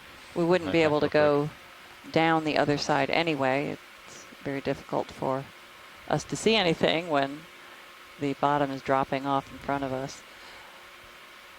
So we're just going to continue to cruise along. We can only pause briefly for video zoom ins because of the ship moving ahead of us. You can go ahead and zoom back in. It's fine. These look like giant plow marks. And not iceberg kind of plow marks, but it's like somebody's been here. That's interesting. There's another of the Brisingid sea stars. Can we get a zoom on the face where it's all the spotted area? It looks like holes, or it might be organisms. Sure, come on in video. It's a condominium, it looks like. Yeah. Look at that. Very interesting. Interesting. Yep, there's some residents there in the lower right. I wonder if those are amphipods. There's several. There's one peeking out right in the middle. Here, why don't you go wide video, and then I'll set up, and then we can get a better look. It's a retirement community. Yes, and the Bersinget is quite aware of some of the residents, I suspect. Bridges is RVNAV. It's quite a deep It hole. really is. That's what I was saying. We'd It like looks like to it's been add another plowed. 50 meters to that last move. So 50 meters at 350 Okay, come on in, degrees, video. speed of 0.2 knots, please. That's great. Wow, look at that. Good copy, Bridge. Thank you very much. I Say think another they 50 do look meters like in, pilots. amphipods. Copy. Thank you. I guess we're going to be swapping shifts at 1830. Cliff dwelling amphipods. Yeah, that will Yes, be perfect. I'll yeah. bring the ship to a stop. So Can we we'll have pan this over to the right a little bit? meter Sure. come in. There was We should somebody end else. around like Somebody 1825, and in then the I'll lower call in like right. a 20 meter move, There's which should get several us to popping out. 1830 Sure. Yeah. at a stop, and then Huh. 9 minutes to swing, and then we'll come up. Sounds good. Some larger holes and then all the smaller ones surrounding certain areas. Yep. So I wonder if the Copy that, Bridge. amphipods Thank you actually very much. dig these holes. Or If they're you just wanted to just taking make it a advantage 70 of meter them. move, just to bring us all the way into. There certainly 1830, are you a could do lot that of too. them. Yeah. It's More and pretty more are easy for coming them out to see what the change the distance if you want. all the to do that. It's ruckus up to you. is. There's some tubes in the lower right. I'll do the 50, and then I'll wait to make sure we have the time. Video, can we back out a little? And then pilot, can we turn the lasers on just for scale here? Just a quick shot of that. Watch lead, this is RVNAV. Go ahead, RV Nav. I would like to let There you we know go. that we have finished another 100 meter transect, a total of 800 meters today. Roger that. 800 meters. Thanks a lot. Very nice. All Tilting right, should down, we Andy. mosey on? Okay. Looking Last down few at minutes of our dive. 65 degrees. All right, full wide video.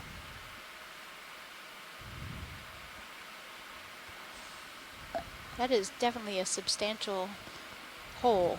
Yeah, and Scott France pointed out that it must be old because others have taken advantage of those walls of the pit and made their homes in it. So it certainly didn't happen yesterday.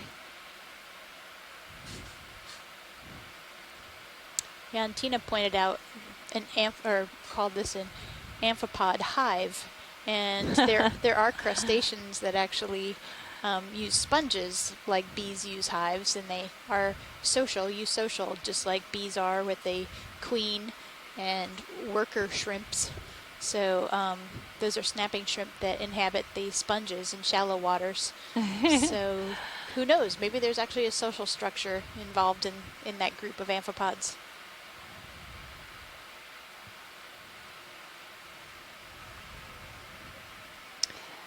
There's a mound down below. We don't have to zoom in on it, but looks like it's an older one and looks like it had a recent snowfall. So this, you can think of this sediment just like snow. It settles on top of pre-existing features and buries them. And if enough sediment buries on top of older sediment, then the deeper sediments, the older ones, become compacted and the water gets squeezed out and more deposits on top of them, and that the grains become completely compacted and next to each other, and there's only a little bit of space in between, and that space is still filled with water, not with air, but eventually that water precipitates the minerals out of its solution, and that's what binds together the grains.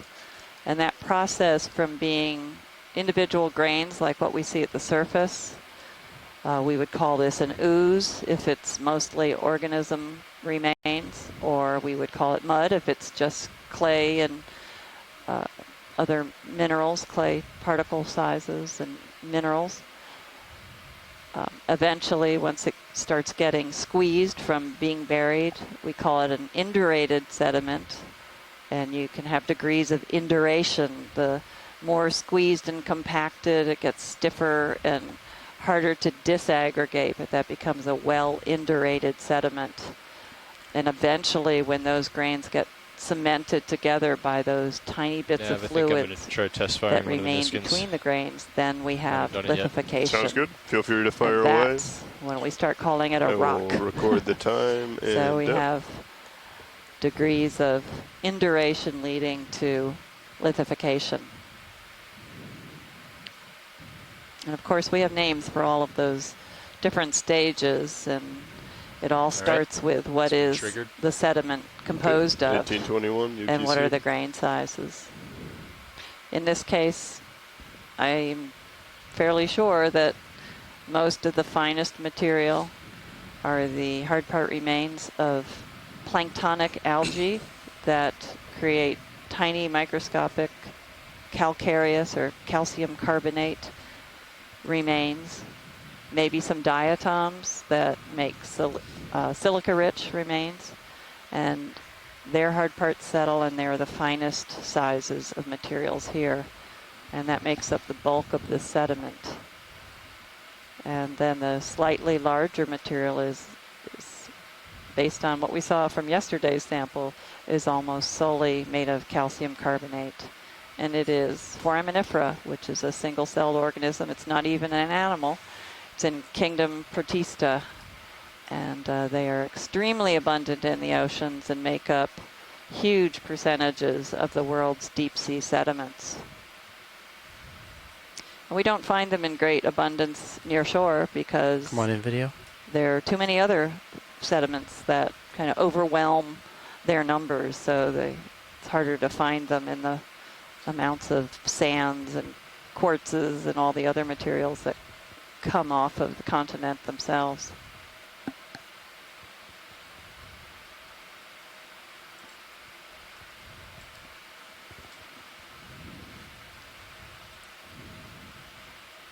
There's our little ping pong ball. Yeah, we've seen this guy several times now. I was trying to see if we had Okay, full identified wide it. video. And based on our lasers, it's only about 5 centimeters in diameter. The lasers are 10 centimeters apart. Go ahead, watch one.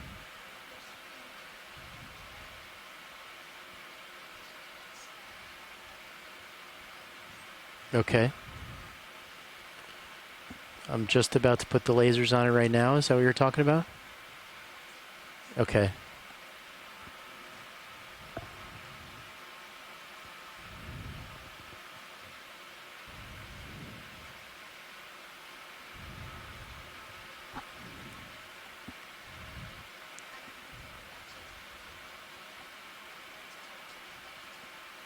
Okay, behind it to the right.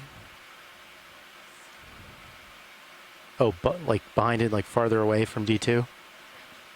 Okay. Tilting down. 75 degrees, 80 degrees. The white spot?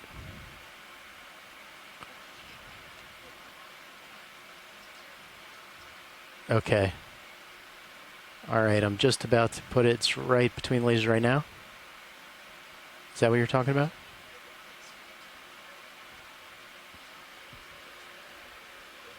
Oh, that is that little bushy patch right there. Maybe. Ooh. Yeah, you've got your tail into the current. Okay. So it's Here, gonna I'm gonna. have to approach it from the other side. All right, we've got some time. Well, I guess we don't. Looking down 90 degrees. Whoa. Sorry about that, Having actually. a bit of a storm.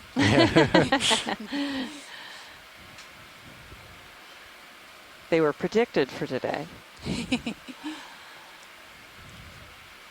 Yeah, when there's like a lot of current, it's always good to like turn in the direction that you face into the current so all your dust blows behind you. Copy that. I know we didn't really know exactly what we were zooming in on, but Sure. I'm sorry, watch lead. We're gonna have to go past that one. Okay, that's all right. The ship is still moving, so we couldn't stick around and look at that any longer than we did. tilting up.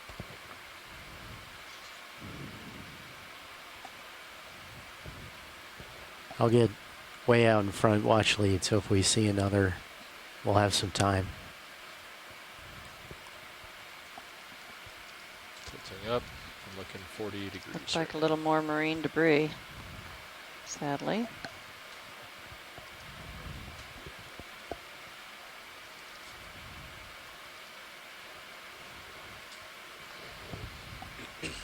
Yes, that was probably our 4th piece of marine debris we've seen today, I think.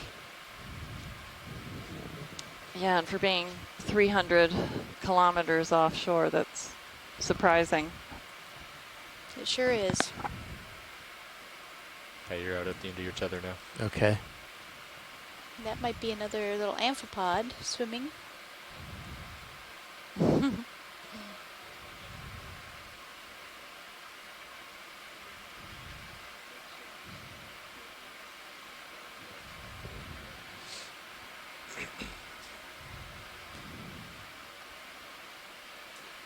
So Lars, how much time did you allow for setup before you need to start to ascend? 4 minutes. 4 minutes? Is that enough? Yeah, that's fine. Excellent. Oh, I see. You mean 3 minutes? 3 minutes should be perfect. 3 minutes. Copy that, Bridge. Thank you very much. And if we could come to an easy stop, please. That's or stay at an easy stop. So the end of the dive is quickly approaching here. We have just a few more minutes left on the seafloor. We should be settled out by 18:37. I want to thank everybody for and then tuning we'll in have 3 today, minutes to especially set on a up, Saturday. and by I know that 18:40 we'll be ascending. there are probably So many other work out things with your you could timing. be doing. That's correct. Thank you for joining us and helping us narrate what we're seeing Just here. time for, is it Josh to take over? Unfortunately, my chat list is not correct, and I can't see everybody, but Scott France and Les Watling, Tina Maladovsa, I hope I was at least close on that. Who else has been with us? Rachel Bassett. Megan McCullough. Tara Luke. Adrian Copeland. Bob Carney.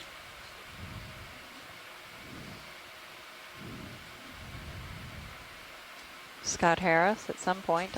Oh, there he is. He is still here. Thanks, Scott. Scott, I'll let you know what I find in those sediments. No rocks today. I want to give a shout out to my students at the College of Charleston in the visualizations lab. They are documenting as we go and inviting anyone in Charleston to come visit between 10 and 2. Led by Trey Gillespie. Shout out, Trey. Trey just finished his internship with NOAA.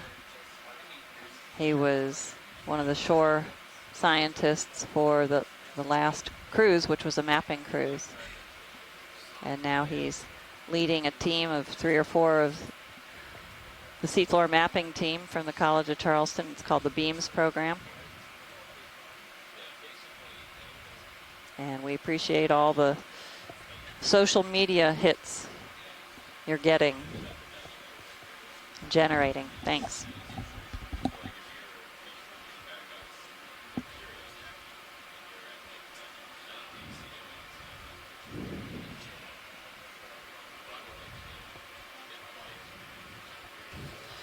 We plan to have a dive planning meeting for go over tomorrow's dive and plan for the following day's dive at what are we, 2:45? Yeah, at 2:45. So anybody who's interested, please call back in about 15 minutes. And tomorrow's dive will be at, we're returning to the Blake Escarpment. We were there on our first dive. We're south of where we were, of course, and it'll be a similar type of environment, a little shallower than the first dive, but we expect to see some rocky outcrops, so we assume we'll see congregations, larger, denser communities of organisms, likely many sponges and many corals. So I hope you'll be able to join us tomorrow. We'll start a little earlier because it's not quite so deep. It's almost half this depth, isn't it? Yeah. It's about 1,300 meters tomorrow. So we'll probably start somewhere around 9 o'clock. I would imagine. Between 9 and 9:30. So read your Sunday paper and watch us live. And you all can drink coffee while you watch, but we're not allowed to in the control room, so have some coffee for us, too. I think that's the most difficult thing for us to get used to is we can't sit at our computers and look at the monitors and have a cup of coffee or water in our hand. Definitely cutting down on all my fluid intake, yes. Coffee, water, everything. And snacking. We're not snacking either.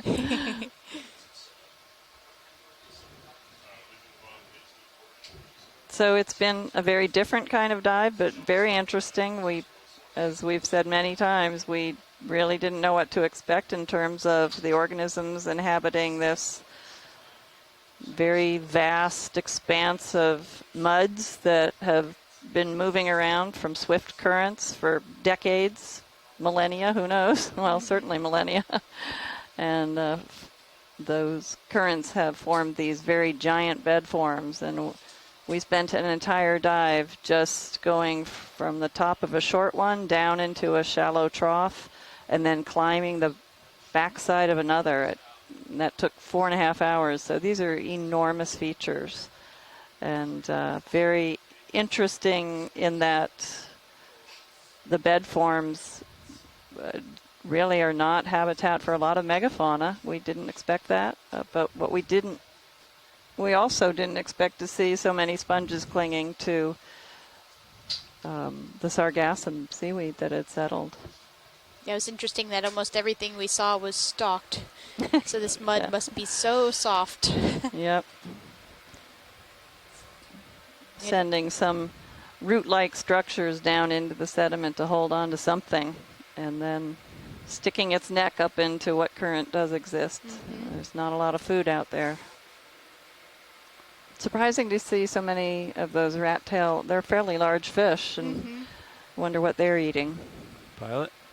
Maybe they're causing all these giant burrows in search of food. Co-pilot, I can hear you pretty well. Right. Can you hear me? Yes, I got you. All right. Or things like the occasional copepod that we saw swimming in the water column. Mm-hmm. That seems like a very dangerous move to me. A bite-sized morsel sitting out there by yourself. That's probably also why we don't see too many of them. Yeah. Okay, video. Did we see this already?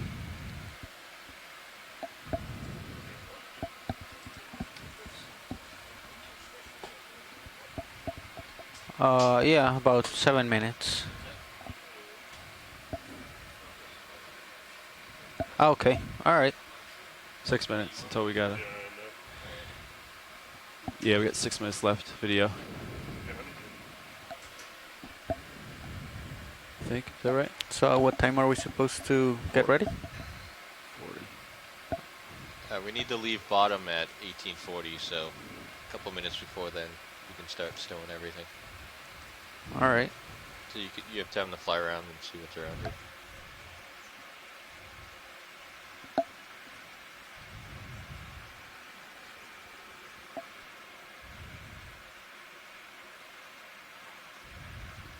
Comps look pretty good.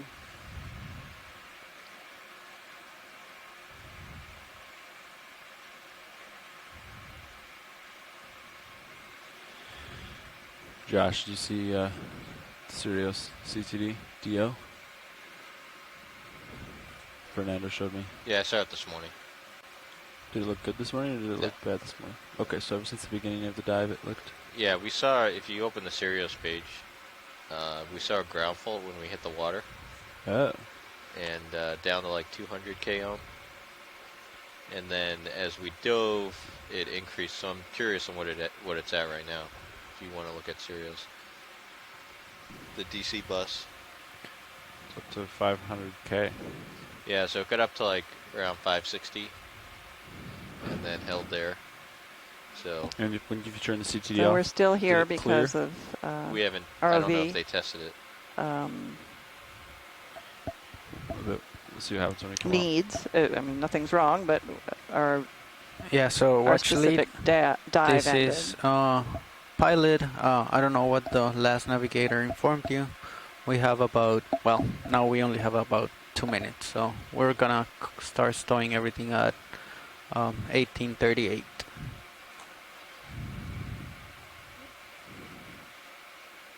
I guess what happened was we had a changeover of the ROV pilot switched out. And they're just slowing everything down and getting ready for ending the dive. For ascent.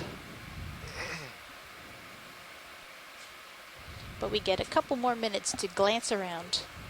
Survey the landscape.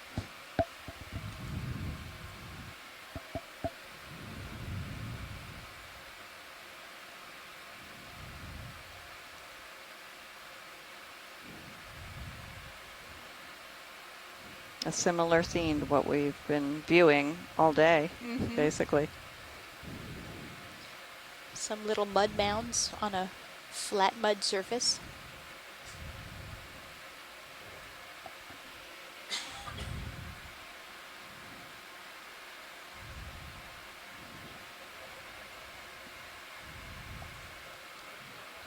We can take a quick zoom of that, or are we Yeah, unable I think to do? that might be sargassum. Come in video. I think it's just sargassum, but it's one of the few pieces of sargassum we've seen that doesn't have something significant Hold right there. growing on it.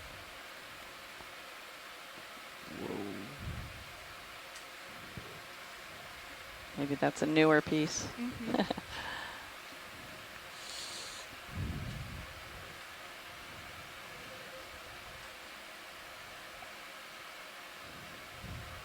Just going off. All right, let's come out. You're all right. Okay, so You want me do to you start? wanna? Yeah. Yeah. Let's just start stowing everything.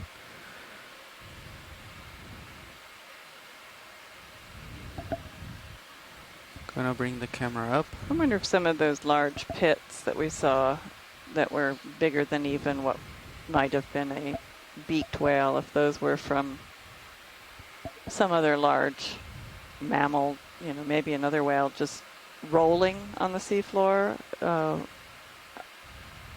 trying to get parasites off of them. Yeah, I know getting that orcas trying do to that. shed parasites Yeah. is definitely something that crossed my mind too. It's just, you know, what would be all the way down here?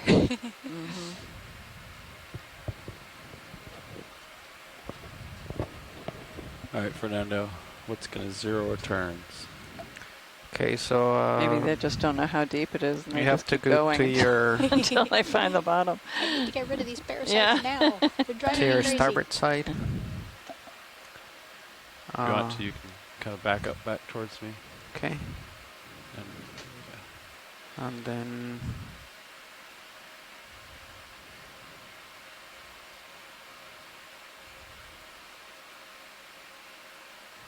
But we did get an unusual sample today, so it was a tunicate, right? A stalked tunicate. That was what the consensus was. We went round and round about that. We saw several of them. We saw a couple that weren't looking so good, actually, probably were no longer alive, but we did collect a fresh-looking specimen. So we're looking forward to seeing that when the ROV comes up on deck. all right. okay. In about 2 hours. Takes 2 hours to make the Okay, ascent so from Sirius this turns. depth to the surface. You gotta turn like 3/4 of a turn to your starboard, right? Okay. And then I gotta come. So we're going to sign off for now. We have a dive planning call Around with just our a quarter of a turn onshore team coming up to in my 15 starboard minutes. side. So Cheryl and All I are right, going so to you're take come a in my break. field of view and then turn with me. Yep. Thanks for tuning in. This has been Should I get right under you? dive number Or- 3 Yeah, you can do that. of I can haul in. the Yeah, you Windows should get to a the little Deep closer. expedition. Yeah, so come stern. And I've been accompanied by Cheryl Morrison of the U.S. Geological there you go. Survey. And I'm Leslie Sauter of College of Charleston. And we hope that you'll tune in tomorrow. Thanks very much. We learned a lot. Hope you did too.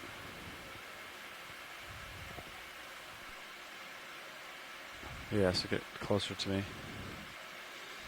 Go underneath me here. I'll come up with you a little bit. All right. Push to your starboard to line up with me.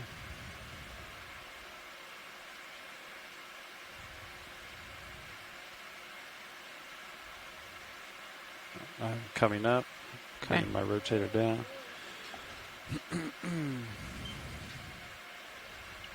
All right. So I'm going to turn starboard with me. Okay. You can come up off. Actually, I think it's just sand stuck to your skid. Yeah, well, let me come up a little bit. How Okay. about I come up to like 15 and you come up a little bit as well? Yep. Coming up. Good delta.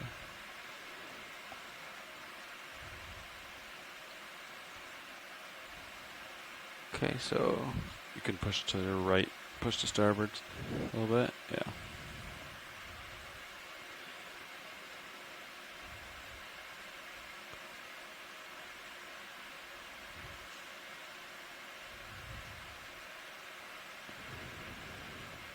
Okay.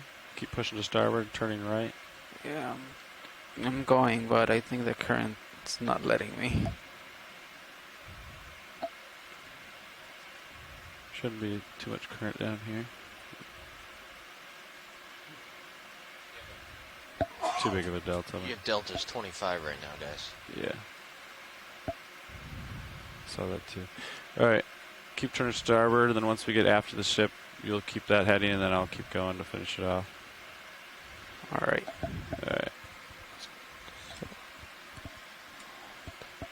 Okay, so I have out of depth. I'm 15 off the bottom.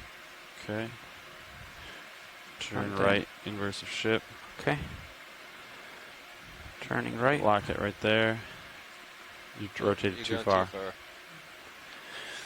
Just, gauge. Okay. So turn left, line up inverse of ship right there, and then punch in auto heading. If that helps. All right. Or just hold it there. All right. I'm going to turn right. You stay right there. Okay.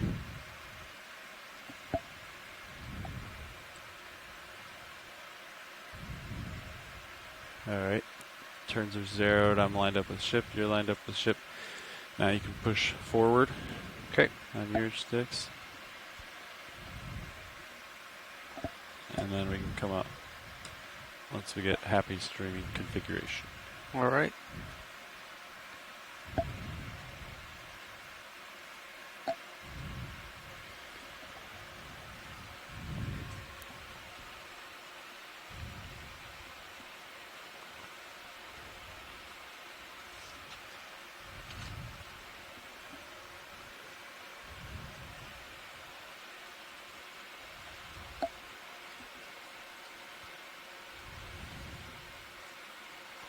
All right, you saw me right there.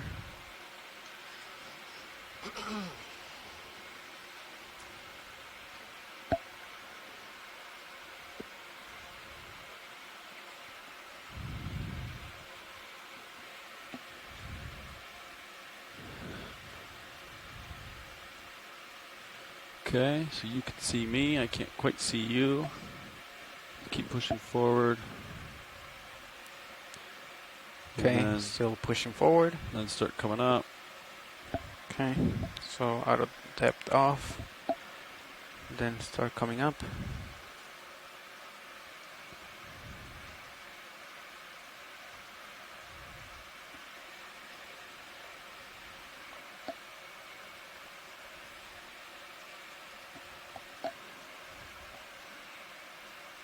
You can keep pushing forward a little bit, yeah.